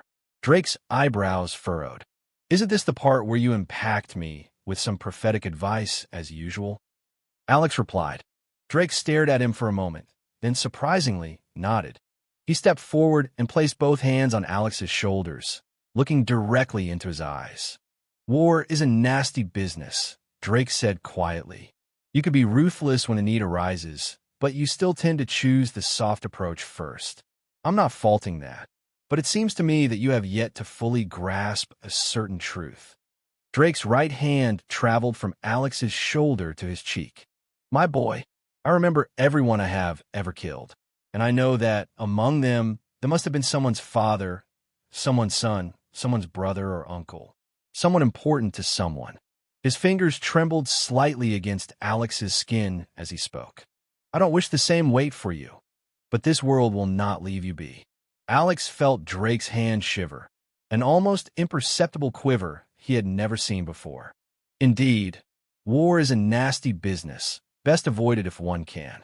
But son, Drake's voice lowered, rough with truth. It is better to have your head on your shoulders and your foe on their knees than the other way around. His eyes hardened with reluctant resolve. This is the rule of the game we are fated to play. He patted Alex's cheek, but there was nothing casual about the gesture. Worry, real, raw, unmasked concern etched Drake's face. Not worry for himself, but for Alex. It was the most vulnerable expression Alex had ever seen from the Mad Earl. Remember, do whatever you must to survive. War is a nasty business. Then Drake pulled Alex close by the neck and pressed his forehead against his son's, holding him there for a moment, silent, steady, and painfully sincere. When they separated, Drake's expression slid back into his usual stoic calm, as if the moment had never happened. Go, Drake ordered. Alex nodded, his body moving before his mind caught up. He walked toward the gate. Ahead, he could see his party, his wives, his followers, his soldiers, already assembled upon the rune formation circle at the base of the towering, oval-sided, circular-bottomed conic interplanar gate. Their faces turned to him, eyes filled with trust, expectation, responsibility. Only then did Alex understand why Drake hid behind an iron mask of confidence. Because his men needed a pillar, not a man who faltered. Shaken as he was, Alex forced his turmoil down. His familiar, soft, confident smile returned, as if anchored into place. He waved to his party, reassuring them. Then he turned back to Drake. Father, Alex said, voice steady. There's a saying in a tongue of old that fits a moment like this. Audentis fortuna juvat. Drake frowned slightly. Audentis fortuna juvat. What does it mean? Fortune, providence, favors the brave, Alex explained. He turned toward the monumental gate, stretching his arms theatrically toward its humming arch. And what is braver and bolder than, despite our fear, walking willingly into the unknown? Facing Drake once more, he said firmly, whatever will come, will come. And whatever comes, Alex stopped to look at his party, then turned back to Drake. We will survive. Audentis fortuna juvat. Providence favors the bold. With those final words, Alex marched toward the interspatial gate. Behind him, Drake Fury watched his son go with a rare, wide smile on his face. Sometime earlier, Alric Wastelander stood before a floating orb. Within its shimmering surface, the faces of Otto Reichert and Ermin Holt flickered into view.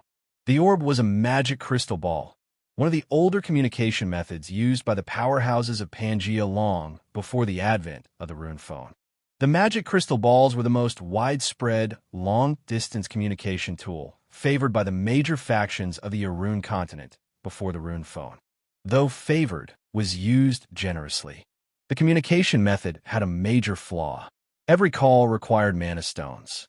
Not only that, it didn't matter what grade of stone was used to power the crystal orb.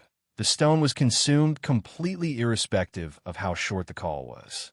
Even a single second of communication would consume a high-grade mana stone in its entirety.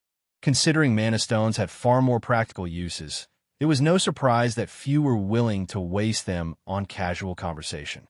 Is your information confirmed? Alric asked. Yes. Otto Reichert replied immediately. We verified it. Earl Drake is currently inside the Enclave. If the Mad Earl is in Dragonhold, then it must be time, Ermin Holt said with a low hum. When are you planning to make your move? Don't concern yourselves with that, Alric replied calmly. Just wait for the news. Things are going to change soon, drastically. Make sure you're ready to take advantage when it happens.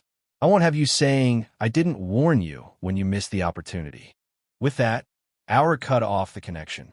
Seeing Alric in the call, Ermin had nothing further to say to Otto and disconnected as well. Otto didn't mind the abruptness. In truth, he was relieved. He was somewhat ophidiophobia, and these two men always made him feel as if vipers were coiling around his neck. Every meeting with them left him uneasy, even though his role was minor, only having to provide intelligence using the Reichert family's vast network. But now isn't the time to relax, Otto reminded himself, exhaling slowly. Snakes or not, we still have to be ready, especially if Alric is right. We'll need to move the moment the opportunity shows itself. He steeled his mind. The game had begun.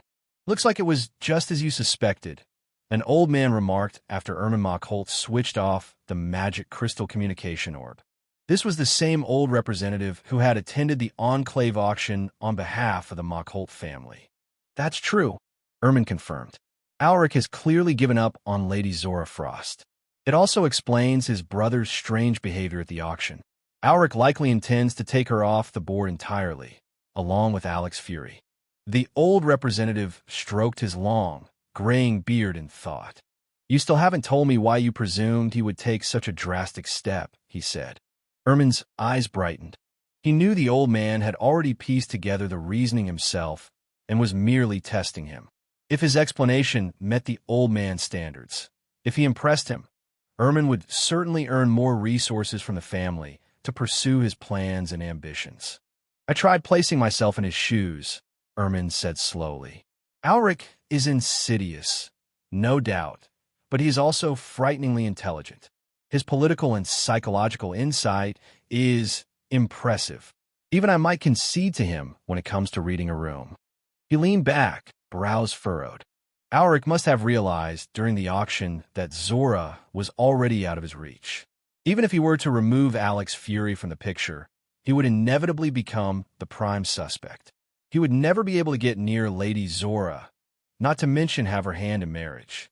Since he cannot have her either way, his next logical move would be to eliminate her and use her death as a stepping stone to further his goals. And what goal is this? The old man asked lightly. He neither confirmed nor denied Ermin's reasoning, simply listening with a neutral expression. The East, Ermin replied without hesitation. His ambition hasn't changed from the Wastelander family's generations-old objective.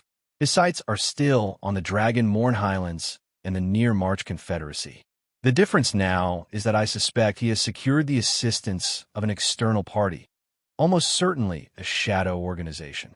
The old representative's silence and curt nod urged him to continue. Ermin obliged. I believe Auric's intent is to earn the Dragon clan's goodwill by killing the Dragon Slayer's daughter for them. The dragons fear Merlin Pendragon. Yes, but fear is only part of it.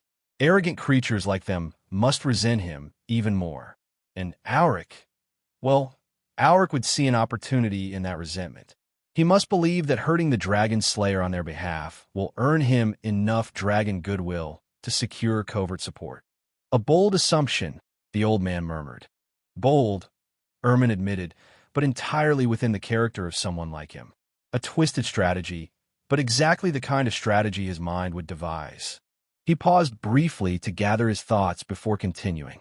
There are several reasons I believe he has partnered with, or at least enlisted the services of, a shadow faction. The first concerns the Confederacy. By targeting Lady Zora, Auric has intentionally discarded any diplomatic route he might have pursued with them. The Frost family's main line ends with her. Her death destroys any chance of a soft power alliance. He has, knowingly, backed himself into a purely military option. He took a deep breath. Even if the dragons turn a blind eye, or even assist from the shadows, the defense of the near-March Confederacy is not something the Wastelander forces can breach alone. Not if they intend to capture land, and, more importantly, hold it. For him to make such a rash move, he must have a partner inside the Confederacy. Ermin tapped his fingers against the armrest. A partner capable of turning Lady Zora's death, the death of the final direct descendant of the Frost dynasty, into the spark of an internal crisis. He continued, and there are many ways to engineer that spark. The simplest is a succession war. The Frost dynasty's wealth and influence span almost the entire Confederacy. Every Confederate member state has Frost blood somewhere in their lineage. All of them can claim legitimacy. It is a powder keg waiting to explode. His eyes narrowed, and all it needs is someone willing to light the fuse. Ermin continued calmly. For this plan to work, the spark must come from within the Confederacy itself. There must be a faction capable of influencing the member states to take the bait. And that same faction must also possess enough reach across the border into our empire to attract Auric's attention in the first place. Otherwise, he would never risk aligning with them. The old representative nodded thoughtfully. And the second reason? He asked. Duke Siegmund Wastelander, Ermin answered without hesitation. This entire plan contradicts the Duke's character. It is not something I believe he would ever approve. If he intended something this extreme, he would have chosen it from the beginning. He would not have wasted time or coin attempting to marry Zora into the family through Auric. Ermin folded his arms. And after what happened during his legendary progression, Duke Wastelander is terrified of the Dragon Slayer, especially now that Merlin Pendragon has been publicly revealed as an Archimage.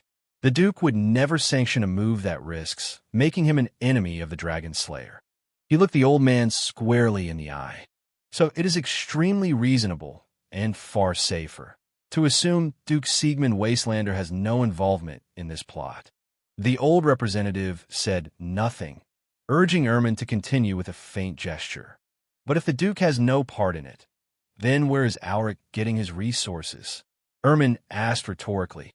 The laws governing high nobility are clear. As long as the Duke sits in that seat, the Wastelander family's powerhouses, including their rumored epic, cannot act behind his back. They wouldn't support his son in undermining his authority. They would, instead, strip him of his position outright, hand it to Auric, and support Auric's ambitions above board. He tapped his fingers on the table. Since none of that is happening, it means the support Auric is drawing on, the person or group shielding him from the Dragon Slayer's potential retaliation, is neither House Wastelander nor anyone within it. That leaves only one possibility, a powerful shadow organization. The old representative stroked his beard slowly, nodding once. Your reasoning is sound, he said, a little weak in some places and speculative, but not unreasonable. Still, there's no harm in letting the situation develop further to see whether your deductions prove accurate. He fixed Ermin with a level look. What do you intend to do now? Ermin inhaled, then spoke plainly. I know the family also has a plan taking root within the Confederacy. Lady Zora's death would certainly accelerate that plan. However, Auric's follow-up actions would interfere with it, at least as things stand. I will propose adjustments so we can take advantage of the chaos Auric and his shadow backers are bound to stir up. He added with an analytical gaze. For now, the best course is to wait. Let Auric kill Alex Fury and Lady Zora. Once he has done the difficult work and drawn all the heat to himself, we will harvest the benefits, both within House Fury and the Confederacy. The old man's thin smile widened just a fraction. Good. That is what I like to hear. Remember, we're not brutes. Our weapons are not blades, spells, or bloodlines. Our weapon is the mind. We are the ones who direct the flow of the Empire, quietly, subtly, always for the good of the house. Let the brutes clash and bleed. In the end, no matter who kills who, the true victory will always return to us. The mind is the strongest weapon, Ermin echoed, clearly elated. The old representative's tone made it clear that Ermin had passed yet another test. And so came the reward. Go to the library and choose one tome, the old man instructed. Something to sharpen your mind further.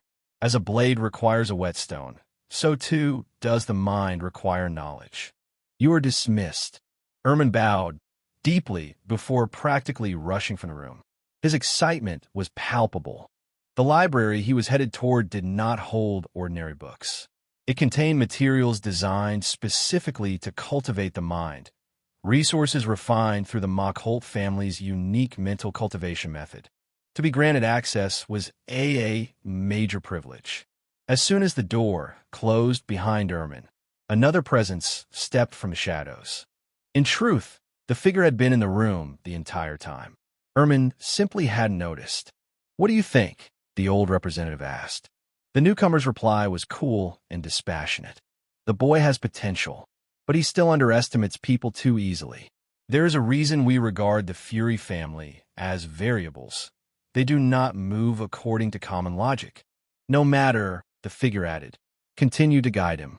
Once his eyes are fully opened, he will be far more useful to the family. As you wish. The old representative bowed low. For the good of the family. For the family, the figure echoed. He turned and walked toward the door.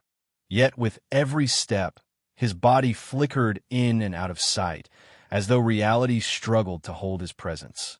A clear sign that this was no ordinary man. Present time. Audentis fortuna juvat. Providence favors the bold. Leaving those words to echo behind him, Alex strode toward the interplanar gate. He stepped onto the vast runic platform, gave a reassuring nod to his expedition party, and then the world shifted. The twin curved pillars flanking the gate erupted with energy. Massive torrents that surged upward like rivers of light, instantly transmuting into chains of runes that spiraled in the air above the formation. Alex's eyes widened. Even with spirit sight, he could barely keep up. Instinctively, he channeled mana to his eyes. Spirit sight's LV.2. The world snapped into impossible clarity. Before him unfolded the fastest coding session he had ever witnessed. An incomprehensible cascade of runic instructions, entire sequences forming and dissolving in the span of milliseconds. His mind strained, unable to process, let alone commit the majority of it to memory. But he forced himself to look. He isolated the core sequence, the source code, the command line that governed the portal's initialization, and focused everything on memorizing that stream alone. He managed to capture only the barest fraction before his entire perception wobbled. A sharp pain lanced through his skull. And then darkness. Spirit sight LV.2 forcibly shut down, severing him from the storm of runes. Alex staggered slightly as reality refocused, and then a cold spike of dread stabbed through his chest. Just before his sight collapsed, he had seen something. A flare of negative intentions directed at him. From one of the spatial mages. His face drained. "Father, stop him!" Alex roared, pointing. Abyssal Conqueror's step, third step, Wraith's crossing. Drake didn't need more than a word. Before Alex's shout fully left his throat, Drake appeared beside the mage like a ghost. 2 strikes, one to the head, one to the heart, killed the traitor instantly. A jolt of lightning followed, ensuring there could be no twitch, no accidental movement, nor death spell that could make matters worse. But it was already too late. "Stop it!" Drake barked at the remaining 2 spatial mages. The nearest mage looked at him with despair. "We can't. The formation, its core has been corrupted. There's nothing we see, eh?" He never got a finish. A bright flash swallowed Alex and everyone standing on the formation. In an instant, the entire expedition party vanished, ripped from Pangea in a violently unstable beam of light that shot into the heavens. Drake's fury erupted. "Merlin!" An old figure appeared beside him. Merlin Pendragon, the Dragon Slayer, stood at Drake's side. But something was wrong. His eyes were empty, hollow, and lifeless. The eyes of a puppet. Somewhere deep within a hidden space of the Dragonborn mountain range, a colossal being stirred. Then, roar! The eyelids of an ancient behemoth snapped open, revealing timeless, abyss-deep pupils. Its roar rippled through all of Pangea. Most creatures were far too weak to truly hear or even comprehend it, yet for a single breath, every living being felt an indescribable terror lance through their souls. The unknown ancient dragon, Uthvasgal, had awakened by unfathomable rage. The behemoth slowly raised a draconic claw. The very fabric of space collapsed into irrelevance. Time slowed to a trembling halt. Suspended in that frozen realm, the erratic interplanar beam carrying Alex, Zora, and their companions appeared before the ancient dragon's sight. A spell circle, vast enough to rival the Dragon's Pine mountain range, began forming from Uthvasgal's claw. This was no mere spell. This was something beyond Tier 15. Beyond the scope of any Class 7 Archmage. Beyond anything mortals were meant to witness. But just before the spell completed, it shattered. "You dare stop me?" "Pangea!" Uthvasgal bellowed in a tongue older than history itself. Then the world froze. A golden beam descended from the heavens and struck between the ancient dragon's eyes. It wasn't an attack. It was Pangea itself, communicating. It is unclear what was shown to Uthvasgal, but the ancient dragon's wrath subsided. Very well. The behemoth's overwhelming aura receded. Its massive body slowly lowered, folding back into its resting position.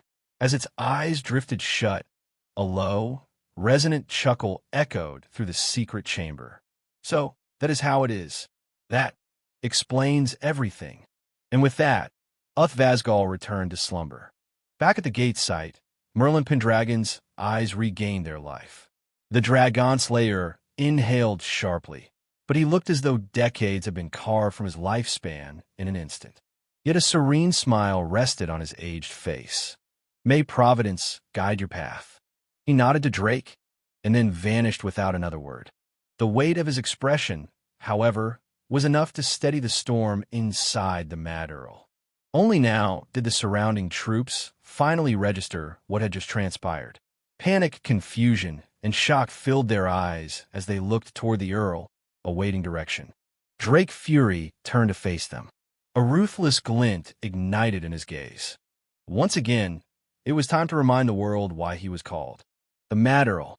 There were countless mysteries woven into the fabric of interplanar formations, mysteries still far from being unraveled. Perhaps this was inevitable. After all, the interplanar formation used on the plane was not originally designed by a Pangean. It was a technology reverse-engineered from the relics of another race, another realm altogether. And though generations of array masters, alchemists, and forge smiths had studied and improved upon it, numerous enigmas and mysteries continued to elude even these brightest minds. Travel duration was one such riddle. The time spent crossing the void varied wildly, anywhere from several minutes to a full month. Distance played no apparent role. Far-flung realms could be reached in a day, while nearby realms might demand weeks. The most widely accepted theory among mage scholars attributed this disparity to each realm's planar shield, its natural protective barrier against external incursion. Yet even this explanation only applied most of the time. Not always. These uncertainties, frustrating as they were, also formed part of the allure of interplanar travel. Its expedition, its conquest, its intoxicating unknown. Still, regardless of whether the journey lasted an hour or a month in the flow of reality, for the travelers themselves, it was always instantaneous. One heartbeat, they stood beside an active portal, and the next heartbeat, they arrived in their target realm. At least, that was how it was supposed to happen. Father, stop him. Alex roared the instant he sensed the nefarious intent directed at him and his party. Even before the shout fully left his lips, he witnessed Earl Drake strike the hostile spatial mage down with ruthless precision. But this was far from the end of things. A dark, imperceptible apparition drifted out of the mage's corpse. It glanced towards Alex, or rather the interplanar portal, chuckled, then shot away into the distant horizon like a shadow slipping between folds of reality. No one else reacted, not even Drake. That meant only Alex had perceived it, thanks to his truth-seeker eye's spirit sight. Unfortunately, he had no time to pursue the mystery. A vital section of the interplanar grand formation's core had been damaged. Alex didn't recognize the full function of that segment, but for the apparition to target it, it could not have been anything trivial. And before anyone could attempt repairs, the vast formation completed its activation cycle. Runes flared while the pillars thrummed. The entire structure roared to life. In that moment, Alex understood. Safety and guidance. The damaged segment controlled the stabilization and navigational path of the interplanar transfer. That was his final coherent thought before the formation released a blinding surge of power. The entire expedition party was swallowed by a column of light and hurled across the void. Ordinarily, every traveler would lose consciousness during the transition. But Alex found himself somehow still awake. Not that remaining conscious helped Alex couldn't so much as move a finger. Even if he wanted to, what could he possibly do? He was being hurled through the void at near light speed, locked helplessly within the carrier beam. Everything around him streaked past faster than his mind could grasp. All he could make out was that the beam was traveling erratically. Instead of shooting straight upward as it should, the beam zigzagged in a chaotic, almost drunken pattern. Fortunately, absurdly, it still managed to escape Pangea's atmosphere without smashing into anything. And then, everything paused. Roar! A thunderous bellow shook the void, so vast, so ancient, Alex couldn't place its origin. Yet he felt the rage behind it. His body reacted on instinct, drowning in primal fear, only for that fear to suddenly soften into something strange. Trust. A deep, comforting trust he could not explain. The beam slowed drastically, and Alex's vision shifted downward, towards the world below. Pangea, beautiful and vast. But he had no time to take in the sight, because his mind finally registered the true implication. They were in outer space, the void, which meant the interplanar formation was transitioning into Phase 2. He forced his frantic mind to recall the formation's working principles. The interplanar grand formation functioned through 3 major phases. Phase 1 beamed the travelers into outer space, clearing the plane's gravitational influence. Phase 2 opened a semi-stable spatial subdimension, akin to a space-time corridor, through which the carrier beam would accelerate to faster-than-light speeds toward the target plane. Phase 3 involved exiting the subdimension just outside the destination plane's gravitational field, then descending with lowering speed until the travelers rematerialized safely on the surface. But there was a problem, a fatal one. If Alex's suspicions were correct, which they likely almost certainly were, the hostile spatial mage had damaged, if not outright destroyed, the 2 formation components responsible for keeping them alive. The safety formation component was a protective core structure of the interplanar portal. Its role was simple but indispensable, shielding every traveler inside the carrier beam from the forces acting upon it during each phase of travel. Under normal circumstances, if the safety component were compromised, the formation should not activate at all. Yet the saboteur had forced activation anyway, likely through tricking the formation into thinking its core was still intact. The protective shield around the beam was starting to fracture. If it collapsed fully, they wouldn't even survive the entry into the FTL subdimension, much less the journey through it. And even if, by some miracle, they managed to survive entry, there was still another missing piece. The guidance formation that ensured the beam traveled through the correct space-time path toward their intended destination. Inputting the necessary parameters and performing all spatial calculations into the guidance formation was one of the most crucial responsibilities of a spatial mage. They ensured the carrier beam traveled an unobstructed path toward the target plane. Even though travel occurred within a sub-dimensional corridor, allowing faster-than-light speeds, the corridor itself remained influenced by real space. Massive bodies in real space cast a kind of shadow or indentation into the subdimension. An indentation which, if struck by the carrier beam, would be utterly catastrophic and fatal. Without the guidance formation, the chances of survival through the subdimension were essentially none. While Alex's mind instinctively spiraled, rapid fire permutating every possible disastrous ending, each worse than the last and each utterly beyond his control, the world around him continued its dreadful transformation. The pre-coded conditions in the interplanar grand formation were fulfilled, and far ahead of the beam, the entrance to the sub-dimensional corridor opened. Under normal circumstances, the beam would glide smoothly into it. But given its erratic zigzagging, if they missed the entrance by even a fraction, it would mean instant death. Then again, even if they somehow made it in, they would almost certainly die inside. In this moment of overwhelming dread, a familiar phantom blossomed into existence before Alex's eyes. A bonsai, the heartwood tree. Its phantom released a deep, radiant golden glow, the unmistakable light of Providence, or as Alex fondly called it, Daddy Golden Energy. The golden radiance overwhelmed his vision, soothing his restless mind and pulling him into a sudden, peaceful trance. The illumination was so potent that it crashed into the unstable carrier beam itself, generating a compressed resonance wave that surged ahead like a shock wave front. That resonance interference front forcibly stabilized the beam, halting its wild zig-zag motion. More than that, the resonance front shaped itself into a curved, cocoon-like barrier at the beam's forefront, effectively shielding Alex and the expedition party. A temporary, yet miraculous phenomenon. It effectively replaced the damaged safety formation just in the nick of time. At the same moment, the resonance shove corrected the beam's disastrous trajectory, forcing it back onto a straight path, directly into the open subdimensional gate.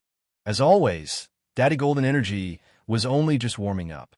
The very moment the beam crossed into the subdimensional corridor, the Providence light's intensity sharply dipped. This sudden change rippled through the resonance interference front.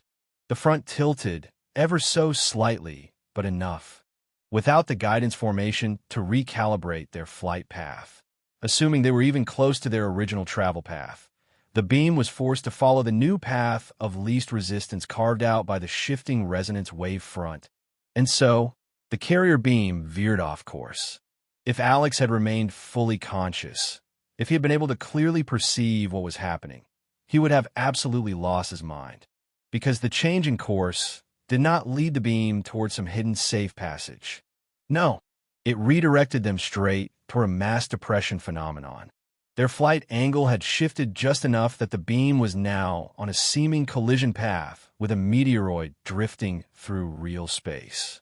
A meteoroid whose presence was creating a gravitational distortion inside the subdimensional corridor. Fortunately, a direct impact would have vaporized both the meteoroid rock in real space and the carrier beam in the subdimensional corridor, erasing Alex and the expedition party entirely without leaving a trace. But disaster was still far from avoided. The beam drifted close enough to be sucked into the mass depression's gravitational pull. Anything with mass generated a gravitational influence on another body with mass. Even within this subdimension, his basic rule held true, and now the depression exerted an increasingly powerful attraction on the carrier beam as they got closer. However, the resonance interference front pushed back, acting as an opposing, stabilizing force clashing against the pull of the mass depression. Barely, the beam managed to remain at the very outer edge of the depression's gravitational orbit. Doing close to a single high-speed rotation, the beam inadvertently pulled off a slingshot maneuver due to its faster-than-light momentum and was flung away, hurled into a completely new direction, one nowhere near the path to the original target plane. Still protected by the fading resonance barrier, the carrier beam shot through the subdimensional corridor until, after an unknown passage of time, it detected the presence of a massive celestial body. A plane. Instantly, the beam exited the subdimension and returned to real space. Ahead of it hovered a massive spherical world, its gravitational field quickly pulling the beam into orbit, then slowly guiding it downward through the atmosphere. The resonance interference front was steadily eroded by gravity and friction, thinning, weakening, and finally dissipating completely, but not before fulfilling its final task. The beam descended, struck the surface of the plane, and shattered, reforming into Alex and the expedition party, alive and whole, mostly, both literally and figuratively. Providence had guided their path. Alex was the first to rouse after they landed on the new plane. Technically, he hadn't been unconscious like the others.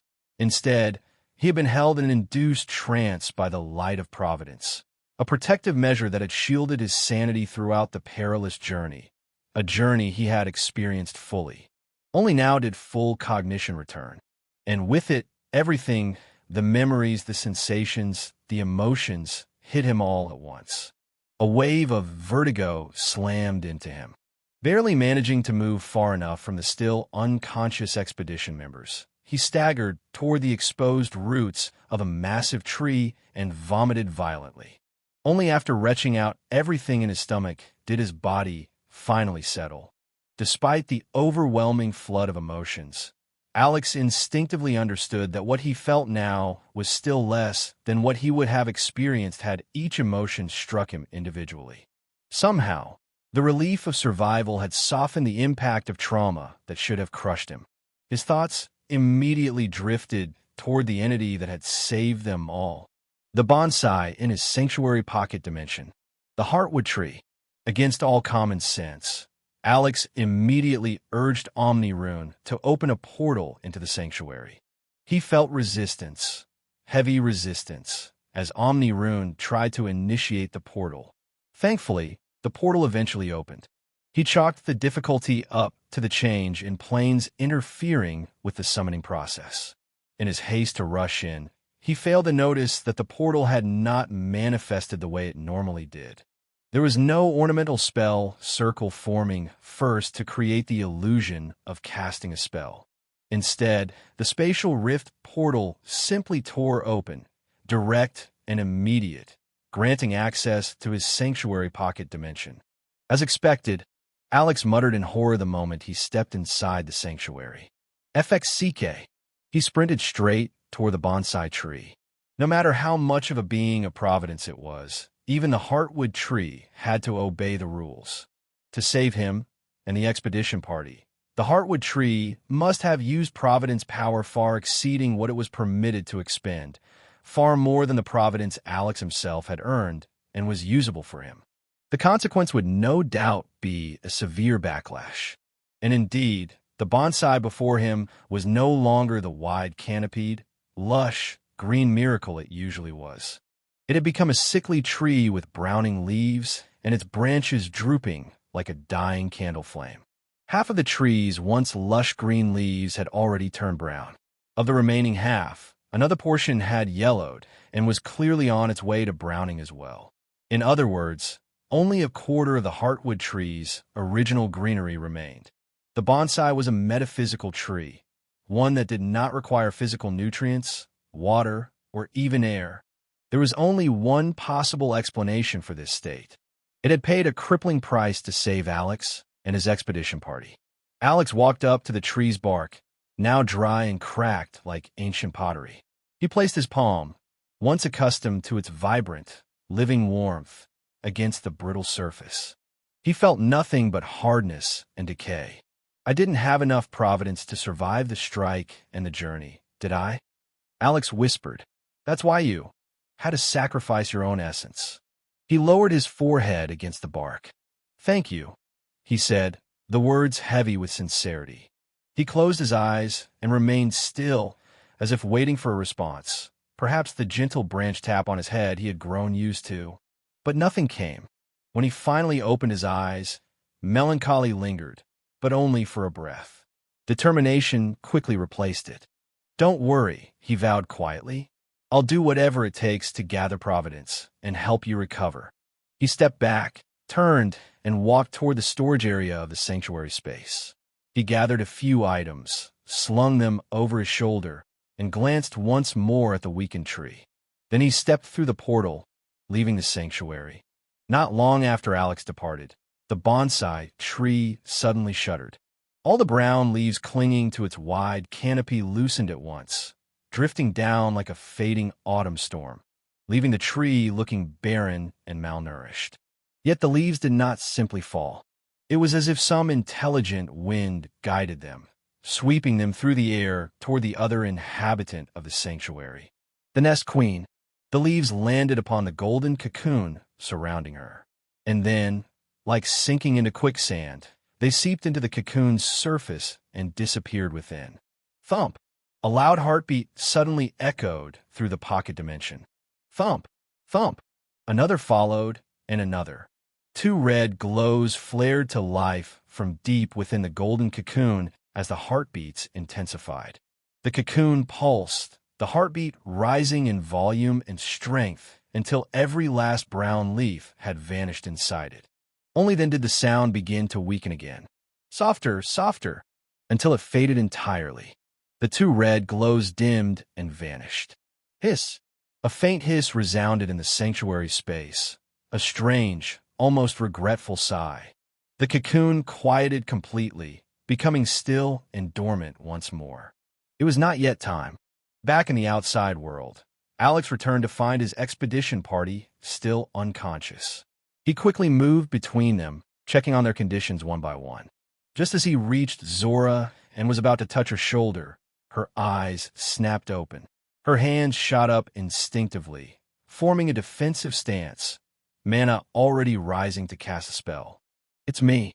It's me," Alex called out quickly. "Alex." Zora blinked, her voice groggy as she steadied her breathing. "It's me," he confirmed again. Only then did Zora take stock of their surroundings. She looked around, prompting Alex to finally look properly as well, for the first time since landing. They appear to be in a dense woodland forest. Tall trees, thick roots, heavy foliage, and an unfamiliar earthy scent surrounded them. "Looks like we made it to the new plane," Alex muttered. "Ah, yes." Realization flickered in Zora's eyes. "What happened before?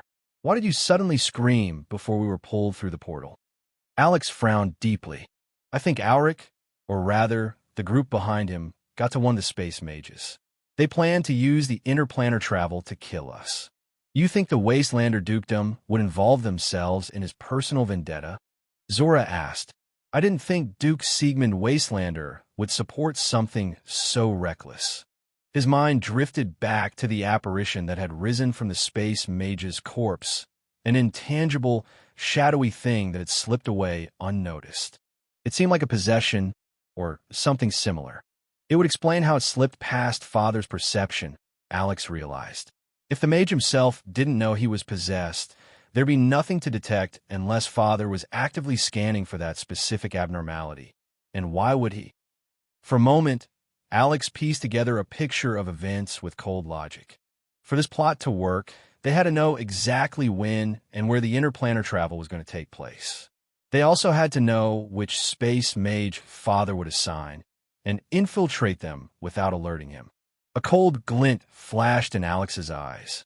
Reichert and Machholt. So that's why Auric approached them. The Reicherts for their intel network, and the Machholts for their knowledge of the Fury family and their spies. A retrospective web of connections formed in Alex's mind. But that wasn't even the worst of it. That specter, apparition, whatever it was, it had the same energy as the legend who attacked me at the northern barricade fort. They're using a similar cultivation method. Or at least they cultivate the same energy variant. His eyes narrowed, which likely means they belong to the same organization.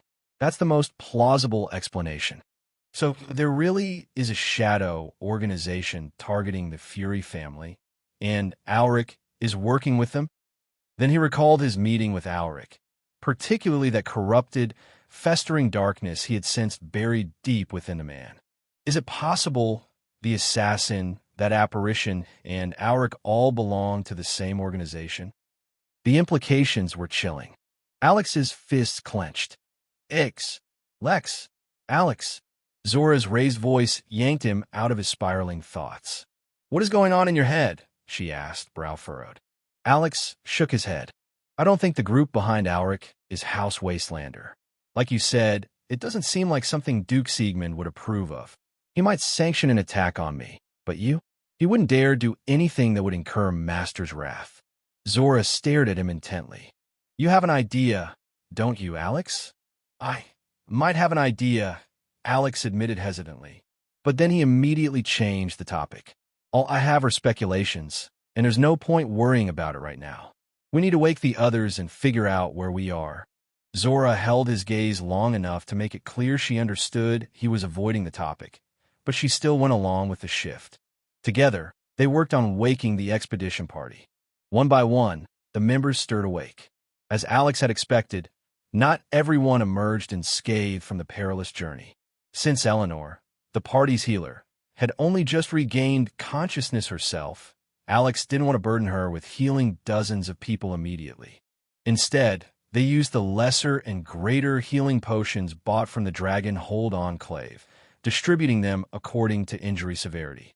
Unfortunately, not everyone had survived. 3 of the knights who had joined the expedition party did not rouse, no matter how they were shaken.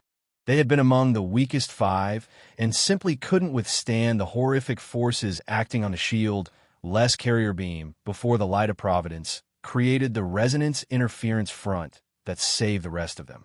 Even before setting foot fully into the new plane, the expedition party had already suffered losses. And sadly, their hardships were only beginning. Suddenly, hooves and heavy footsteps echoed through the forest, rushing toward them from multiple directions. Growl! Fun and Sinew shot forward instantly, one leaping into the air, the other darting along the ground. Silver braced to leap as well, but Alex stepped in front of her. He reached into one of the boxes he had pulled from the sanctuary space and handed her a small, rune-marked item, giving quick instructions on how to use it. Silver placed the item in her ears and disappeared into the trees, vanishing like a whisper. Alex handed matching items to the rest of the expedition team. It didn't take long for reports to start coming in.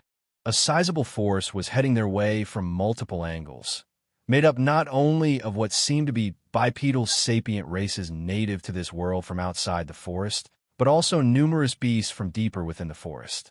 It was clear that their arrival had drawn attention, and from the way the forest itself seemed to stir, there was only one group with the awareness and authority to notice an interplanar intrusion this quickly. This plane's pantheon. In the eyes of Pangeans, the Navi were parasites, vermin who leached off their plane's inhabitants under the false pretense of divine power. They tricked the people of their worlds into offering up precious emotional energies, chief among them, faith. Through the faith siphoned from their indoctrinated believers, these false gods stole providence, allowing them to grasp fragments of one or more of the plane's laws. With this stolen authority, they were enabled to train their comprehension of laws just like true high-rank professionals. In other words, the Navi used the faith and providence of a world's inhabitants to worm their way into the realm of laws, feeding off their plane's natural order to strengthen themselves. Instead of working hard to comprehend the laws on their own, the Navi simply stole that qualification through the combined providence of all who worshiped them. This inevitably ensured one thing: all followers of a Navi would forever be weaker than their so-called deity. Even worse, it robbed the plane itself of potential. Among those believers whose providence had been drained away, there might have been a genius capable of changing their world's fate and providence. Someone who could have elevated their plane's rank among the myriad realms, benefiting all its inhabitants. But such growth would threaten the Navi's supremacy. So naturally, they would never allow it. Why did any of this matter to Alex and his expedition group? Simple. Because they were outsiders. And outsiders either worshipped other gods, other Navi from entirely different planes, or they were the worst category of all. People who couldn't be brainwashed and recognize the plane's gods as the frauds they were. Either way, outsiders represented a threat to a plane's pantheon. Outsiders capable of crossing the void to reach other planes often meant they came from stronger worlds. Worlds whose Navi could compete for their faith, or worlds whose inhabitants had grown strong enough to discard their Navi entirely. Thus, driven by a collective instinct, a shared primal self-preservation, all Navi were xenophobic. Unlike the semi-sentient world consciousness, which judged intruders by designated power levels and encoded primordial parameters, Navi were greedy leeches who refused to tolerate even the smallest risk to their power. Ordinarily, interplanar grand formations had built-in mechanisms to fool not only the target world's world consciousness, but also the eyes of the plane's pantheon. An expedition team of this size should have slipped in unnoticed. Alas, misfortune rarely came alone. The mechanism responsible for disguising them was encoded within the guidance formation, the very same formation that had been corrupted by the possessed spatial mage, along with the safety formation. Plus, with the erratic way they had entered this plane, the world's pantheon would have to be utterly blind not to notice them. At this moment, Alex found himself at his first true crossroads as leader of the expedition. His next choice would determine one of two outcomes. Either he ended up on the plane's most wanted list, triggering a full-scale conflict with the world and, most particularly, its Navi believers, or he somehow managed to defuse the situation and divert the eyes of this plane's gods away from his group. This isn't a choice at all, Alex thought grimly. I don't have the forces needed to take on an entire world. Survival first. We must get out of this mess before anything else. Master, everyone is armed, Eudara said as she came to his side. Alex turned and saw the group finishing their preparations. They had reclaimed their weapons and armor from the interspatial storage chests, items they had stowed away earlier to make the interplanar transfer easier. More than their armor, though, it was their eyes that struck him. They were looking to him for direction. Zora gave him a soft, reassuring smile. Eleanor and Eudara's eyes showed determination. They were ready to support whatever decision he made. It steadied him. He turned toward the direction where the noises were loudest. Calm madness. His heart stilled while his anxiety evaporated as a cold clarity washed over him. He needed a solution that would get the group out of this predicament without branding them as an immediate threat to the plane's pantheon. That confrontation would come eventually, likely sooner than later, but they were not prepared for it now. Right now, they needed to escape. Fortunately, his scouts were already moving. Senu took the skies, giving Alex a bird's-eye view. Finn sprinted toward the rising tide of beasts, and Silver headed toward the sapient natives approaching through the forest. Soon, Alex began receiving detailed reports from all directions. Through Senu's vision, he saw the sapient natives had just entered the forest. They were spreading out, forming a containment net to block any escape routes. At the same time, the beasts deeper in the woods had gone into a frenzy, rushing straight toward them. That likely means the two sides aren't working together. More likely, these beasts are simply hostile to strangers and disturbances in the forest, much like the beasts of Dankrot Forest. Alex speculated. Bark.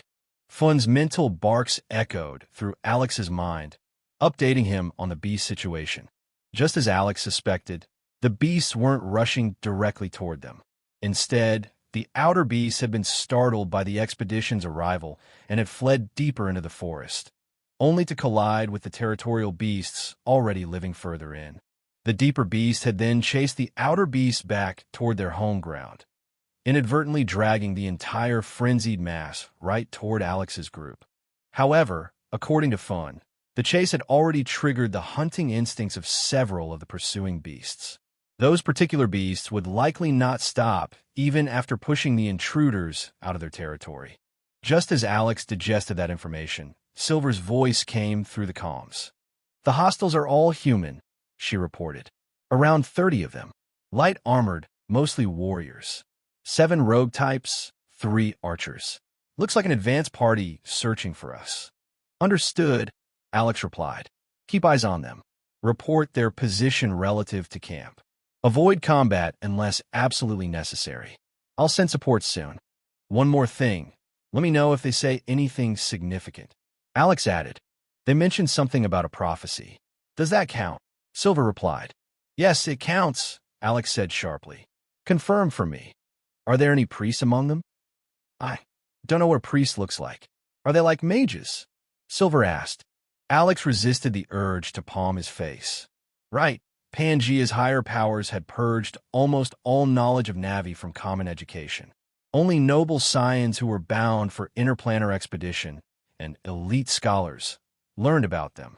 A frontline soldier like Silver wouldn't know a priest even if sang and danced right before her. Sort of, Alex explained. Think healers, but more ceremonial. Important looking, always placed at the rear of the formation. Then there's none here. All 30 are frontline fighters, Silver confirmed. Good. Keep me posted, Alex said before ending the call. The small artifact he had given to Silver and the rest of the group were, of course, earbud comms. Artifacts he explained away as a military-grade, miniaturized rune phones, the kind secretly circulated by the Golden Palace. Fortunately, rune phones were already ubiquitous across Pangea, so the group adapted quickly and needed no further explanation. Alex turned toward the expedition members, all armed and ready, waiting for his command. Now that the full battlefield picture was painted in his mind, Alex took a deep breath and began outlining his plan. Alex moved swiftly, issuing orders with barely little time to explain their goal. Mogul, Kavakin, head towards Silver's direction. Beast modes. Havel, Mordor, Yudara, with me. We're heading toward the beasts. Fury Knights, protect the rest of the party, the horses, and the storage chests. Move north for now. Fullen return. Head towards Silver, Alex commanded telepathically. Everyone acknowledged their orders with crisp nods. Move quickly, Alex added. I'll issue further instructions on the way. Mogul and Kavikin instantly bolted into the forest, following Silver's trail toward the incoming natives. Alex briefly turned back. Stay safe, he said to Eleanor and Sugud. Then to Zora, I'm leaving the group in your hands. Keep them safe. Zora nodded firmly. With that, Alex took off with Havel and Yudara. As the two strike teams closed in on their targets, Alex sent the next set of orders, making his intent unmistakable. Lycanthropique transformation. Beast forma. Call of the Wild. Kavikin's body morphed mid-run. His head morphed into that of a tiger, orange-black fur sprouting rapidly across his skin as his arms and legs thickened with primal muscle. War tiger form. But he didn't stop there. Moments later, he dropped to all fours, fully transforming into a massive tiger. A reddish aura flared around him, the mark of Call of the Wild amplifying his ferocity. Beast Totem. Not to be outdone, Mogul invoked his barbarian power. A colossal phantom bear materialized behind him, far more vivid than during his fight with Kavikin, showcasing a deeper connection to the bear essence he had absorbed. For a moment, the phantom partially engulfed Mogul's figure, blurring the line between man and beast. Meanwhile, within the forest, the native human search party had only just begun spreading out to form a wide encirclement when disaster struck. At the northernmost edge of their formation, two beasts burst out from the amongst tree-leaned. The vanguard warrior barely had time to react. A massive tiger paw slammed into him, sending him crashing into two of his comrades. Before the tiger could follow up, two more warriors, a spearman and a short sword fighter, rushed forward to intercept, forcing the beast back. But the tiger was not alone. The bear, or what they believed was a bear, wrapped a thick, muscular arm around a thick tree trunk, wrenched the entire tree from the earth, roots and all, and hurled it at the clustered humans. The spearman and sword wielder dove aside, rolling away just in time. The other three weren't so lucky. The tree crushed them beneath its weight, their fates uncertain. The combined pressure of these two beasts far surpassed anything the natives could handle. The two standing warriors exchanged grim glances. They had no intention of dying here, but they had no plans of letting the beasts go unpunished either. With ruthless intent flashing in their eyes, they turned and sprinted back toward the main group, dragging the two monstrous beasts straight toward the rest of their companions. How? On the opposite end of the encirclement, a black, hellhound-like wolf, its spine lined with a streak of stark white fur, stood before another three-man scouting unit responsible for closing the formation from this side. Howl! Its call was immediately answered by several distant howls echoing from deeper within the forest. The three humans stiffened, their expressions darkening. They recognized the significance instantly. An alpha. If they didn't eliminate this wolf right now, its pack would converge on them. The three swordsmen charged at the wolf without hesitation. Grr! The wolf bared its fangs, eyes glowing with a cold, eerie intelligence. One of the swordsmen lunged first, but he never reached his target. Unbeknownst to them, the bared teeth wasn't a show of aggression, but a nefarious means of hiding the attack brewing within the wolf's mouth. Flame breath. A torrent of flame erupted from the wolf's maw, engulfing the leading warrior. He was set ablaze instantly, screaming as fire ate through his armor and flesh. The wolf swung its head sharply, sweeping the flames in a wide arc and forcing the other two swordsmen back. Nearby trees caught fire at once. The wolf's flames were anything but normal. They devoured bark and trunk like acid, hollowing the bases of trees within seconds. Several trees collapsed with a thunderous crash, scattering embers, ash, dirt, and smoke everywhere. The wolf had engineered the chaos deliberately. The instant thick smoke blurred the warrior's vision. It struck. A flaming paw ripped into the stomach of the closest warrior, dragging downward with ruthless precision. The man's burning entrails spilled out as the wolf yanked its claws free. The final survivor fell onto his backside, trembling so violently he nearly dropped his weapon. Terror broke him completely. He tossed his sword aside, spun around, and fled, stumbling on 2 feet, scrambling on all fours, doing anything he could to escape the hellhound behind him. He was the weakest among the 3, perhaps the weakest in their entire search party. That was precisely why he'd been assigned this remote point of the formation. He wasn't supposed to fight anything here. He had never signed up to face a berserk beast. Terrified that the wolf and its incoming pack would pursue him, he bolted back towards the center of the encirclement, screaming internally at every step. Behind him, the wolf simply walked. Slowly, deliberately. It carried the disemboweled man in its jaws by the torn remnants of his clothing, letting the body drag across the dirt. A thick trail of blood dripped steadily onto the ground. A perfect lure for the approaching pack of wolves and every other hungry beast in the forest. Truly, a cunning and malevolent creature. On the inner side of the forest, where the beasts were rushing in from, Alex's group emerged from the flank, running parallel to the leading edge of the incoming horde. These beasts felt wrong. Their eyes glowed red. Every single one of them. It's almost as if they've all gone berserk. Alex thought grimly. It made no sense. Carnivores at the back of a beast tide becoming frenzied was one thing. But even the herbivore types at the very front, twisted rabbits, deer, and rooster-like creatures sporting dagger-like fangs and claws, were in full bloodlust. Herbivore or carnivore, the entire tide had fallen into the same berserk madness. Well, it should make our job easier. Begin, Alex commanded. Shadow dash. Yudara vanished into the shadow cast by a nearby tree and emerged from beneath the shadow of a deer-type beast leading the charge. Her dagger flashed in a swift arc, tearing across its flank. The cut wasn't deep, but it was more than enough. The beast released a bellowing roar, whipping around to impale Yudara with its thorn-tipped, branch-like antlers. But Yudara was a shadow dancer. Agile maneuverability was her forte. She slipped past its thrust, danced around the attacks of 2 other beasts, then dissolved in a shadow once again. Moments later, she reappeared ahead of the tide, crouched lightly on a branch before dropping back onto the ground. The enraged, leading beasts locked onto her immediately.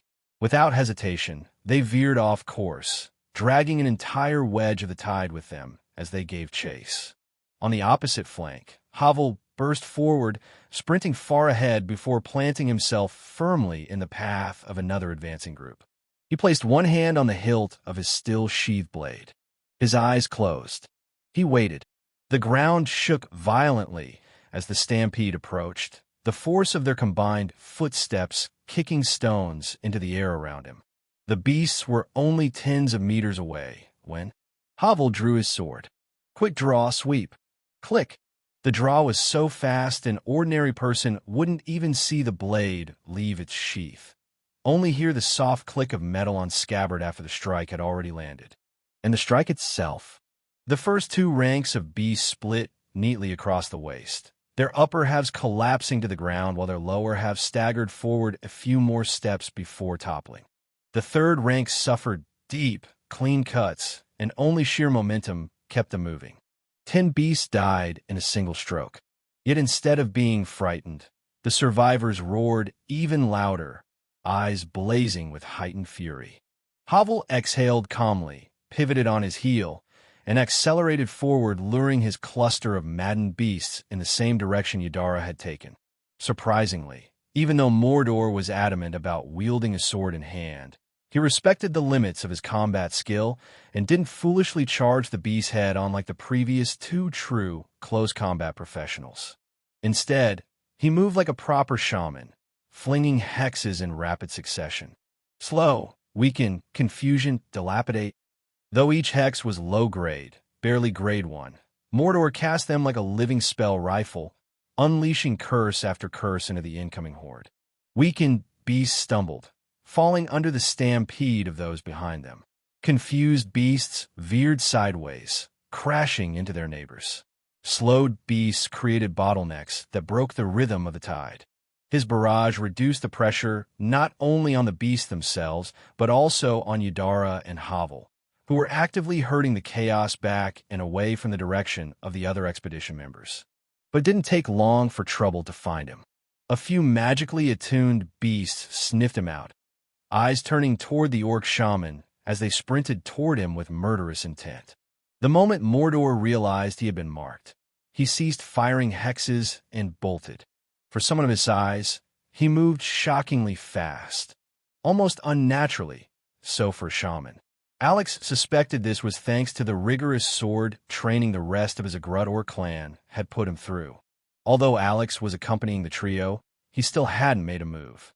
Instead, he remained ahead, eyes half distant as he used Sinu's bird's eye perspective to adjust their routes. His role here wasn't frontline combatant. He was the puppeteer, quietly pulling on the strings of the battlefield. His plan was simple but delicate. First, prevent the natives' encirclement and stop the beast tide from crashing into his main group. Mogul, Kavakin, and Fun had accomplished the first. Yudara, Havel, and Mordor had just completed the second. Now came the harder part, handling both hostile forces simultaneously without becoming an immediate target of this plane's pantheon. With the pieces on the board falling into place, the best course of action became obvious. Following Alex's instructions relayed through comms, his team gradually shepherded both groups toward a small clearing in the forest, where Alex already waited. Silver, Kavakin, and Mogul retreated the moment they confirmed the compressed human force was headed toward the clearing. Yudara, Havel, and Mordor, however, could not disengage from the beasts as smoothly. They would need a little assistance. The instant the three brought the tens of frenzied beasts to the mouth of the clearing. Black SHR. What? Alex began casting his wide, area darkness spell, but the spell's circle shattered before it could stabilize and activate. For an instant, he considered anti-magic interference, but dismissed it immediately. This didn't feel like suppression of his spell. It felt more like a rejection of it. But he had no time to ponder the cause. The beasts had already reached Yudara, Havel, and Mordor, who had slowed down just enough to properly funnel them into the clearing per his command. Alex was out of time. He had to act now. Every millisecond mattered. Alex didn't think he moved. Dominion. Domination. Subjugation. He instantly invoked the powers he could rely on, without question, his true name concepts. Killing intent. Death perception.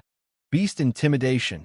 His eyes flashed with layered auras of authority, instinct, and predation, pouring an excessive, inefficient amount of mana into them. Alex unleashed his true name aura to cover over the beast tide like an oppressive tidal wave. Dozens of red eyes widened. Claws froze mid-lunge. Snarls choked halfway through their throats. It lasted only a heartbeat, but it was enough. Yudara, Havel, and Mordor instantly disengaged, slipping out of vision just before the beasts shook off the shock. When the beasts recovered, they found themselves face to face with an entirely different threat. The native human squad, already in battle stance, weapons raised, killing intent flaring. Both sides froze for a fraction of a second. Both thought, trap. A few on both sides sensed something was off, but neither side could stop the inevitable. The clash erupted. The beasts held numerical advantage, but the humans moved with trained discipline. Under the command of a squad commander, shields locked while blades stabbed in synchronized rhythm. The human squad's front line braced under the pressure while the rear provided controlled strikes. They held the clearing better than Alex expected, which was precisely why he acted. Do it! From the tree line, Silver, already positioned from earlier orders, let loose 3 arrows in a single smooth motion. 2 targeted the squad commander. 1 targeted the strongest tank warrior anchoring the human formation. The tank reacted while twisting his shield up in time to deflect the incoming arrow. The commander was not as fortunate. He managed to parry one arrow, but the second buried itself deep into his torso. Both survived the initial impact. But that wasn't Silver's goal. That single moment of disruption fractured the human formation. A gap opened, and the beast surged in. A horned rabbit darted between human legs, its body a blur of claws and muscle, and impaled the commander through the throat with its horn before anyone could stop it. The tank fared little better. The stagger caused by Silver's arrow allowed a boar the size of a battering ram, its hide thick as plated stone, to crash into him. The impact snapped bone and sent him flying. A cluster of heavier beasts followed, trampling him into a broken mess beneath their feet. Nearby warriors immediately retaliated, slaying the horned rabbit. But too late. Their de facto leader was already dead, and with his death, their formation shattered. Some humans tried to flee, only worsening the chaos.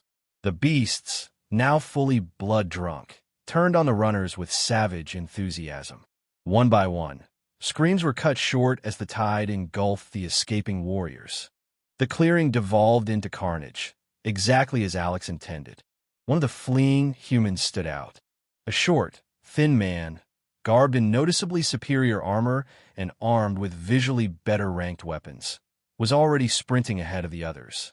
In truth, he had recognized the collapse of the formation before anyone else and slipped away at the very first hint of danger. By the time the group truly broke, he had already gained a significant lead. Thump! Just as hope flickered in his eyes, something struck the back of his skull. Darkness swallowed him before he hit the ground. A hulking figure stepped out of the tree-leaned mogul.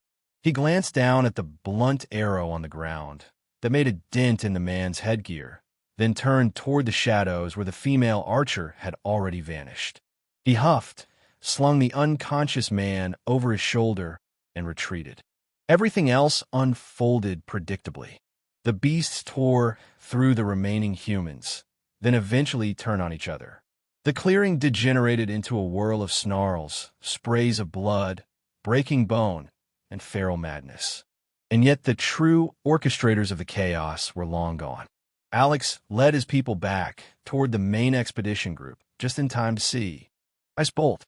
A monkey-type beast dropped from the treetops as Zora skewered it mid-air, frost crystallizing over its corpse.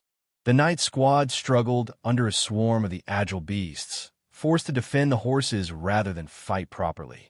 Had this been an open field, the horses would be assets. But in a dense woodland, surrounded by trunks and branches, they became nothing but annoyed liabilities. Thankfully, Alex and his teams arrived. They cut down the monkey beasts, cleared enough space, and pulled the formation back. During the exchange, Alex attempted to cast another spell. The spell's circle shattered. Again, he froze. This time it was undeniable. Something was fundamentally wrong. Yet Eleanor, Zora, and Mordor cast without issue. Their magic flowed cleanly and uninterrupted. A terrible suspicion flashed across Alex's mind. He switched to the simplest spells in his arsenal. Mogid's Both, Mana Ball. Both fired instantly, perfectly. Alex's expression darkened like a brewing storm. He had confirmed his suspicions, and it was very, very bad. The group dispatched the last of the monkey beasts and retreated out of the forest, putting as much distance as they could between themselves and potential hostiles. Thanks to Senu's shared aerial vision, navigation through the unfamiliar terrain became manageable. Eventually, they found a secluded valley far from the forest, hidden enough to serve as a temporary camp. Given the chaos they just unleashed, any search party starting from the forest would have little chance of tracking them here. Alex had thought his spell-casting issue was his only new problem. He was wrong. While he stood a distance away from the camp, gazing into the sky, at the stars deep in thought. "Alex," Zora called out, approaching with Eleanor at her side. "We have a problem." He didn't need an explanation. Turning around to the women, his eyes dropped immediately to the cracked orb in Eleanor's hand. A cold, suffocating anger gripped him. "Damn you, Auric Wastelander." Once again, his unseen enemy had landed a blow. Misfortune truly did come in groups. And just as Alex hoped things couldn't get worse, fate answered with cruel laughter. The orb in Eleanor's hand was an interplanar coordinate orb. However, unlike the orbs generated by an interplanar eye, which contained the discovered coordinates of a targeted plane, this orb was produced by the very interplanar portal grand formation that had brought Alex and his expedition to this world. In truth, it was better described as a portable core of the grand formation. Normally, all the expedition team needed to do was construct the base frame of a return portal, slide this orb into its designated slot, and the formation would automatically activate, returning them to Pangaea after verifying the traveler's origins. But now, with the orb cracked, there was no longer a pre-made method to return home, which meant only one thing. They were stranded. Unless they could somehow find or create an alternative, Alex and his people were stuck in an unfamiliar realm. So yes, Alex could be forgiven for inventing several creative, colorful, and profoundly inventive ways of cussing out Auric Wastelander. At least he had enough discipline to keep the swearing strictly internal. Unfortunately, the bad news wasn't over just yet. Seeing that Alex had already pieced together the implications of the broken ore from the ruined look on his face, Zora continued with the second issue. She produced a handheld clock-like artifact. It resembled a pocket watch, only slightly larger, and bore two clock faces. One face was permanently locked to Pangaea's flow of time. The other adjusted itself to the time flow of whatever plane they currently occupied. A simple artifact, and yet an essential one. It was used for planar class determination.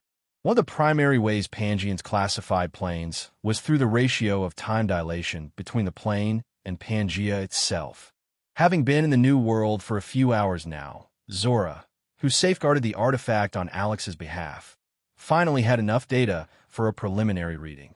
This plane's time runs at about 1.5 times the rate of Pangaea, she reported, her gaze sharpening.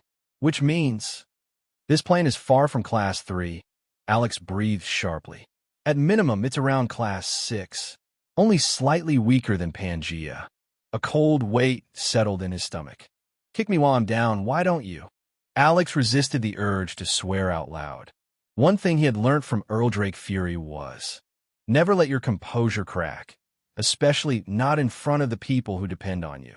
So, Alex swallowed it all back down. Everyone in the expedition party was looking to him, counting on him to lead them out of any situation. His quick thinking during their escape from the natives' encirclement and the way he flipped the entire situation on its head had only entrenched their faith in him. Even the two women who approached him with the cracked orb did so with a quiet, unspoken confidence. There was no fear nor panic on their faces, only the belief, the trust that Alex would fix it. He couldn't afford a break now. If the rock they depended on cracked, who knew what would happen next? So, Alex reinforced his composure, almost in a Drake-like fashion, and kept his expression calm. We thought, maybe you could extract or copy the formation within the orb before it disintegrates completely, Eleanor suggested. That way you can rebuild the formation later. Noted, Alex nodded, taking the orb. Give me a few minutes to look it over. His face barely shifted. Anyone watching would think he'd been handed a minor, routine problem, something he would certainly solve. Only he knew just how serious the issue was. But unfortunately for him, one person knew him too well. As the two women started heading back to the camp, Zora slowed. Sorry, Eleanor. Go on without me. There's something I forgot to tell Alex, she said with a light smile.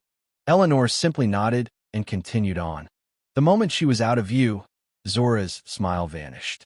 She turned sharply and walked back to Alex, who was no longer examining the orb at all, but staring silently at the sky. Alex, Zora said softly as she moved beside him.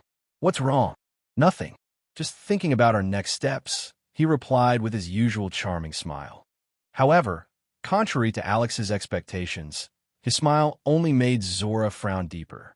Alex, what's the problem? She asked again, her gaze sharp enough to cut through the facade he tried to maintain. Alex exhaled softly.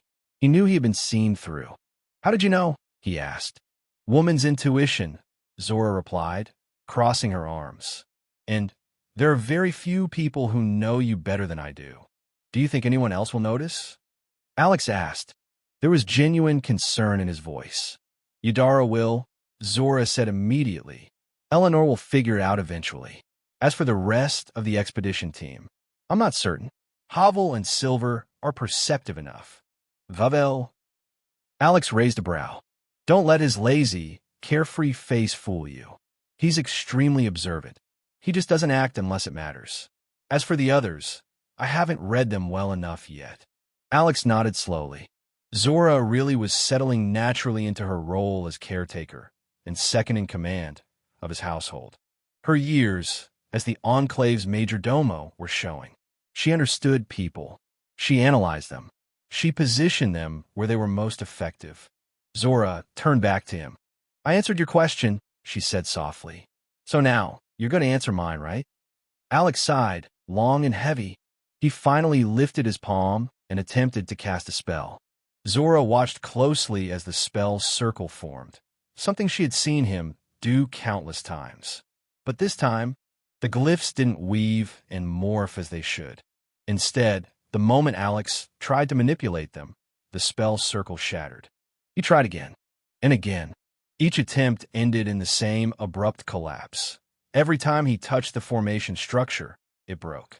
A cold ripple of dread spread through Zora's chest.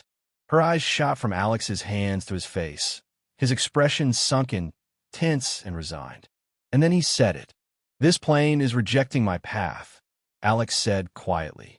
It seems on this plane, I can't use Rune-Tech. I can't use Rune-Tech. Alex's confirmation sent a visible shudder through Zora's body. She closed the distance immediately and wrapped her arms around him. How are you? You're okay, right? She asked, voice tight with concern. I'm fine. Physically, at least. Alex offered a reassuring smile. But now that I really think about it, I feel shackled in this world. If I could, I would return to Pangaea immediately. He let out a wry chuckle that held no humor. Zora frowned. How bad is it? Pretty bad, Alex admitted. I can't do anything with Rune-Tech. I can't spellcast, I can't form arrays, and I strongly suspect I won't be able to draw rune tattoos in this world either. Zora's brows pinched together, but Alex raised a hand. But there's one bright side. Rune-Tech constructs that already existed before arriving here still work normally. Strangely enough, your siphon tattoo is still functioning, right? He asked her. Yes, Zora nodded. If you hadn't said anything, I wouldn't have noticed any change. That's good. Alex exhaled a short breath of relief. My Everspring tattoo is fine as well. Infun's Lifebank tattoo is similarly also functioning normally. Then the Omni Rune core and the sanctuary space are still intact, she asked. Alex nodded. The sanctuary is unaffected, as far as I can tell. Nothing seems damaged or weakened. As for Omni Rune, its assistance is now restricted entirely to my mind space. It can't affect anything in the real world anymore. That's a big shackle, Zora muttered. Indeed, Alex sighed. He suddenly paused, expression freezing mid-thought. Then he let out a rueful laugh. What's wrong? Zora asked. Master, when I returned to the Enclave, he out of the blue warned me not to abandon traditional spellcasting. I think he might have known this would happen. Zora stomped her foot in frustration. Then why didn't he tell you?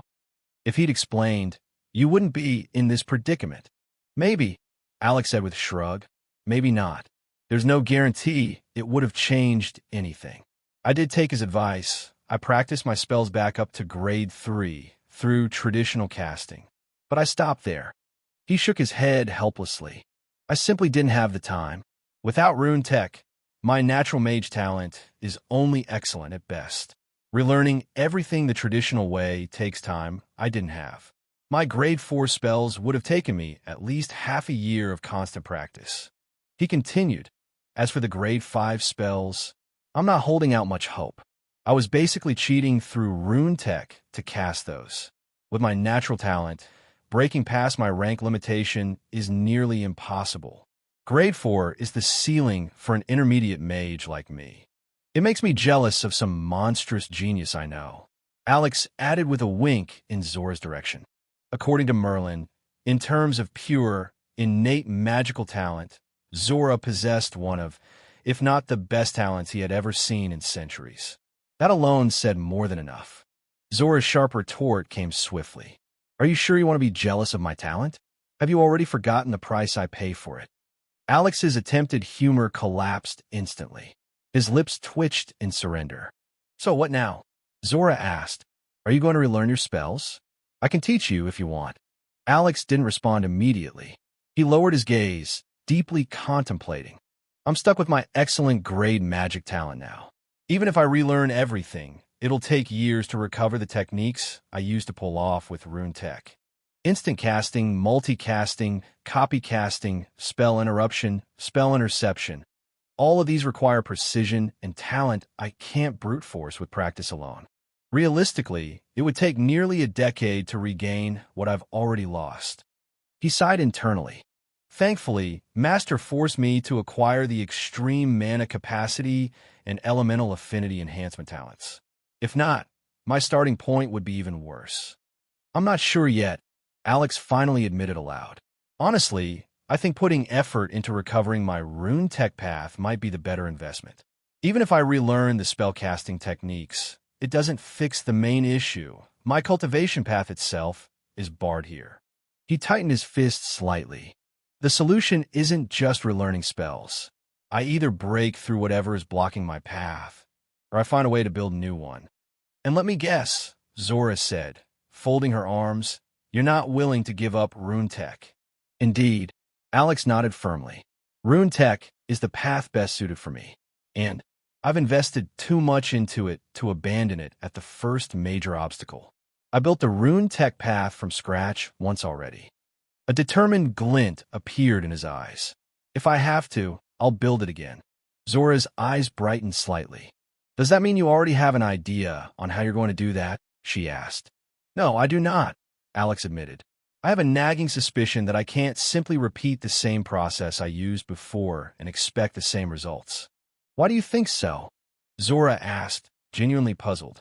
Alex cast a proper magic ball spell, letting the spell circle float above his hand. The first thing Zora noticed was the strain. His spiritual force was stretched much harder than usual. Look at this. What do you see? Alex asked, pointing to the slowly rotating glyphs within the circle. Zora's eyes narrowed. Those are not runes. Exactly. Alex nodded. That's the core of the issue. I've realized something fundamental. This world doesn't use runes. It uses an entirely different magical glyph structure. I see, Zora murmured, her brows furrowing. So, when you asked why I can't rebuild RuneTech the same way, Alex continued, lowering his hand slightly, there are 3 reasons. He raised a finger. First, I can't use runes at all. This world itself rejects them. If this plane has its own glyph system, then any attempt to impose runes on it will simply fail. So if I want to replicate the experiment that birthed RuneTech, I'd have to do it using this world's glyphs. Zora nodded slowly. Alex raised a second finger. Second, if this world has its own glyphs, then it must have its own glyph methodology. On Pangea, we have array mastery and rune inscription. Here, those techniques are probably meaningless. I'll need to learn this world's version of inscription, formation, and glyph manipulation before I can even attempt a reconstruction. Zora gave a soft hum of agreement, understanding dawning. Then Alex hesitated. This last part was more speculative, intuitive, even but no less important. My third and major concern is providential identity, he said quietly. My class is Rune Master. My unique platform is RuneTech. My path's material enabler is Omni-Rune. Everything, my path, my power, even my skills, are tied to the providence associated with the word rune. He met Zora's eyes. Names have power, and that power is tied directly to providence, gained or lost. If I try to recreate my old platform using a completely different world's glyph system, I will not be rebuilding RuneTech. His expression tightened. I will be building something else, something new. He exhaled softly. A glyph-based system, yes, but no longer RuneTech. In essence, I suspect I'd be creating an entirely new power path. Glyph tech, or something along that line.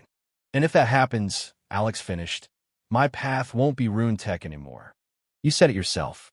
If you cannot rebuild Rune-Tech in a way that allows it to function on this plane, then you'll eventually have to give it up for another path. And from what you've explained, it seems you can't rebuild it while bound by this plane's rules. So it makes sense for you to give it up for a better path, Zora said. Why do you think it would be a better path? Alex asked, genuinely curious. Isn't it obvious? Zora replied. Your new path would contain both Rune-Tech and whatever glyph tech you create from this world's glyph system.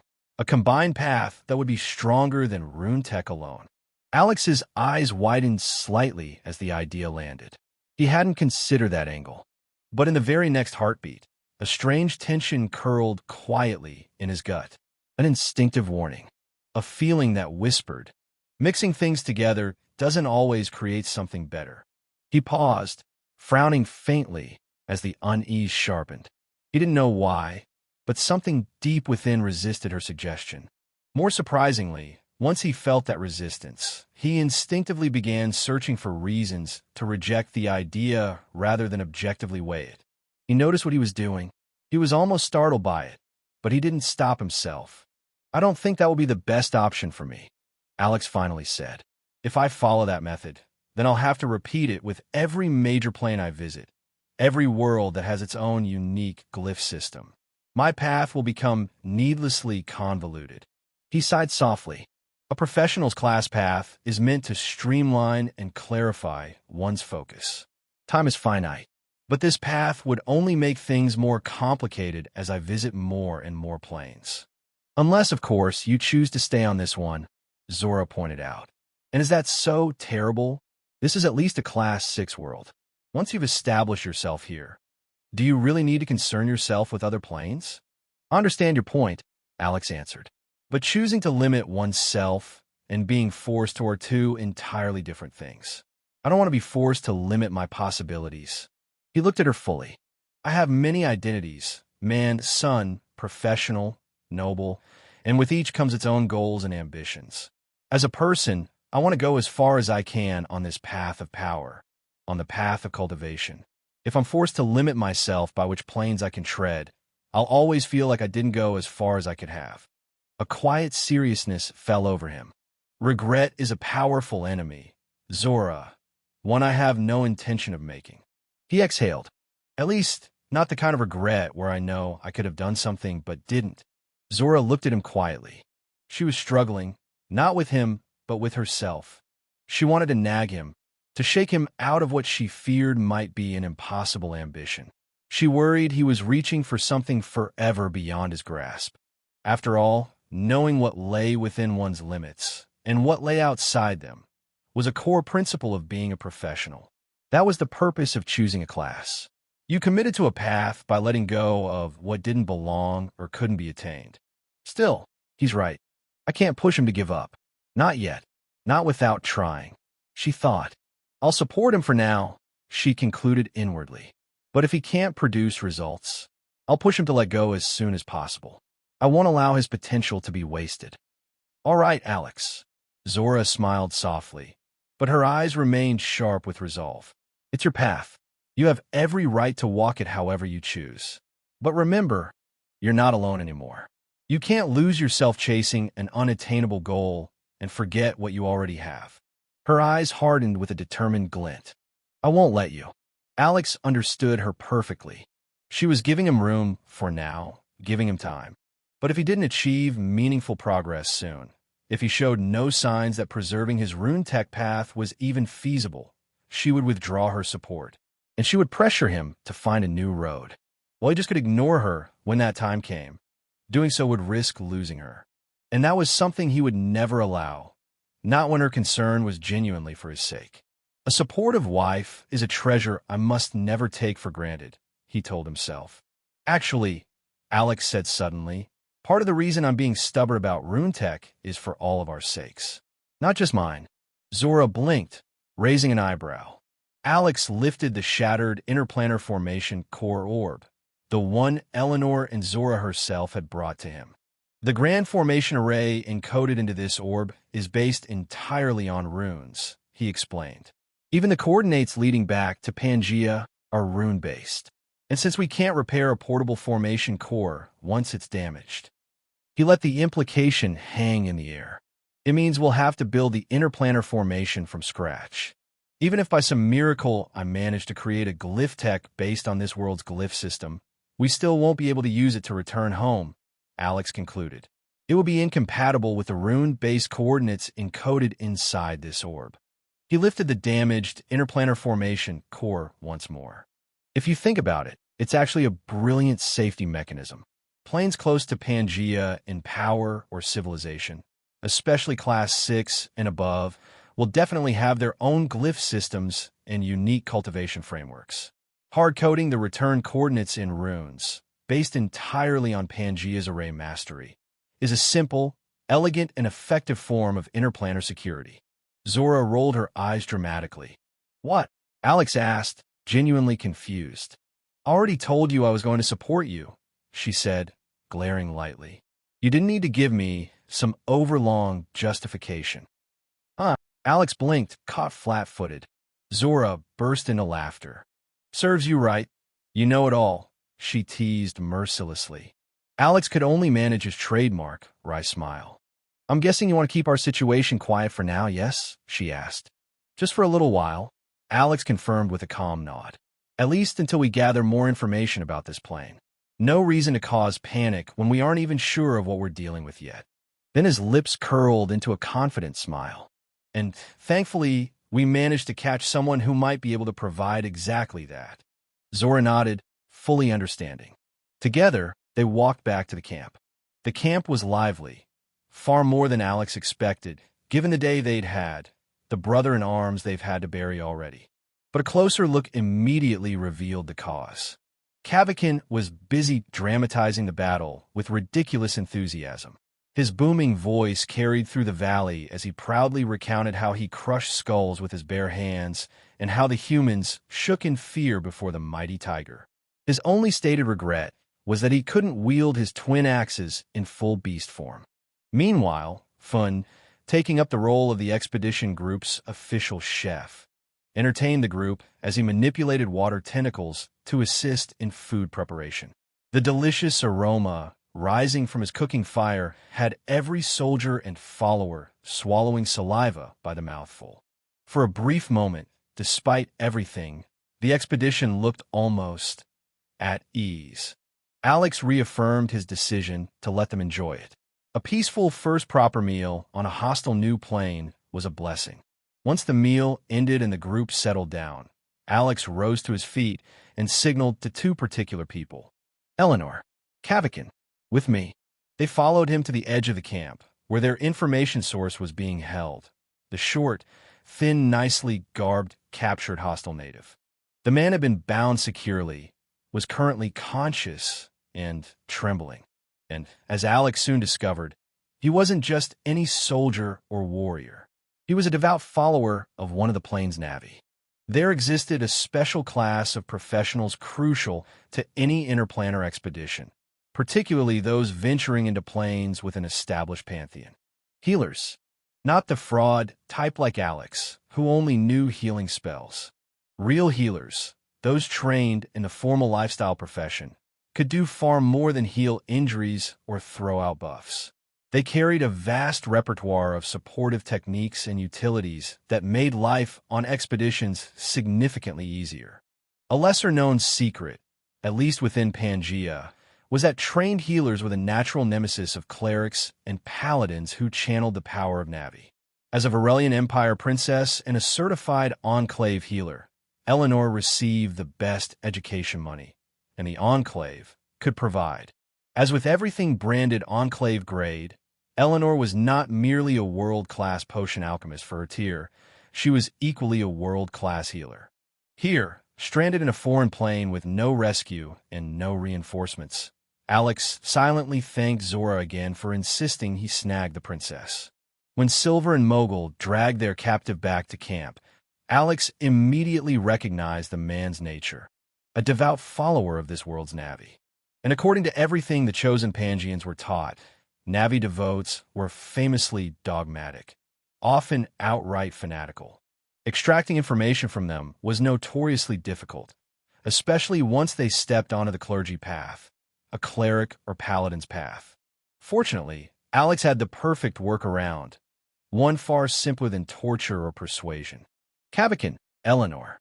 With me, Alex called, walking towards the bound man. The prisoner spewed a torrent of words in their unknown tongue, accompanied by flying spit and an expression full of manic hatred. Even without understanding, the meaning was pretty obvious: curses, insults, or threats. Eleanor, if you would be so kind. Alex smiled. Eleanor nodded gracefully. She raised her hands and began a silent chant.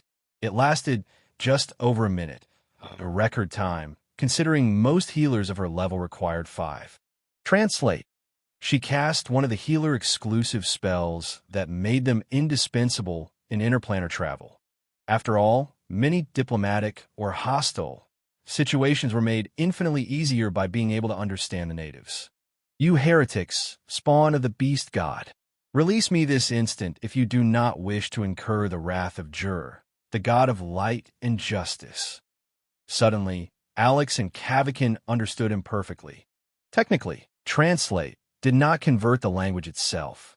Instead, it conveyed the intent behind the target's words directly into the listener's mind. Thus, Alex and Cavacan still heard foreign speech with their ears, but their minds received the meaning as clearly as spoken Pangean common tongue. Alex squatted down until he was eye level with a man tied to the tree a short distance from camp, close enough for the others to watch, far enough that no one would interfere. Cavacan loomed behind Alex, arms folded, radiating an intimidating, gangster-like menace. Hello, can you stop cussing so we can have a proper conversation? Alex asked politely. Thanks to translate, the meaning of his words flowed straight into the captive's mind as well. Tui, the man spat to the side. I will not speak with infernal from the dark outside world. Creatures bent on extinguishing Verdantis' sacred light. Oh, so this world is called Verdantis. Alex smiled lightly. See, we're already talking. Progress. You infernal. You won't trick me. I will not speak. Alex chuckled softly. For a supposed devout, the man was surprisingly shrewd. Truly fanatical Navi believers would have spat right into their captor's face, consequences be damned. This man, however, spat at the ground, carefully avoiding provoking an immediate execution. Smart enough to keep himself alive. I can understand your position, Alex said. We are outsiders to your plane, but we are not infernal. Mid-sentence, Alex's lips twitched. A strange gut feeling told him he was lying. After all, his bloodline's ancient root traced back to the infernal, and his bloodline was very pure. One could argue that part of him was infernal. No infernal would admit they are one, the man shot back. No. Infernal are very proud. They would absolutely tell you they're infernal, Alex corrected matter-of-factly. And that was true. Pure blood infernal rarely hid their nature. Perhaps that was why Alex felt a subtle internal poke, his bloodline disagreeing with his denial. But I believe it's in your best interest to speak with me while things are still civil, Alex continued. Otherwise, we may have to explore irreversible means. Torture, the man sneered. I worship the god of light and justice. Do you think I fear your torture? Boss, let me have him for a few minutes. Cavacan cracked his knuckles, grinning with a cruelty that could make even hardened killers flinch. Alex quickly raised a hand. No, we're not torturing anyone. We are not brute. He stopped. He wanted to say that they were not brutes, but looking at Cavacan, that was exactly what he was. We are not Berberi. He paused again. There was an actual barbarian, Mogul, in their expedition party. We are not Sava. Another stop. He wanted to say they were not savages, but then he realized Orc were technically categorized as savages, making Mordor one. Alex pinched the bridge of his nose. This interrogation was veering far off script. Cavacan and the captive both stared at Alex in bafflement, wondering if something was wrong with his head.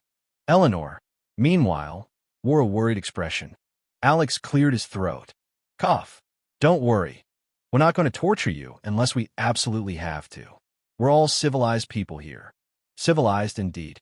His expedition team included a wolf who could cook better than most royal chefs, and a nightmare eagle who refused to eat anything short of high-grade gourmet meals. Exaggeration. If that wasn't civilized, Alex didn't know what was. If you're not going to torture me, the man snarled, then release me. No matter what you say, I won't speak. Lord Juror's wrath will fall upon you soon enough. Alex let out a dramatic sigh. He hasn't noticed, has he? He asked. Seems not, Eleanor replied, falling right into step, also sighing pitifully. Should we tell him? I suppose we have to. We're trying to prove we're not infernal. After all, Alex said reluctantly. Tell me what? The man demanded, frowning. You really haven't realized? Alex asked softly. Realized what? The captive snapped, unable to withstand the psychological pressure. Oh, I see. Alex smiled faintly. It seems your devotion to Lord Juror isn't as strong as I expected. That smile, gentle yet glacial, sent a cold shiver down the man's spine. For a brief moment, Alex looked even more terrifying than Cavacan. You haven't noticed that your connection to your false god has been cut, Alex revealed calmly. The man's face drained of color. He finally realized. One of the biggest reasons the Na'vi commanded such powerful devotion, why they could mislead, indoctrinate, and enslave entire civilizations, was because they were tangible. Humans trusted what they could see and feel. The Na'vi exploited this ruthlessly. Unlike the distant creator god revered by Pangeans, a being who created existence yet could not be perceived directly, the Na'vi regularly manifested avatars before their followers. And when a believer's faith reached a certain threshold, their mind automatically forged a link with their chosen Na'vi. This gave their followers a false sense of intimacy, a sense of divine favor, a sense of belonging. But these were merely convenient tools for harvesting faith energy. An avatar's manifestation temporarily amplified the faith energy generated by believers. The mind link allowed the Na'vi to harvest that energy the moment it formed, and to monitor the believer's actions to prevent betrayal or doubt. To Pangeans, this divine connection wasn't devotion or goodwill. It was a slave brand, a shackle forged from stolen providence. Alex glanced at Eleanor and offered a faint, knowing smile. Unbeknownst to the captive, Eleanor had already cast a specialized healer spell that severed, blocked, Juror's perception of him. With that spell in place, the Na'vi could no longer peer into this patch of land from his so-called divine kingdom hidden within the realm of laws, nor could he direct his paladins or clerics to their location through the believer's mind link. And the best part? The spell was absurdly easy for Eleanor to maintain. All she needed to do was anchor the spell to a low-grade mana stone, and the stone would keep the anti-divinity screen active without further input from her. Alex still wasn't sure whether this was standard for all healers, or just testament to Eleanor, with her freakishly strong bloodline and frightening healer talent. Your god can no longer look at you, Alex said. In this area, he's blind. He turned to Eleanor with a faint smirk. So much for a powerful god, don't you think? Juror must be extremely weak, Eleanor replied sweetly, seeing how he can be blinded by a fair, weak lady like me. Actually, Alex corrected with a sympathetic shake of the head. Maybe Juror isn't weak at all. Maybe this guy simply doesn't have enough faith for Juror to bother. Yes, that's it. The captive practically lunged at the lifeline. My faith must be too weak. Lord Juror would never be blinded by the likes of you. Or so he believed. So, you admit, Alex said, smile, turning wolfish, that your faith in Juror is weak. The man froze. Something felt wrong. Horribly wrong. Crack. He flinched violently as something inside his mind snapped. Terror swallowed him whole. Alex raised an eyebrow. Just that was enough to crack your link to Juror? In that case, not only is your faith weak, Juror himself clearly doesn't care about you. He abandoned you at the first sign of trouble. Alex clicked his tongue pityingly. In fact, he probably won't care at all if your faith link shatters completely. The man went pale. He knew exactly what that meant. If his faith link fully broke, and he failed to immediately take refuge under another navvy, he would be branded, marked as a traitor. A kill brand. Jurors devout would hunt him relentlessly. Other navvy followers would hunt him too, both out of zealotry and because killing a branded heretic brought divine favor. He wouldn't just be hunted by his former fellow believers. He would be hunted by more than half of the continent. Even in death, his soul could be captured and tortured by the navvy before finally being able to pass on to the world hereafter. Alex's smile widened ever so slightly. Navvy was predictable. Whenever a believer revoked faith, it threatened their energy supply. Worse, it could inspire others to do the same. Thus, Navvy applied kill brands to prevent mass defections. A simple, brutal deterrent, and one that this man now feared more than death. And Alex intended to weaponize that fear. Judging from the man's expression, this plane indeed had its own version of the kill brand concept. Good. That made things easier. Alex nodded to himself. Still squatting, Alex leaned in, close enough that his silver hair brushed the man's cheek. His voice turned low, coaxing devilish. A silver-tongued and silver-haired tempter. Don't worry. We can protect you, he whispered. We can prevent you from being marked. Juror isn't as strong as you think. If we can blind him while your link is still intact, then doing so after it shatters will be even easier. All you need to do is speak. You did this to me, the man stammered, trembling between rage and fear. And now you act like my savior. Alex leaned back and laughed lightly. In my defense, I did tell you I'd be forced to use irreversible methods if you refused to talk.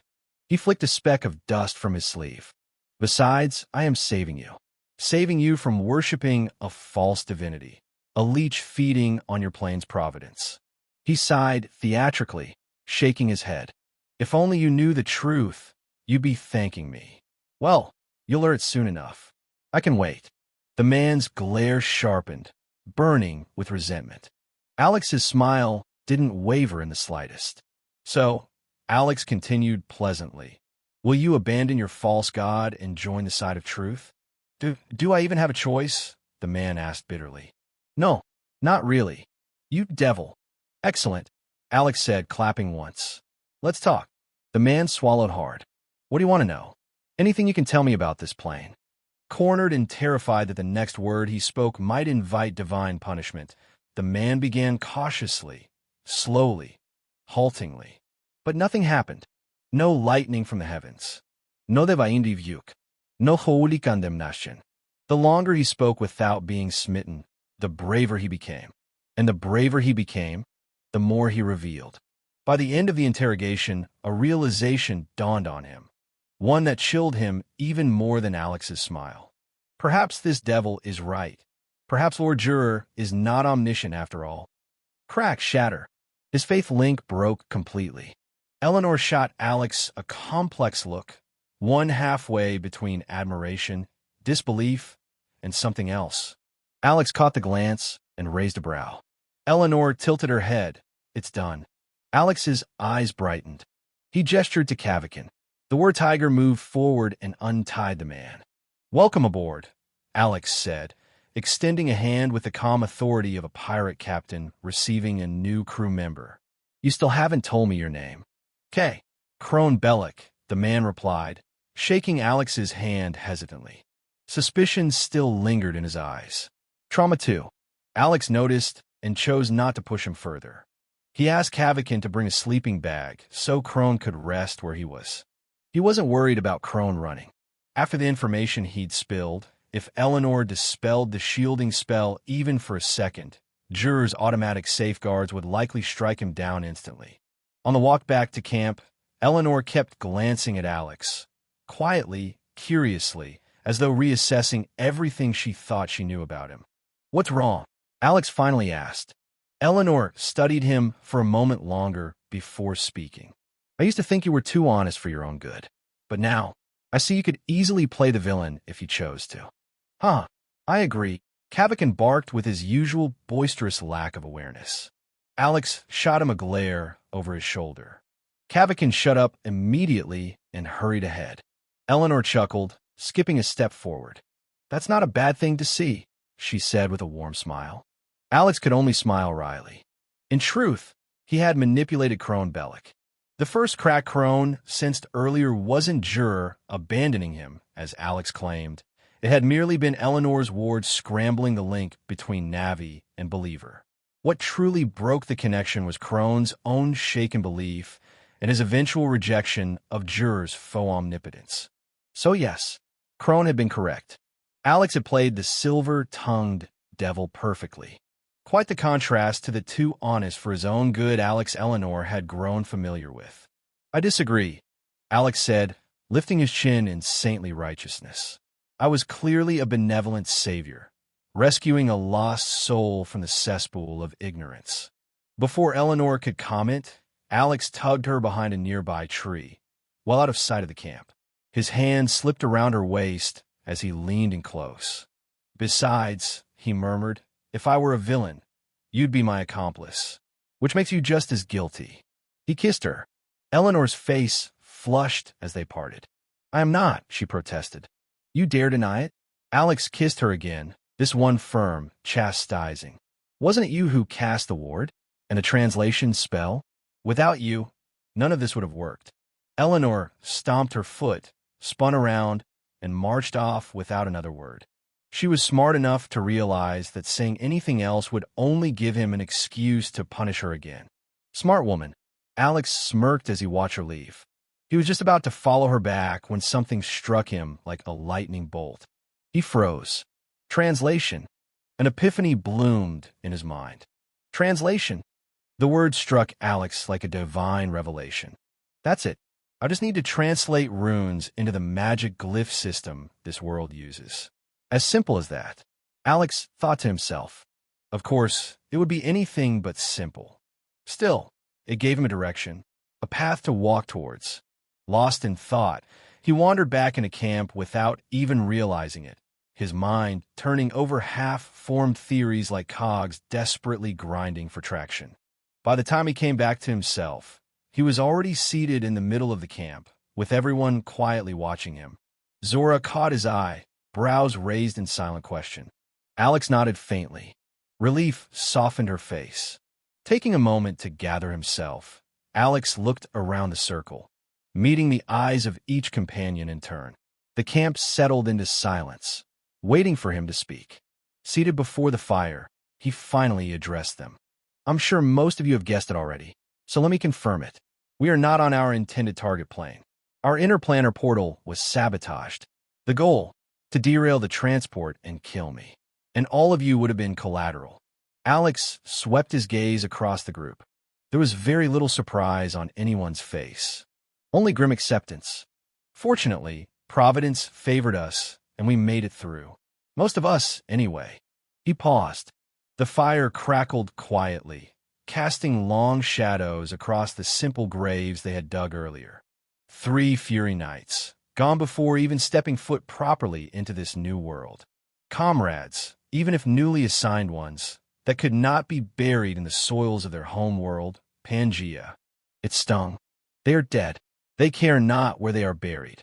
A cold rationale born of fury doctrine and thought whispered through him. What matters is that their deaths are not in vain.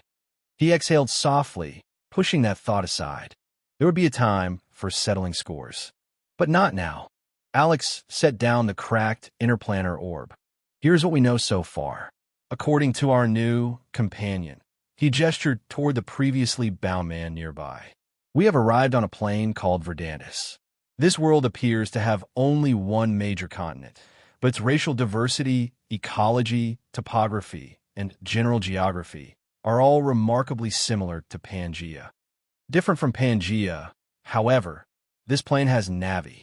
For those unfamiliar, Navi are deities worshipped by the natives. False deities they may be, but they wield immense influence and power here. And for now, we must avoid them. For a clearer reference, think of them as beings equivalent to epic rank. A few murmurs rippled through the group. As you've likely pieced together, Alex continued, Verdantis can be classified as a Class 6 plane at minimum. The Navi themselves are technically Class 7, conditionally but only when their faith harvesting is at its peak. The actual professionals we'll encounter will cap out around the legendary rank. The Na'vi will not tolerate any being reaching a strength that threatens them, which also means these true legends will be rare here, at least far rarer than in Pangaea. For that reason, we place our classification of the plane at Class 6. This is the current sitrep. Any questions? Silence. Alex nodded and moved on. Next, the challenges we face. He raised the cracked interplanar orb. Due to the portal mishap, our coordinate orb fractured. It's pretty much useless now. A wave of low murmurs washed through the camp. Yes, it means what you all think. We cannot use this orb to rebuild a return portal home. The tension thickened. For many, only iron military discipline kept their expressions neutral. For others, their trust in Alex kept them steady. Does that mean we're trapped here? Sugad asked. Yes and no, Alex said. Yes, we are trapped because the orb can no longer construct a portal. The coordinates and entry rune code inside it are essential for locating and returning to Pangaea. But no, because with my Rune Master class, I might be able to extract those coordinates and rune codes manually and inscribe them into another medium, in theory. In theory, one of the Fury Knights echoed before catching himself. In theory, Alex repeated, unbothered. I've never attempted something like this, so I can't guarantee success. Still, if it fails, I may have another method. His mind returned to the memory, to the shimmering depths of the rune site he had glimpsed into when the interplanar portal's grand formation activated back in Pangaea. He remembered every detail. Part of him suspected the formation he'd witnessed was the true core of the teleportation grand array itself. If so, then embedded within its runic code would be coordinates and transit parameters they used. Parameters Alex believed he could use to reverse calculate Pangaea's coordinates, if it came down to it. Fortunately, planar coordinate calculus was one of the courses Master shoved into my Enclave curriculum, Alex mused. He had hated that class. He remembered swearing he would never need it. Alas, your tone makes it sound like there's a but coming, Havel Landomas suddenly remarked. Alex turned to the noble race swordsman, his demeanor lazy as always, yet those sharp eyes gave away the truth. As Zora said, he's sharper than he lets on, Alex thought. You're right, Alex admitted. There is a much bigger problem, at least for me. This world is rejecting my Rune Master class and my RuneTech Magic. A hush fell over the camp.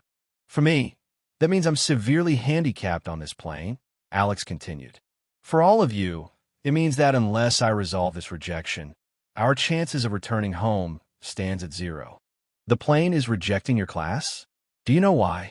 Sugad asked, eyes widening. Realizing he might have overstepped, he quickly bowed his head.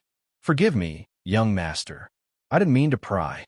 I only thought, if you can solve your class problem, we'll be one step closer to returning home. Don't worry, Alex assured him with a faint smile.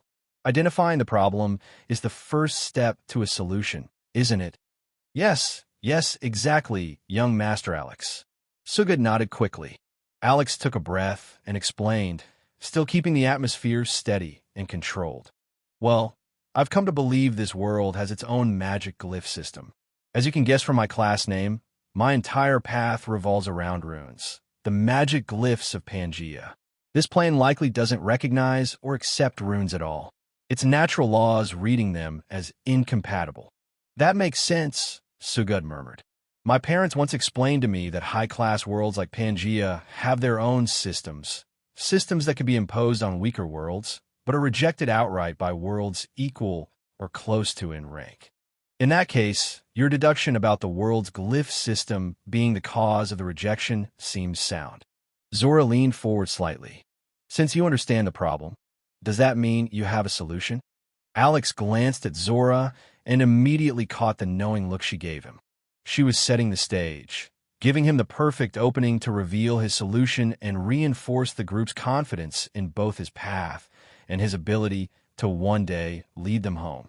The answer is oddly simple, Alex said. I just have to translate runes into the glyphs of this plane, which, according to Crone, are called sigils. Is it that simple? Sugud asked with a deepening frown. He had been raised by two grandmaster parents who often reminded him that the systems of foreign worlds were notoriously difficult for outsiders to replicate, much less to merge into one's own cultivation foundation. For Alex to propose absorbing an entirely different glyph system into his class pathway, how could that possibly be simple? I wouldn't say it's simple, Alex replied with a light smile. But I also don't think it's impossible. Slightly complex, yes. Still very much doable. May we ask what the source of your confidence is, sir? Silver asked. Her tone was polite, but her eyes held layers. She wasn't just requesting justification. She was probing him, evaluating what kind of noble he was. Arrogant? Delusional? Realistic? Insightful? Fortunately, Alex was practiced in reading through such layered inquiries thanks to Zora. Otherwise, he would have missed it entirely. He gestured toward Eleanor. What I intend to do is no different from what our fine lady here can accomplish, Alex said.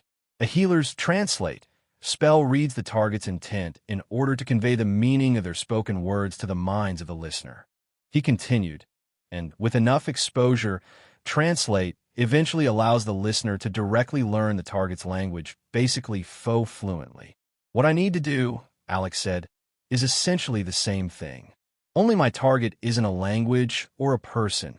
It's this world's natural order. Once I learn enough of this world's sigil structure, I should be able to convert runes into sigils on the fly.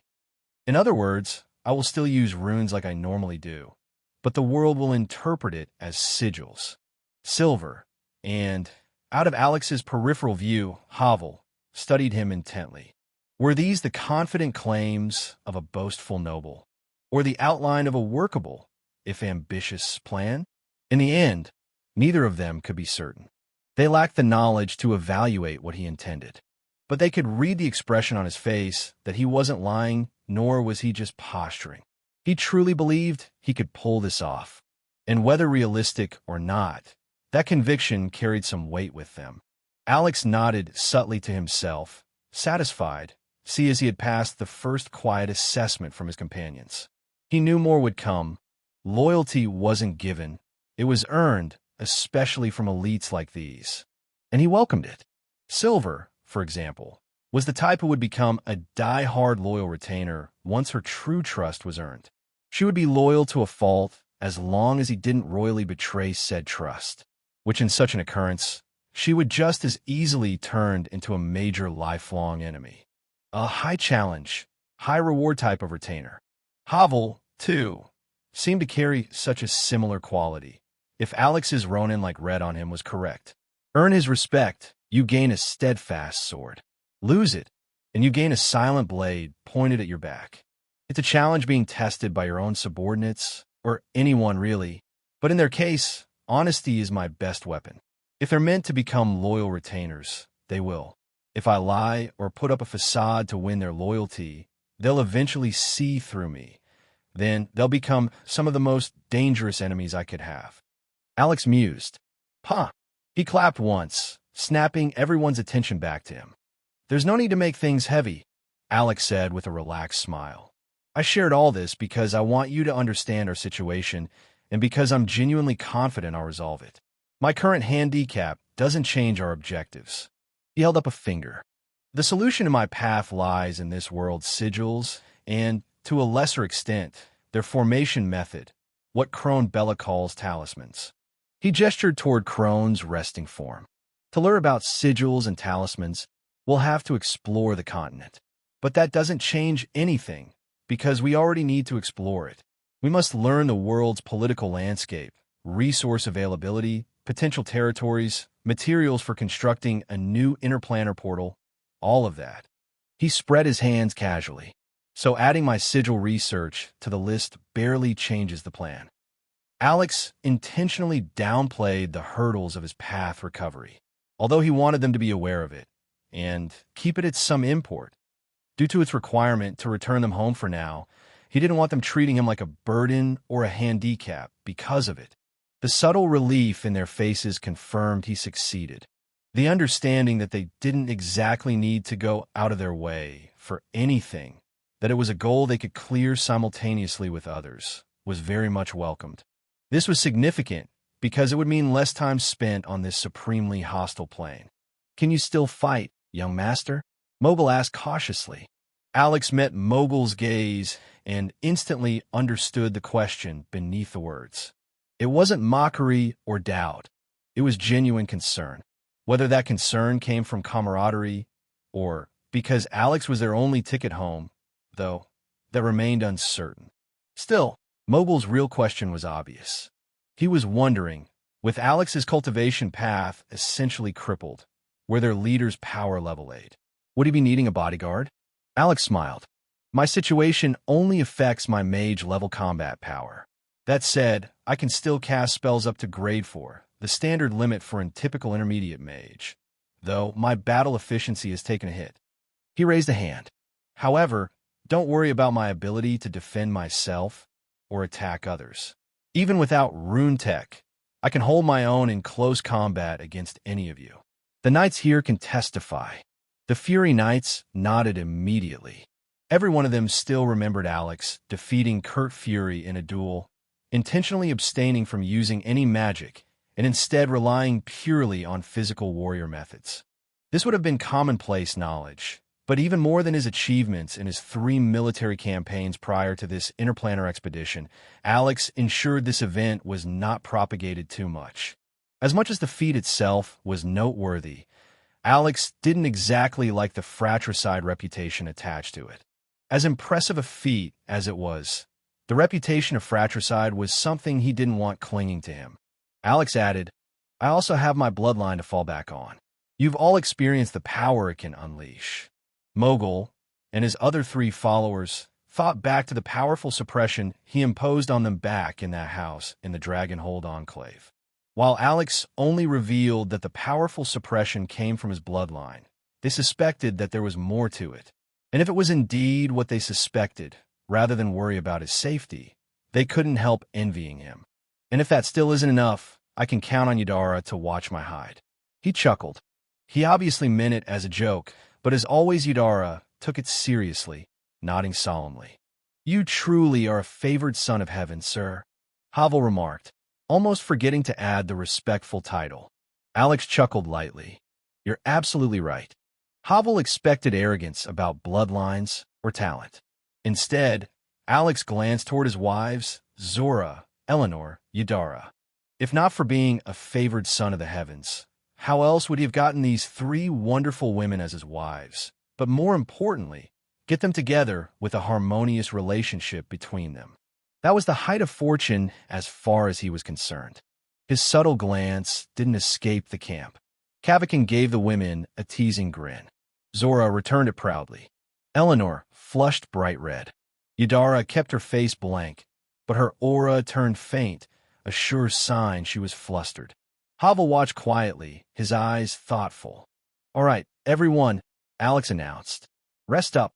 Tomorrow marks the beginning of a very long journey." The group dispersed to their tents, the camp slowly quieting under the foreign Verdantis night. One perk of being the leader of a camp was that you could conveniently escape certain chores. In Alex's case, and to a lesser extent, his wives, none of them needed to join the shared night watch rotation. After the sit rep, Alex and the 3 ladies retired to their tent. The tent was a premium model Alex specially acquired in preparation for the expedition. It was large enough to fit 8 people comfortably, making for plenty of room for the 4 of them. It also came equipped with defensive and detection formations to ward off assassinations, spying attempts, or anything else that might disturb the night. Of course, Alex hadn't been selfish. Although their tents were slightly lower grade than his, every member of the expedition had also received a tent with such protective formations. Perks of being the majority owner of a flourishing company. For a brief, shining moment, Alex felt blood rush downwards when the 3 women agreed to stay with him. He had expectations. Alas, he had overthought their acceptance. The moment the ladies entered the tent, they immediately settled into comfortable positions and began meditating, leaving Alex, who had been preparing to unleash his inner dragon, staring at empty air with no target. Of course, Alex mused dryly. I should have known they wouldn't agree to a FRP that easily, especially in the wilderness. He paused. Would it have helped if I mentioned the tent is soundproof? He wondered. Probably not. Chuckling to himself, Alex let the idle thoughts drift away and found his own comfortable position. While the three women cultivated their energies, Alex meditated to better reflect on a possible working framework for the solution to his Rune-Tech path predicament. He controlled his breathing using the astral energy tempering manual, letting his mind enter a blank meditative state, not to cultivate, but to think. In that clear, weightless mental space, he loosened the restraints he usually placed on his mind and let every suppressed thought surge forward, freely connecting into deeper ideas. Every challenge is an opportunity. Every weakness can become a strength. Every disadvantage, a doorway to something greater. He reflected, a blind man cannot see.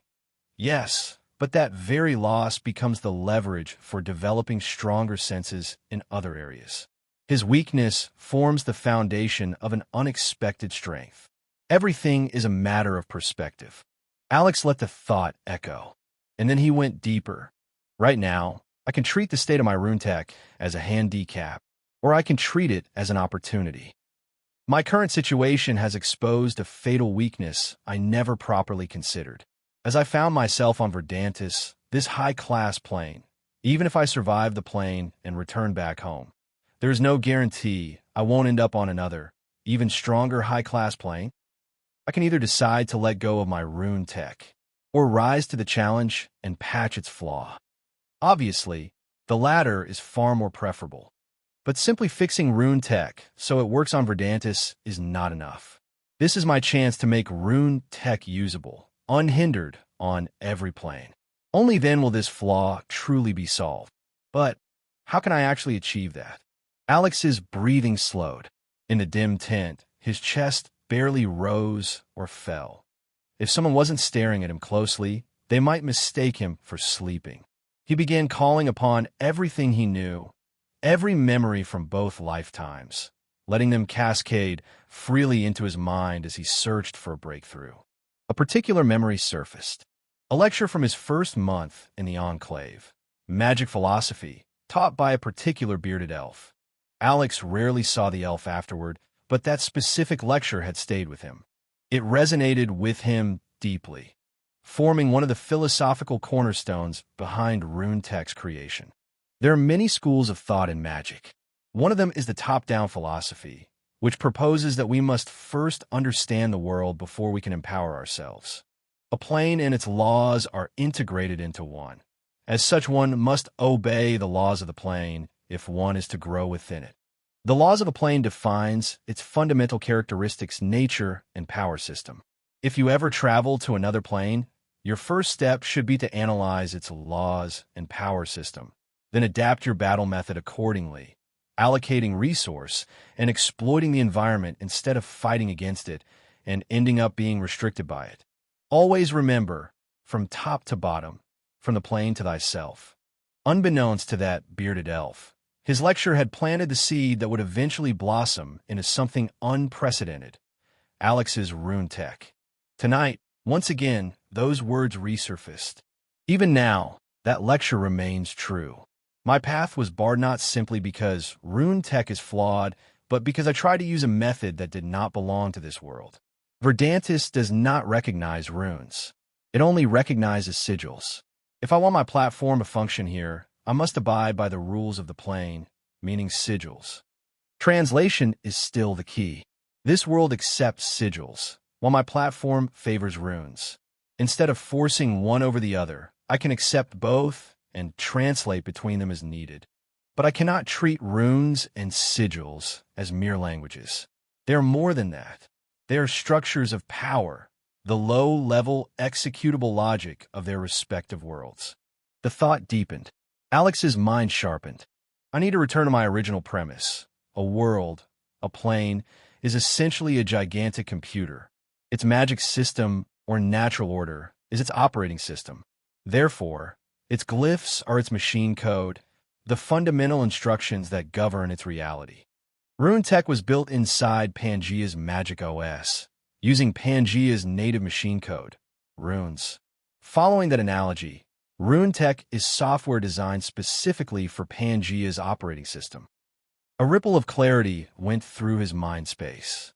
Indeed, if I assume RuneTech is a software developed on and for a distinct operating system, i.e. Pangea's Magic Glyph system, then it is logical that it does not work on another distinct operating system, i.e. Verdanus's own Magic Glyph system. A software or application developed for the Windows operating system would not work on Android or Linux operating systems. His heartbeat quickened. The analogy aligned perfectly. If I go along with the established analogy, and based on my know-how, there are 3 ways I can solve the clash between Verdanus and my RuneTech, while still ensuring that RuneTech remains functional when I return Pangea, i.e. ensure cross-system compatibility. 1. Create a virtual machine, an emulator that mimics Pangea's OS so RuneTech can run inside Verdanus. 2. Build compatibility layers, like wine, allowing RuneTech instructions to be interpreted on Verdanus as sigil-based operations. 3. Reinvent RuneTech using a cross-platform framework, abstracting the core logic so that RuneTech can compile into both runes and sigils, depending on the plane.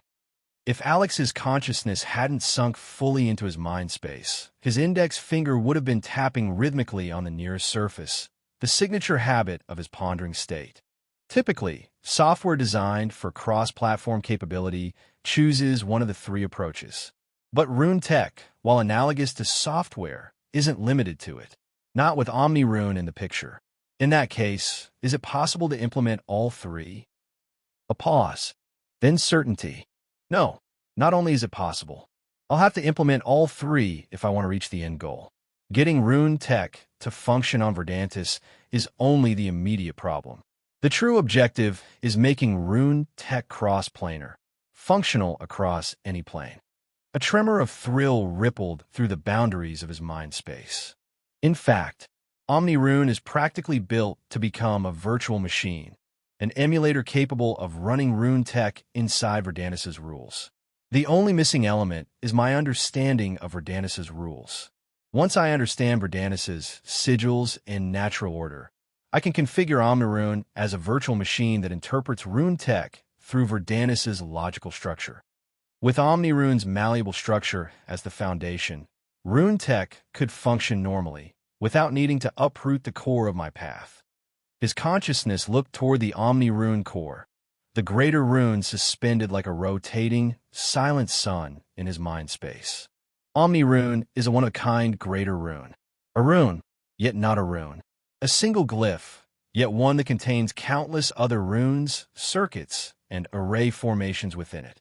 For from being merely a component, it can be seen as the sum of my RuneTech system.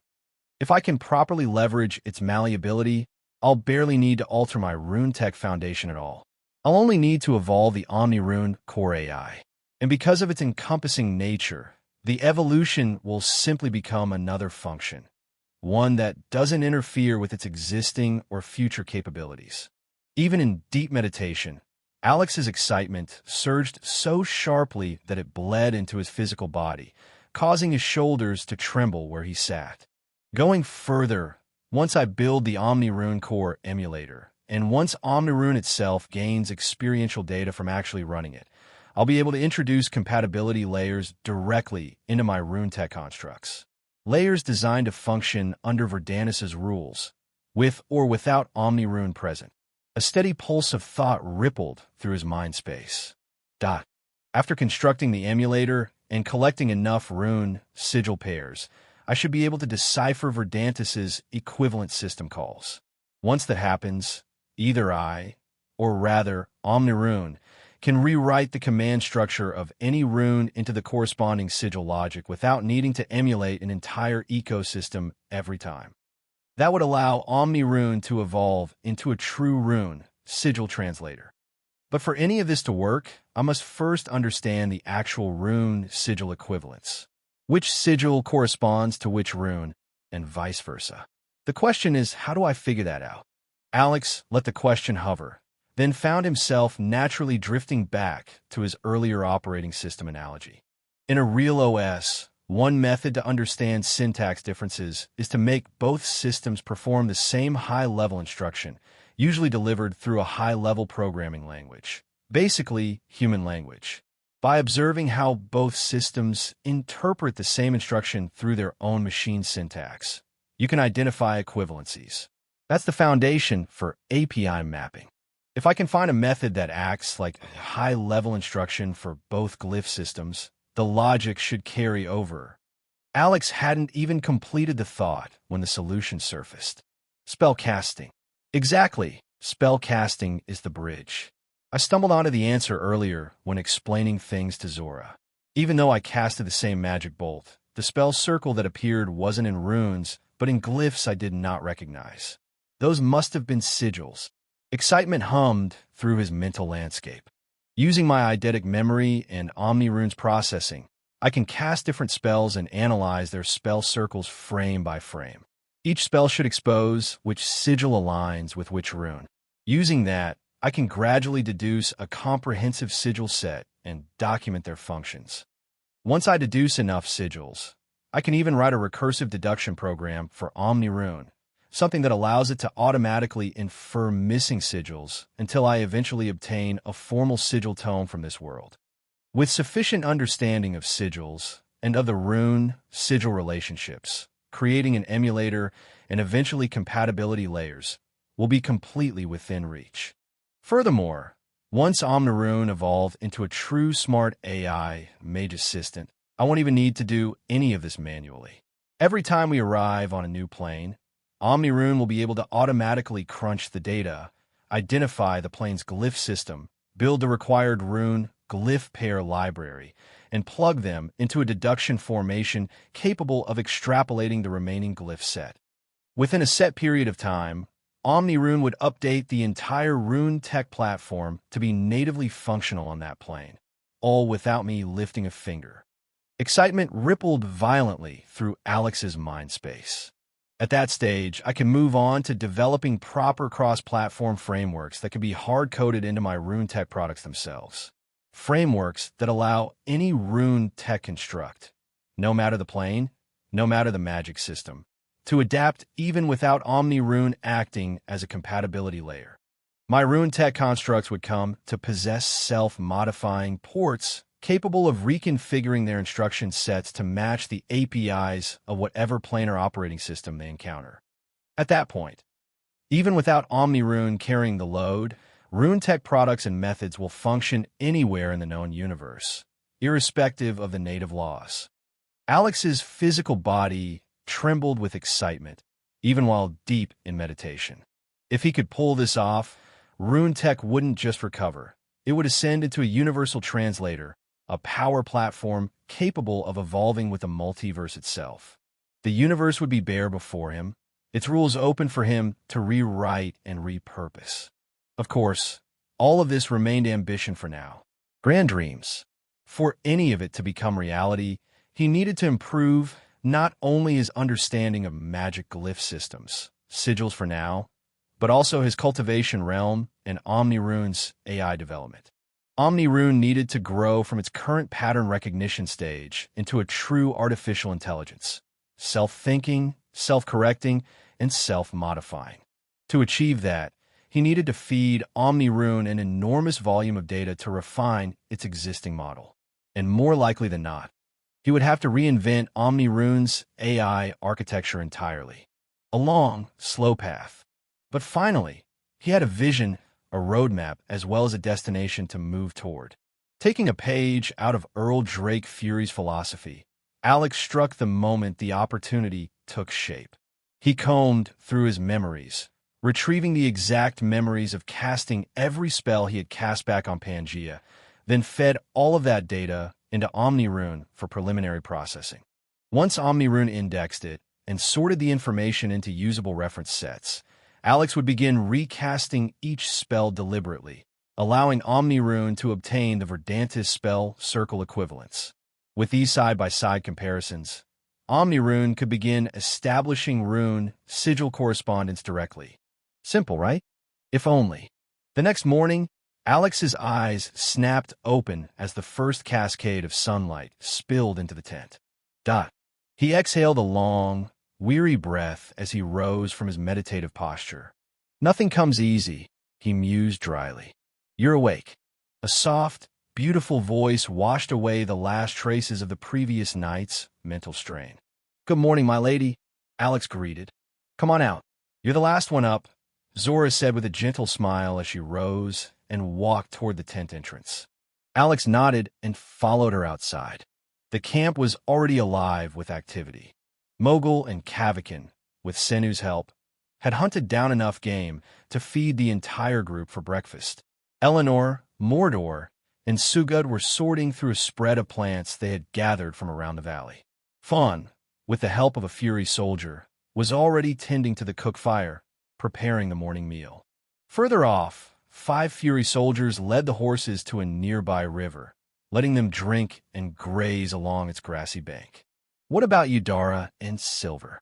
Alex asked. Yudara wanted to scout for any nearby danger, so she pulled Silver and Havel along with her. And a couple of your family soldiers, Zora replied. Oh, and Crone Bellic, was that his name? They dragged him along as well, she added with a faint chuckle. Alex nodded with a complicated expression. He was genuinely pleased to see the camp functioning so smoothly without him micromanaging every detail. A testament, no doubt, to the competency of his wives and followers. Yet, he couldn't help but feel oddly guilty for becoming a hands-off leader so early into their expedition. Zora noticed his expression and chuckled knowingly. Don't overthink it, Alex. Delegating minor matters is normal. You only need to step in for the important decisions. That's what leadership is. She leaned slightly closer. Besides, your spiritual force feels much weaker than usual this morning. You've already started working on Rune-Tech, haven't you? Alex nodded. So, any progress? She asked. A little, Alex admitted, but not nearly enough yet. He continued, I've already indexed every rune circle I've ever cast or seen. That means Omni-Rune can start cross-referencing them the moment I witness their sigil equivalents.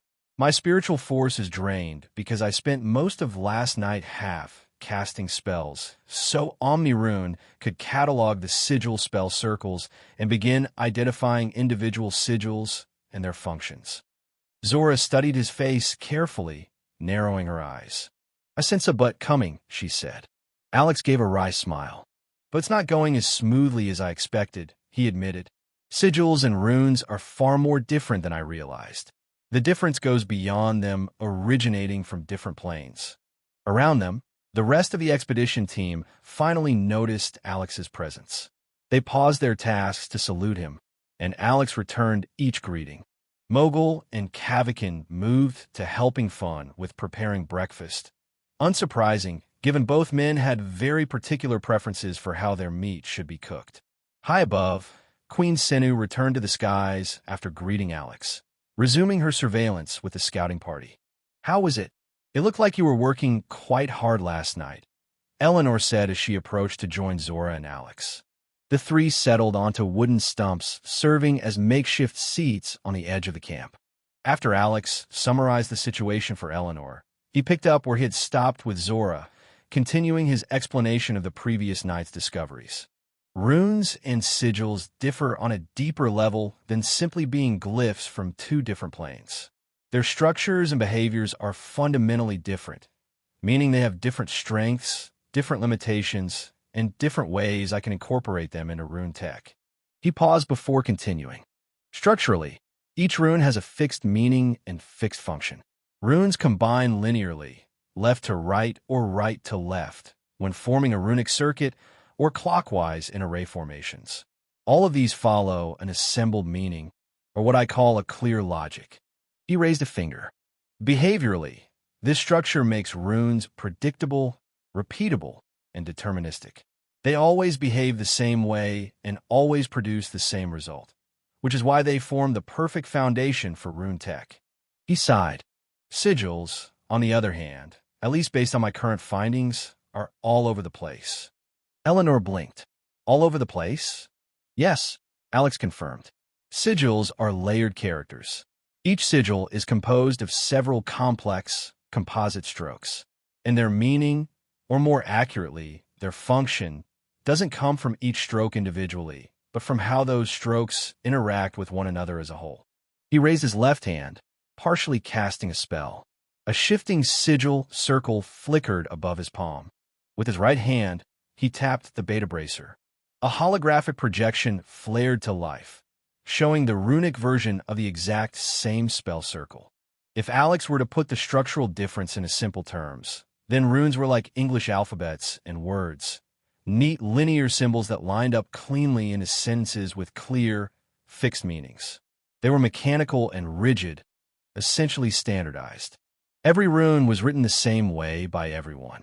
Sigils, however, were another story entirely.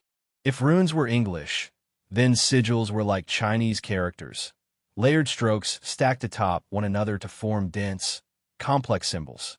And worse still, sigils also behaved like calligraphy, where the style of writing each stroke was inconsistent and seemed influenced by the caster's personal variation rather than a universally fixed template.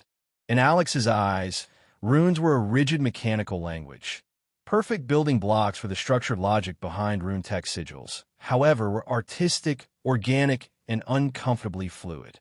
There were far too many unpredictable transformations for him to view sigils as something that adhered to classical computation principles like GIGO, garbage in, garbage out, where a consistent input always led to a consistent, deterministic result.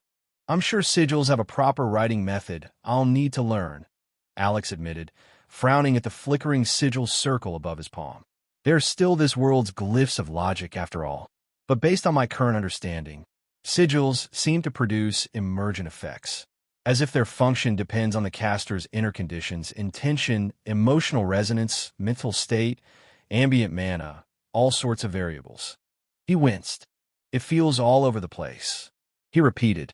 Despite his complaints, Alex couldn't deny the truth that sigils fascinated him, almost exactly the same way runes had fascinated him enough for him to build an entire ascension/cultivation path around them. From what he had observed so far, runes behaved like strict machine code, rigid, reliable, and perfectly structured. Sigils, by contrast, moved like living organisms. Their logic was flexible, reactive, almost adaptive. A comparison came naturally to him. Runes were machine codes, while sigils were living codes. Rigid versus fluid. Mechanical versus organic. Predictable versus emergent. And that organic quality made them unnerving. Considering how Pangea's magic society leans toward technological parallels, the mechanical nature of its runes fits perfectly, Alex thought silently. If so, Verdantis may very well be a biotech plane, its sigils functioning like biological information structures instead of mechanical ones. How does all this affect your chances of recovering your Rune-Tech? Zora asked, breaking his train of thought. Her eyes held steady concern and a hint of determination, reminding him she intended to keep him on a sane path, even if his ambition ran wild. Alex breathed out slowly. It slows the process down significantly, Alex admitted. I can't use the direct correlation method I originally intended. I'll need much more time to deduce the underlying pattern behind sigil construction, their stroke logic, their transformational rules, the meaning deciphering methodology behind them. Only after that groundwork can I proceed. But he added quickly, of course, if I can get a proper education on sigils, things would move far faster than brute force self-learning. Zora and Eleanor exchanged glances as they digested his explanation. Then a thought struck Eleanor, and she voiced it without hesitation. Doesn't that mean you won't be able to form a sigil tech at all? Even if you wanted to? Huh? Alex tilted his head. You always describe Rune-Tech as something built on rigid, deterministic logic, Eleanor said. Sigils aren't rigid or deterministic.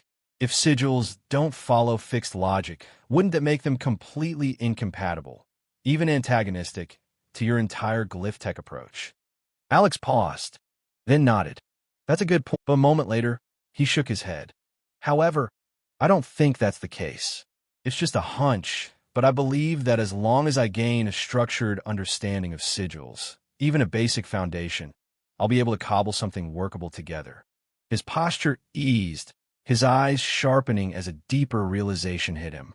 This might sound ironic, but I think sigils are actually closer to the core of Rune-Tech than traditional runes are. Both Zora and Eleanor blinked at that. How could sigils be closer to a system literally built on runes? Zora asked, mirroring Eleanor's confusion. Alex smiled faintly. Think about what is truly unique about Rune-Tech, the thing that actually sets it apart from all other runic disciplines. He didn't wait for an answer. Greater runes, he said simply. The greater rune system is the heart of Rune-Tech. Everything else is secondary. He gestured to the projected runic circle hovering beside the half-cast sigil spell light. And greater runes are layered, exactly like sigils. He continued, voice steady and analytical. Greater runes are forged by compressing multiple base or lesser runes into a single composite symbol, a multi-layered character. Their true functions are hidden beneath the compression, just like a sigil's function is hidden within the interplay of its strokes. He tapped the air lightly.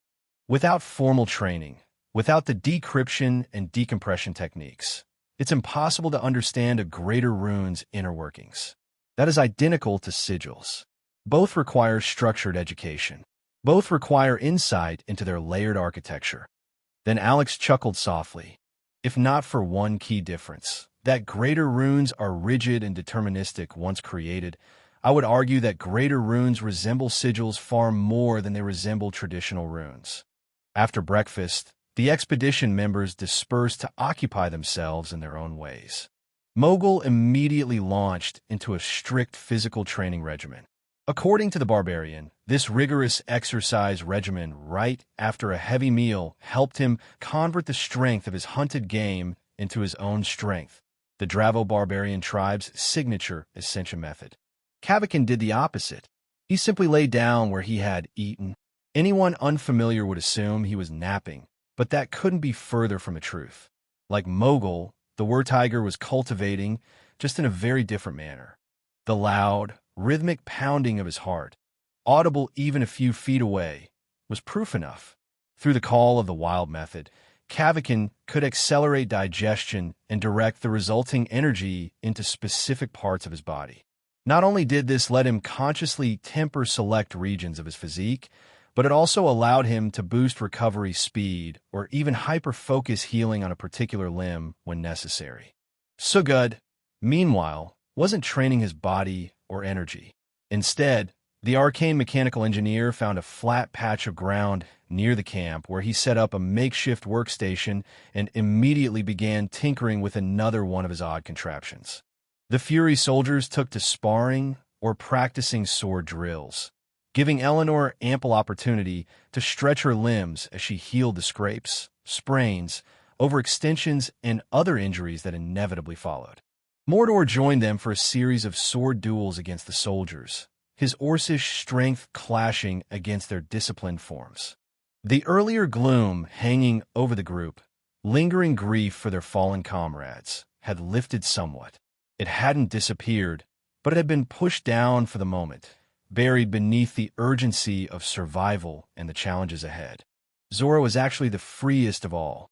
She lounged beside Alex, relaxed and completely at ease, taking in the sights of the camp and the gentle rustling of the valley's greenery. Fun, in his cub form, slept peacefully on her lap, his snowy fur rising and falling as he digested the hearty meal he had devoured earlier. Zora absent-mindedly stroked his fur, her calm presence providing a quiet center amid the controlled chaos of the camp. Alex, for his part, had returned to partially casting spells for Omni-Rune to scan and cross-reference. This time he lingered much longer on each spell, trying to feel out the hidden pattern to them, whether he was actually gaining anything from the exercise or simply wasting time. Even he couldn't tell.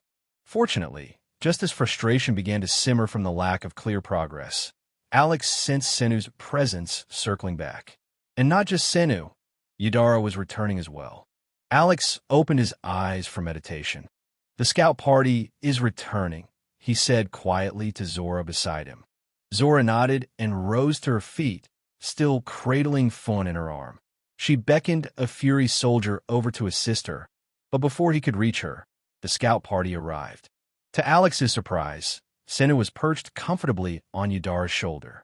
He raised an eyebrow, mildly impressed. When had those two become so close? Then he shrugged.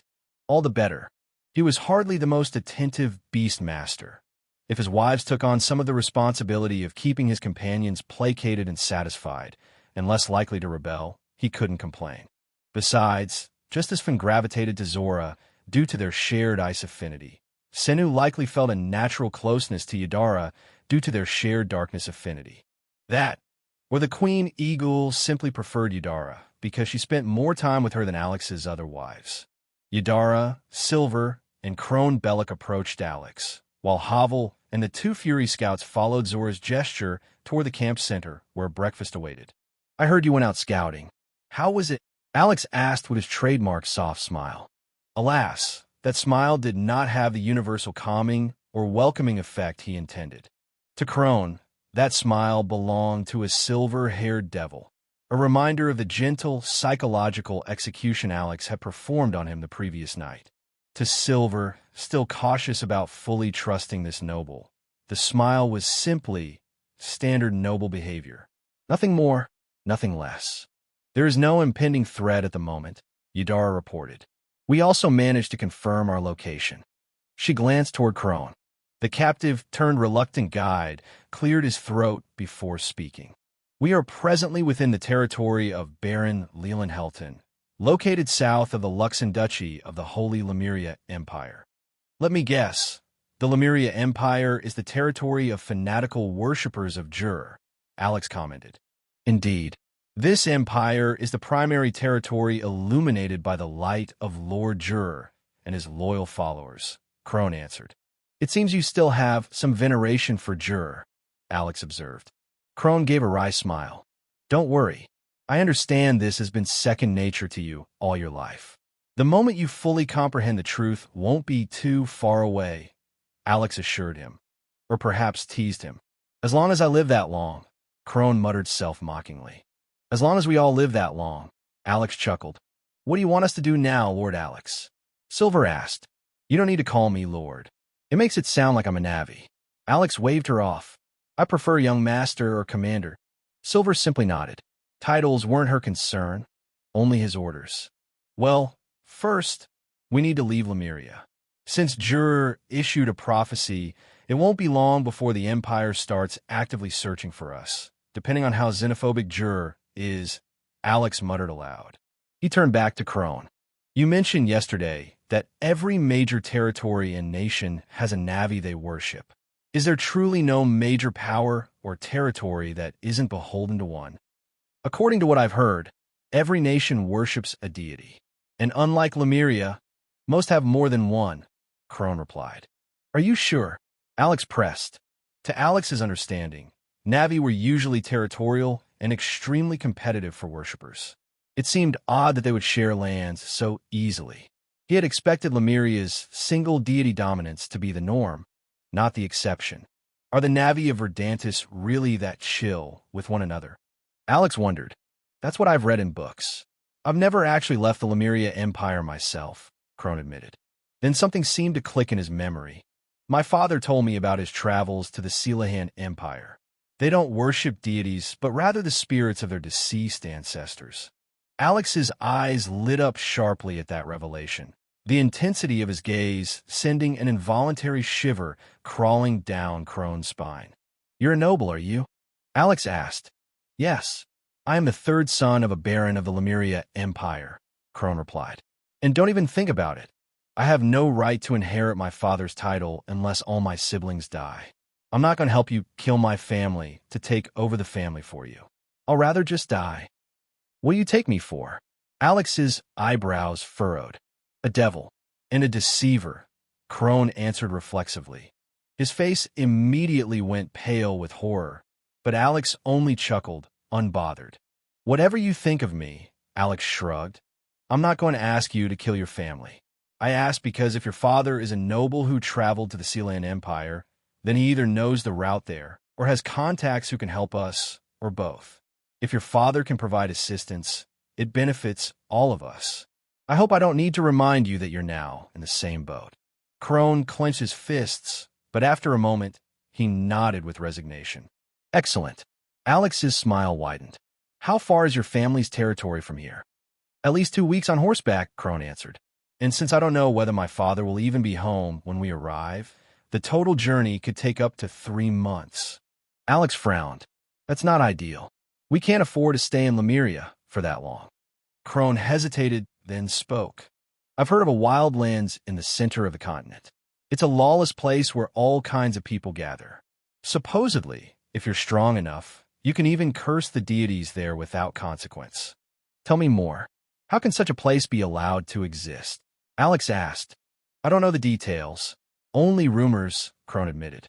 The Hollowcrest Wildlands is a central territory about the size of a duchy. It borders all the surrounding empires, yet none of them attempts to annex it. It's widely believed to be barren and lacking in valuable resources, hence, the empires don't see any benefit in attacking it. Instead, the Wildlands acts as a buffer zone where all manner of lawless activities take place beyond the reach of the empires. Smuggling, slave capture and trade, illicit commerce, forbidden research, blasphemous acts against the deities. It's widely believed that every major illegal activity on the continent eventually leads back to the Wildlands. There, only strength matters, Crone finished. As tempting as the place sounds, what we need right now is a civilized center of trade, knowledge, and technology, Alex said. We don't have the luxury to roll around in the mud with savages for a territory we can't even control. The Wildlands would indeed free them from direct scrutiny by the Plains Navy, but avoiding the deities wasn't Alex's main priority. Not yet. His focus lay in acquiring information on sigils, the local ascension path, and the unique resources of this plane. There were many ways to evade divine pursuit as long as they left this region and didn't attract unnecessary attention, making it a secondary concern for now. I suggested the Wildlands because of Bloodiron City, Crone continued. Bloodiron is the heart of the black market trade across the continent. It's a free city where anything and everything can be bought or sold. As long as someone has the wealth and the power to protect it, no trade is forbidden.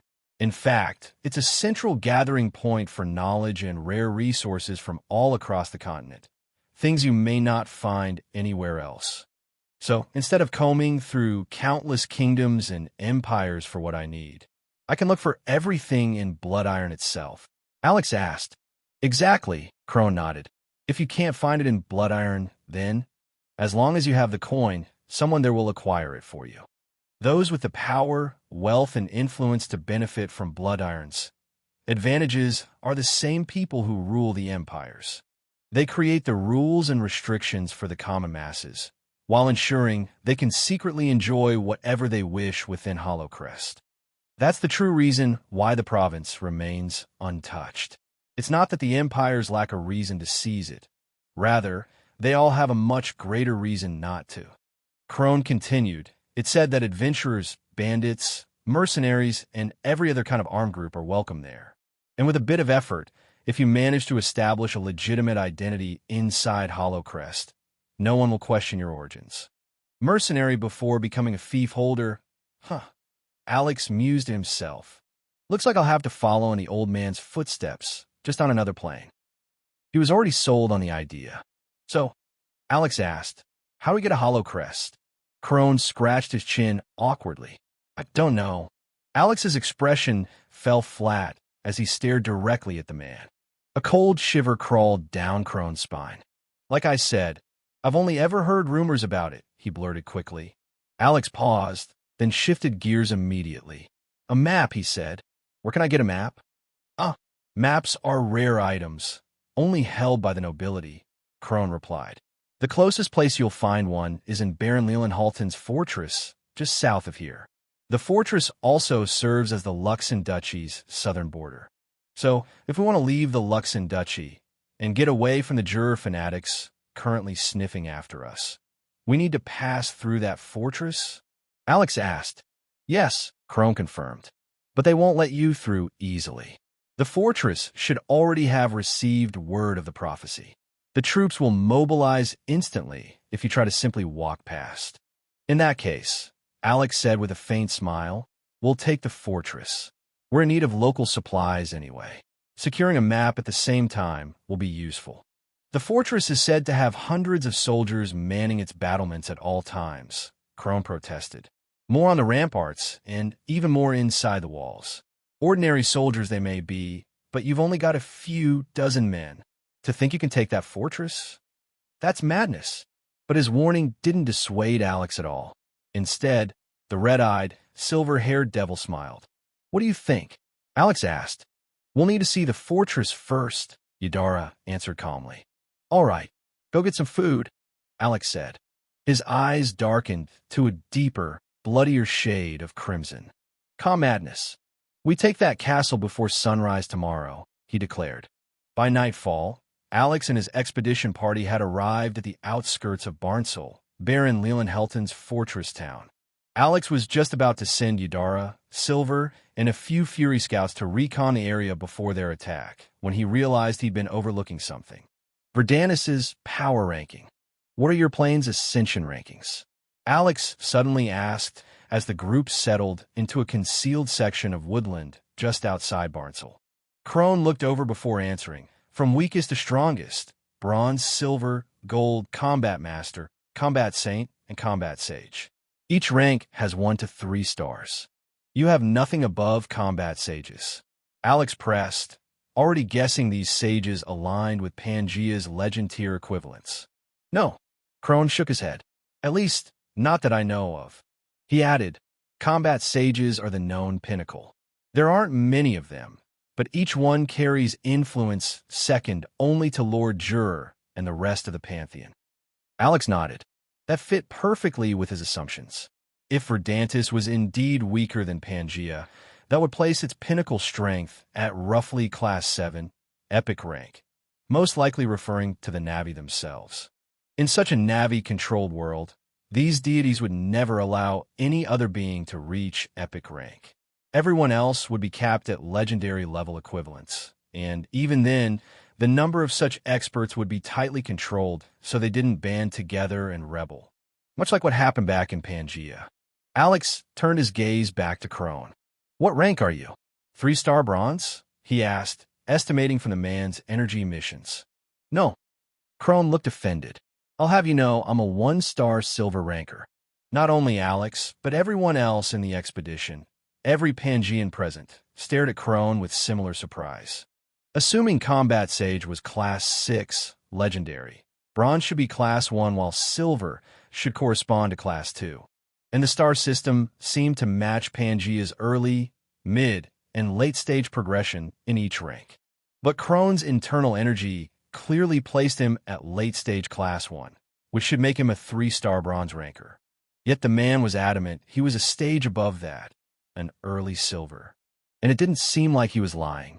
Maybe it's the difference in our path systems, which makes us stronger. Zora said from Alex's side. That makes sense. If our plane is stronger than this one, it's only natural we have more stringent standards, Eleanor said. Sugad nodded. That would practically mean that, at the same class, Pangeans will be a third more energy and thus be a third stronger. At the very least, Eleanor added, if we factor in combat techniques and technology, the gap could be even wider. Yudara looked between her 2 sisters, Zora and Eleanor. She wanted to add something too, but each time she tried to speak, someone beat her to it. In the end, she chose to stay quiet.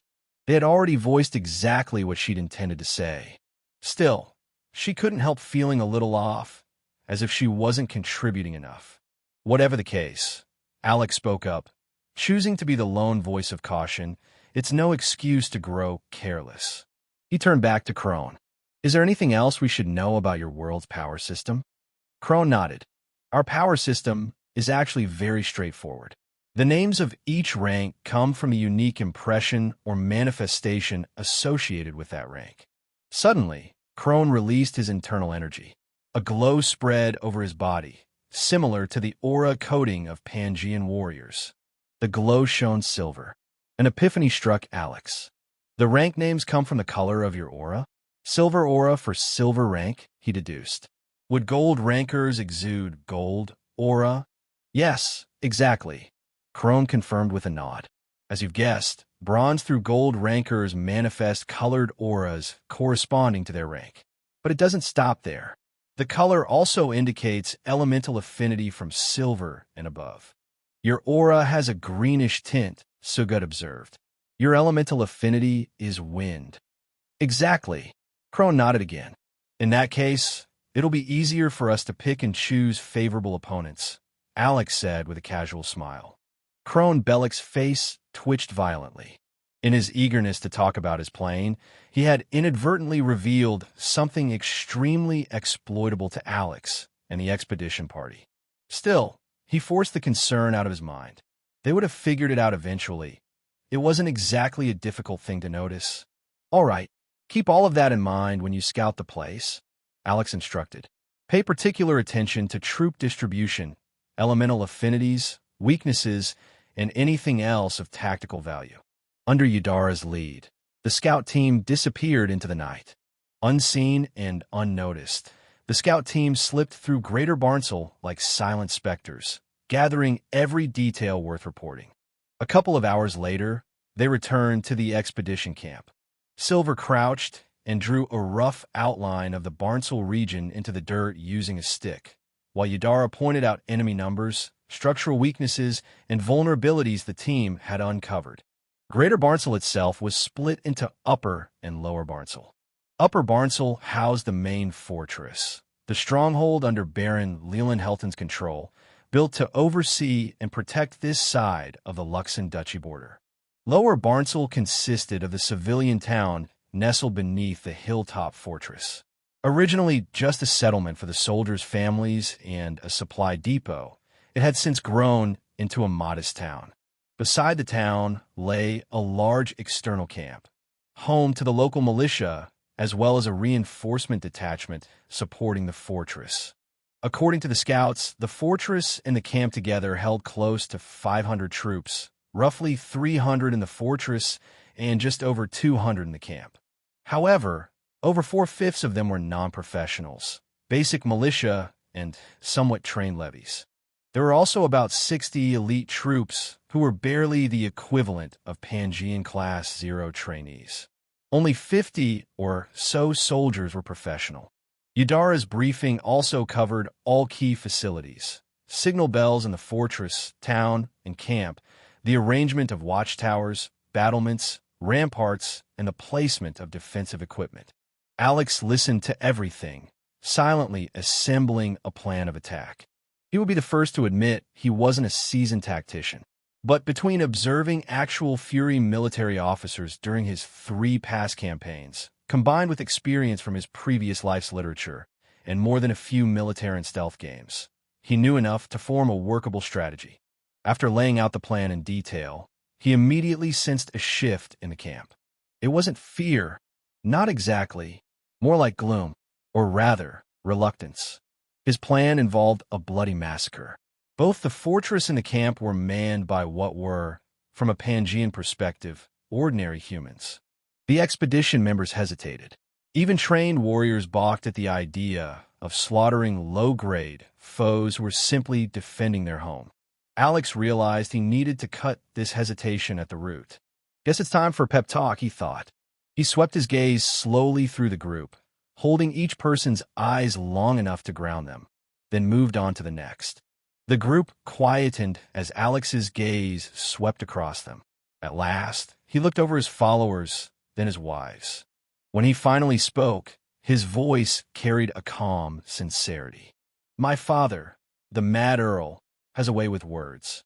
Before we set out on this expedition, I jokingly asked him for a piece of that wisdom. Do you know what he told me? He didn't wait for them to answer. War is a nasty business. It is better to have your head on your neck and your foes on their knees than the other way round. Alex paused, letting the words sink in. I don't know about you, but to me, that is very sound advice. His gaze hardened slightly. I understand your hesitation. The people in that fortress are ordinary folk, soldiers, yes, but still ordinary. However, make no mistake, They will not hesitate against us. If you give them the chance, they will drive you to your knees and sever your heads from your necks without remorse. It is unfortunate that it has come to this, but this is war. It is either us or them. And I don't know about you, but I choose us." He repeated softly, "War is a nasty business." The Mad Earl's words echoed in every mind present. It wasn't a fiery speech. It wasn't meant to uplift. It simply reminded them of reality. And it worked. Faces hardened, resolve sharpened, and their hesitation faded. Alex nodded in quiet satisfaction. Meanwhile, Crone Bellic stared at the group, utterly speechless. He couldn't decide if they were noble or just insane. Alex caught the expression and chuckled. "We number barely 22 against a force of 500, more than 20 times our number. Some might call us mad for even considering an assault." That earned low chuckles from the expedition members, everyone except Crone and Alex's wives. Madness was the Fury way, after all. They ask, why do we fight? The answer is simple. We fight for fame and fortune. And as the saying goes, fortune favors the bold. So tell me, Alex smiled, sharp and confident, how can we not fight? The group cheered, some shouted, others laughed, some jeered in raw excitement. Alex let the noise swell, then subtly directed all attention toward their first target. "Come," he said, voice dropping into that quiet, dangerous calm. "Fortune awaits." And together, the expedition marched toward the Barnsel militia camp. Unlike Pangea, where nobles mostly hired talented professionals for their armies, it seemed Verdantis operated differently. Here, even local nobility supplemented their forces with ordinary humans. This suggested one of two possibilities. Either Verdantis experienced constant, large-scale conflicts that required vast numbers of bodies, or the plains simply didn't have enough ascension-talented individuals, making ordinary soldiers indispensable. Whichever the truth was, it would affect Alex's long-term expedition strategy. Unfortunately, Barnsel was a poor metric for determining which case was true. Baron Leland Helton, by every account, was weak even by Baron standards. More knight with a rented title than a true noble. His lands and rank were granted by the Luxon Duchy rather than inherited, and they weren't even recognized by the Empire proper. The cynic and Alex suspected the truth. The duchy wanted a loyal guard dog on the border, one they could replace at any time. Either way, the Baron was about to suffer tonight. The day had been perfectly normal at the Barnsel militia camp. Rumors had circulated earlier that Lord Juror had issued a divine prophecy, but none of the militia cared. Surely it had nothing to do with their insignificant town. The militia itself consisted mostly of ordinary folk, barely trained with their chosen weapons, barely competent in formations. They were good for breaking up drunken brawls at taverns, but battlefield combat was far beyond them. At best, they were cannon fodder. Everyone knew the true burden of defending the Luxon border fell to the proper troops stationed inside the fortress. In fact, this was precisely why the militia members had taken the job. Good pay, little risk, and almost no real responsibilities. Alas, that false sense of security was about to be shattered. Figures emerged from the darkness, silent like ghosts. The leading figure watched the camp with glowing ruby-red eyes. With a single wave of his hand, shadows stirred, and multiple specters shot out from behind him, vaulting over the 3-meter fence as if it were nothing. The specters moved with silent precision, splitting off toward their assigned targets across the camp. Signal bells, weapon caches, defensive posts. Each location was swiftly sabotaged. Ropes severed, gears jammed while locks destroyed. Within moments, the camp's vital defense and alert infrastructure were rendered useless. Then 2 specters drifted back toward the main gates. One of them rose from within the crossing shadows at the guards' feet, materializing between them like a phantom. Before either could gasp, twin short swords flashed, clean slices through both their necks. At the same moment, the second specter drew 4 arrows at once. She loosed them in a single fluid motion. Thwip, thwip, thwip, thwip. Each arrow found its mark in the chests of the watchtower guards above, sending them tumbling silently to the ground beyond the wooden walls. Gates secured. Opening now, Eudara whispered over comms. She slid out the thick wooden bolt and, with Silver's help, pulled the gates open. The rest of the expedition marched in, Alex leading the way. The gates shut quietly behind them. Alex's ruby-red eyes drifted to the fallen guards at his feet. Blood pooled toward his boots, staining the ground. There was even already a splash at the hem of his trousers. He exhaled slowly. He knew what came next. I can't afford mercy tonight. He hardened his resolve and raised his hand. Do it. Immediately, the members of the expedition surged forward. They split into 4 small strike teams, 4 or so members each, moving in coordinated silence. Their first priority was to sweep the perimeter. The patrolling guards never saw them coming. A chokehold in the dark, a blade between ribs, a swift arrow to the throat. Within minutes, every patrol guard lay dead, and the camp was now exposed and essentially defenseless. Ordinarily, if Alex commanded overwhelming numbers, he might have offered terms of surrender. But that wasn't the case. They had killed perhaps 50 militia already, barely a fragment of the force station here. More than 100 remained, ordinary men or not. No group that large would surrender to just 22 invaders. And even if by some miracle they did, his group was too small to control them. For a brief moment, Alex once again regretted the loss of his Rune-Tech. If he still had access to his full arsenal, he could have casted a number of wide-area non-lethal spells, particularly mass sleep, binding, or even suppression spells that could have enabled his group neutralize the militia without having to resort to one slaughter. Unfortunately, none of the spellcasters present could cover an entire camp at once, nor at a scale large enough to matter. Not even Zora could cast the needed spells at that range. There was only one pragmatic choice left: slaughter. The expedition members split into their assigned routes, moving from tent to tent, cutting down militia in their sleep with cold efficiency. No hosetastion, just steel in the dark and the wet sound of blood spilling into dirt. They deliberately avoided the officers' quarters, the sleeping areas of the bronze and silver-ranked professionals. Those ones would sense killing intent or the creeping blood scent far quicker than their men. The plan was simple: to thin the herd first by eliminating the weak fodder, and only then face the professionals. It wasn't pretty, nor was it particularly honorable. But it was war, and they were outnumbered nearly 20 to 1.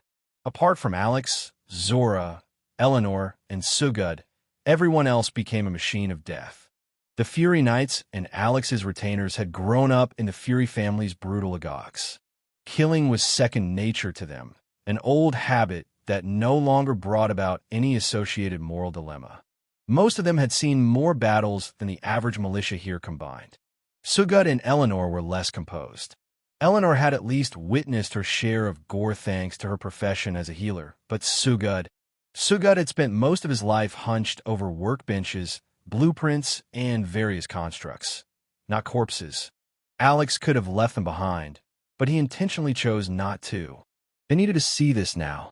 This expedition would likely force them through much worse. Zora moved closer to Alex and whispered, "We'll lose the element of surprise soon." "I know." Alex nodded. The stench of blood had grown thick, almost suffocating. Unless the professional officers were anosmic, they would already be forced from slumber by the irony scent. Enemy attack. Wake up. Enemy attack. Right on cue, shouts burst across the camp as the camp's officers and elite troops jolted awake. "Let's move," Alex ordered, eyes sharpening as the first wave of real resistance surged awake. Enemy attack. Wake up, enemy attack. The shouts echoed from the center of the camp as the professional officers jolted the militia awake, dragging the camp into frantic motion. A silver-ranked man, his body outlined by a faint, weak silvery aura, sprinted toward the signal bell to raise the alarm. But the moment he reached it, his face drained of color. The bell had been sabotaged. The rope had been cut. Even the striker was missing. He had no way to warn the fortress. He cursed under his breath and raced back toward the only pocket of organized resistance left, the cluster of survivors forming a defensive line around the camp center, near a drill field. At the head of that line stood a broad-shouldered man, barking orders like a drill master. Form up, quickly. Hold the line, brace for attack. We push them back from here. A brilliant golden aura wrapped around him like a blazing torch in the darkness. The gold-ranked commander of the Barnsel militia, Captain Canute. Around him were the surviving silver-ranked officers who aided command of the militia into formation. Captain, the bell is ruined. They sabotaged it, the earlier runner reported, breathless. We can't call for reinforcement from the fortress. What? Captain Canute spat and unleashed several colorful curses. He swung toward his deputy commander, another silver-ranked officer. Do we know who or how many there are? Canute demanded. They're still unidentified, Captain, the deputy answered. But they don't seem to have many numbers. Canute clicked his tongue. The information didn't make him feel any better. His militia had been 200 strong at dusk. Now, judging by the men clustered around him, that number had plummeted to barely 70. Scores had been butchered in their sleep. Others were being hunted down even now. Whoever invaded the camp had cut off isolated pockets of militia, cutting them down before they could regroup. Every few seconds, another scream tore through the night. And with each cry, Captain Canute felt his remaining numbers shrink further. Soon, as the militia struggled to form a plan, cut off from the only exit out of the camp, the cries scattered around the grounds finally fell silent. The attackers had finished. Everyone who failed to hide from those unseen fiends was dead. And then, across the open lawn opposite the militia's defensive line, figures emerged from the darkness. A small group, just over a score in number. Captain Canute frowned deeply. Only about 20? His remaining 70 militia outnumbered them more than 3-1. Yet the fact this tiny force had slaughtered over 100 men within minutes filled him with dread. These were not ordinary assailants. Not by a long shot. Then one of the strangers stepped forward. A cloaked man. Even in the shadowed night, his eyes glimmered, clear, red, eerily calm. Innocent in appearance, yet cold enough to freeze one's marrow. He wore strange attire, a hooded robe beneath a muted chestplate, matching bracers, but no visible weapon. But something about him pulled all attention toward him alone. You must be the captain of this militia, the man, Alex, said, looking directly at Canute. Who are you? Why attack us? Captain Canute bellowed. I am someone whose path your camp is blocking, Alex replied. If you surrender now and allow yourselves to be bound, you will save your lives. Think about it. Screw you. We'll never surrender. Before Captain Canute could speak, angry voices erupted behind him. Soldiers hurling curses, shouting threats, spitting profanities at Alex and his group. We outnumber you 3-1. Do you really think we'd surrender? Captain Canute barked. Alex's voice remained cool, emotionless. A few minutes ago, you outnumbered us 10-1. A tick formed on the captain's forehead. Die, he roared.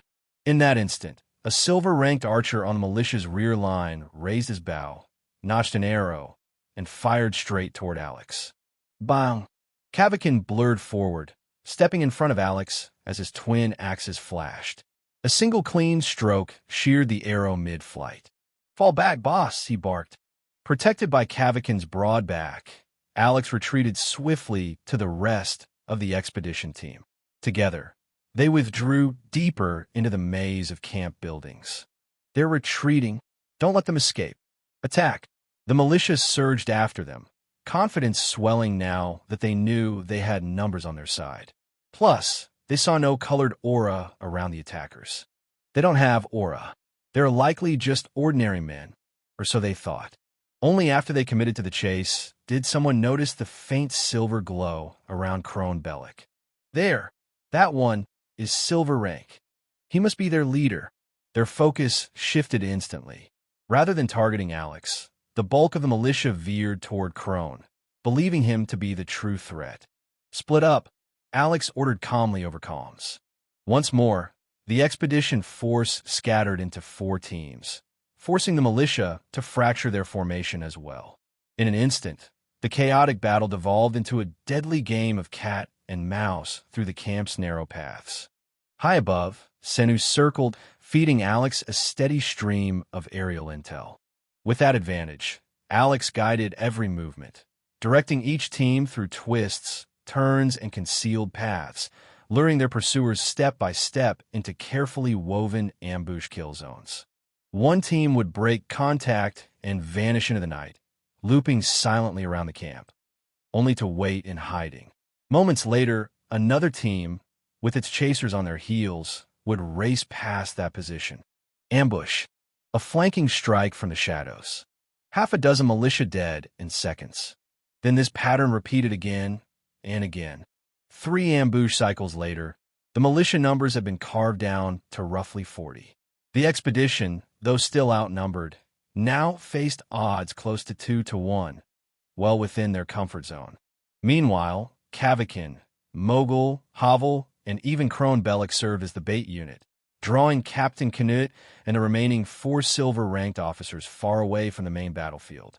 With the leadership detached, Alex finally ordered the regroup. The expedition members converged on the open drill field as the remaining militia stumbled toward them in a broken, desperate mass. The real battle was about to begin.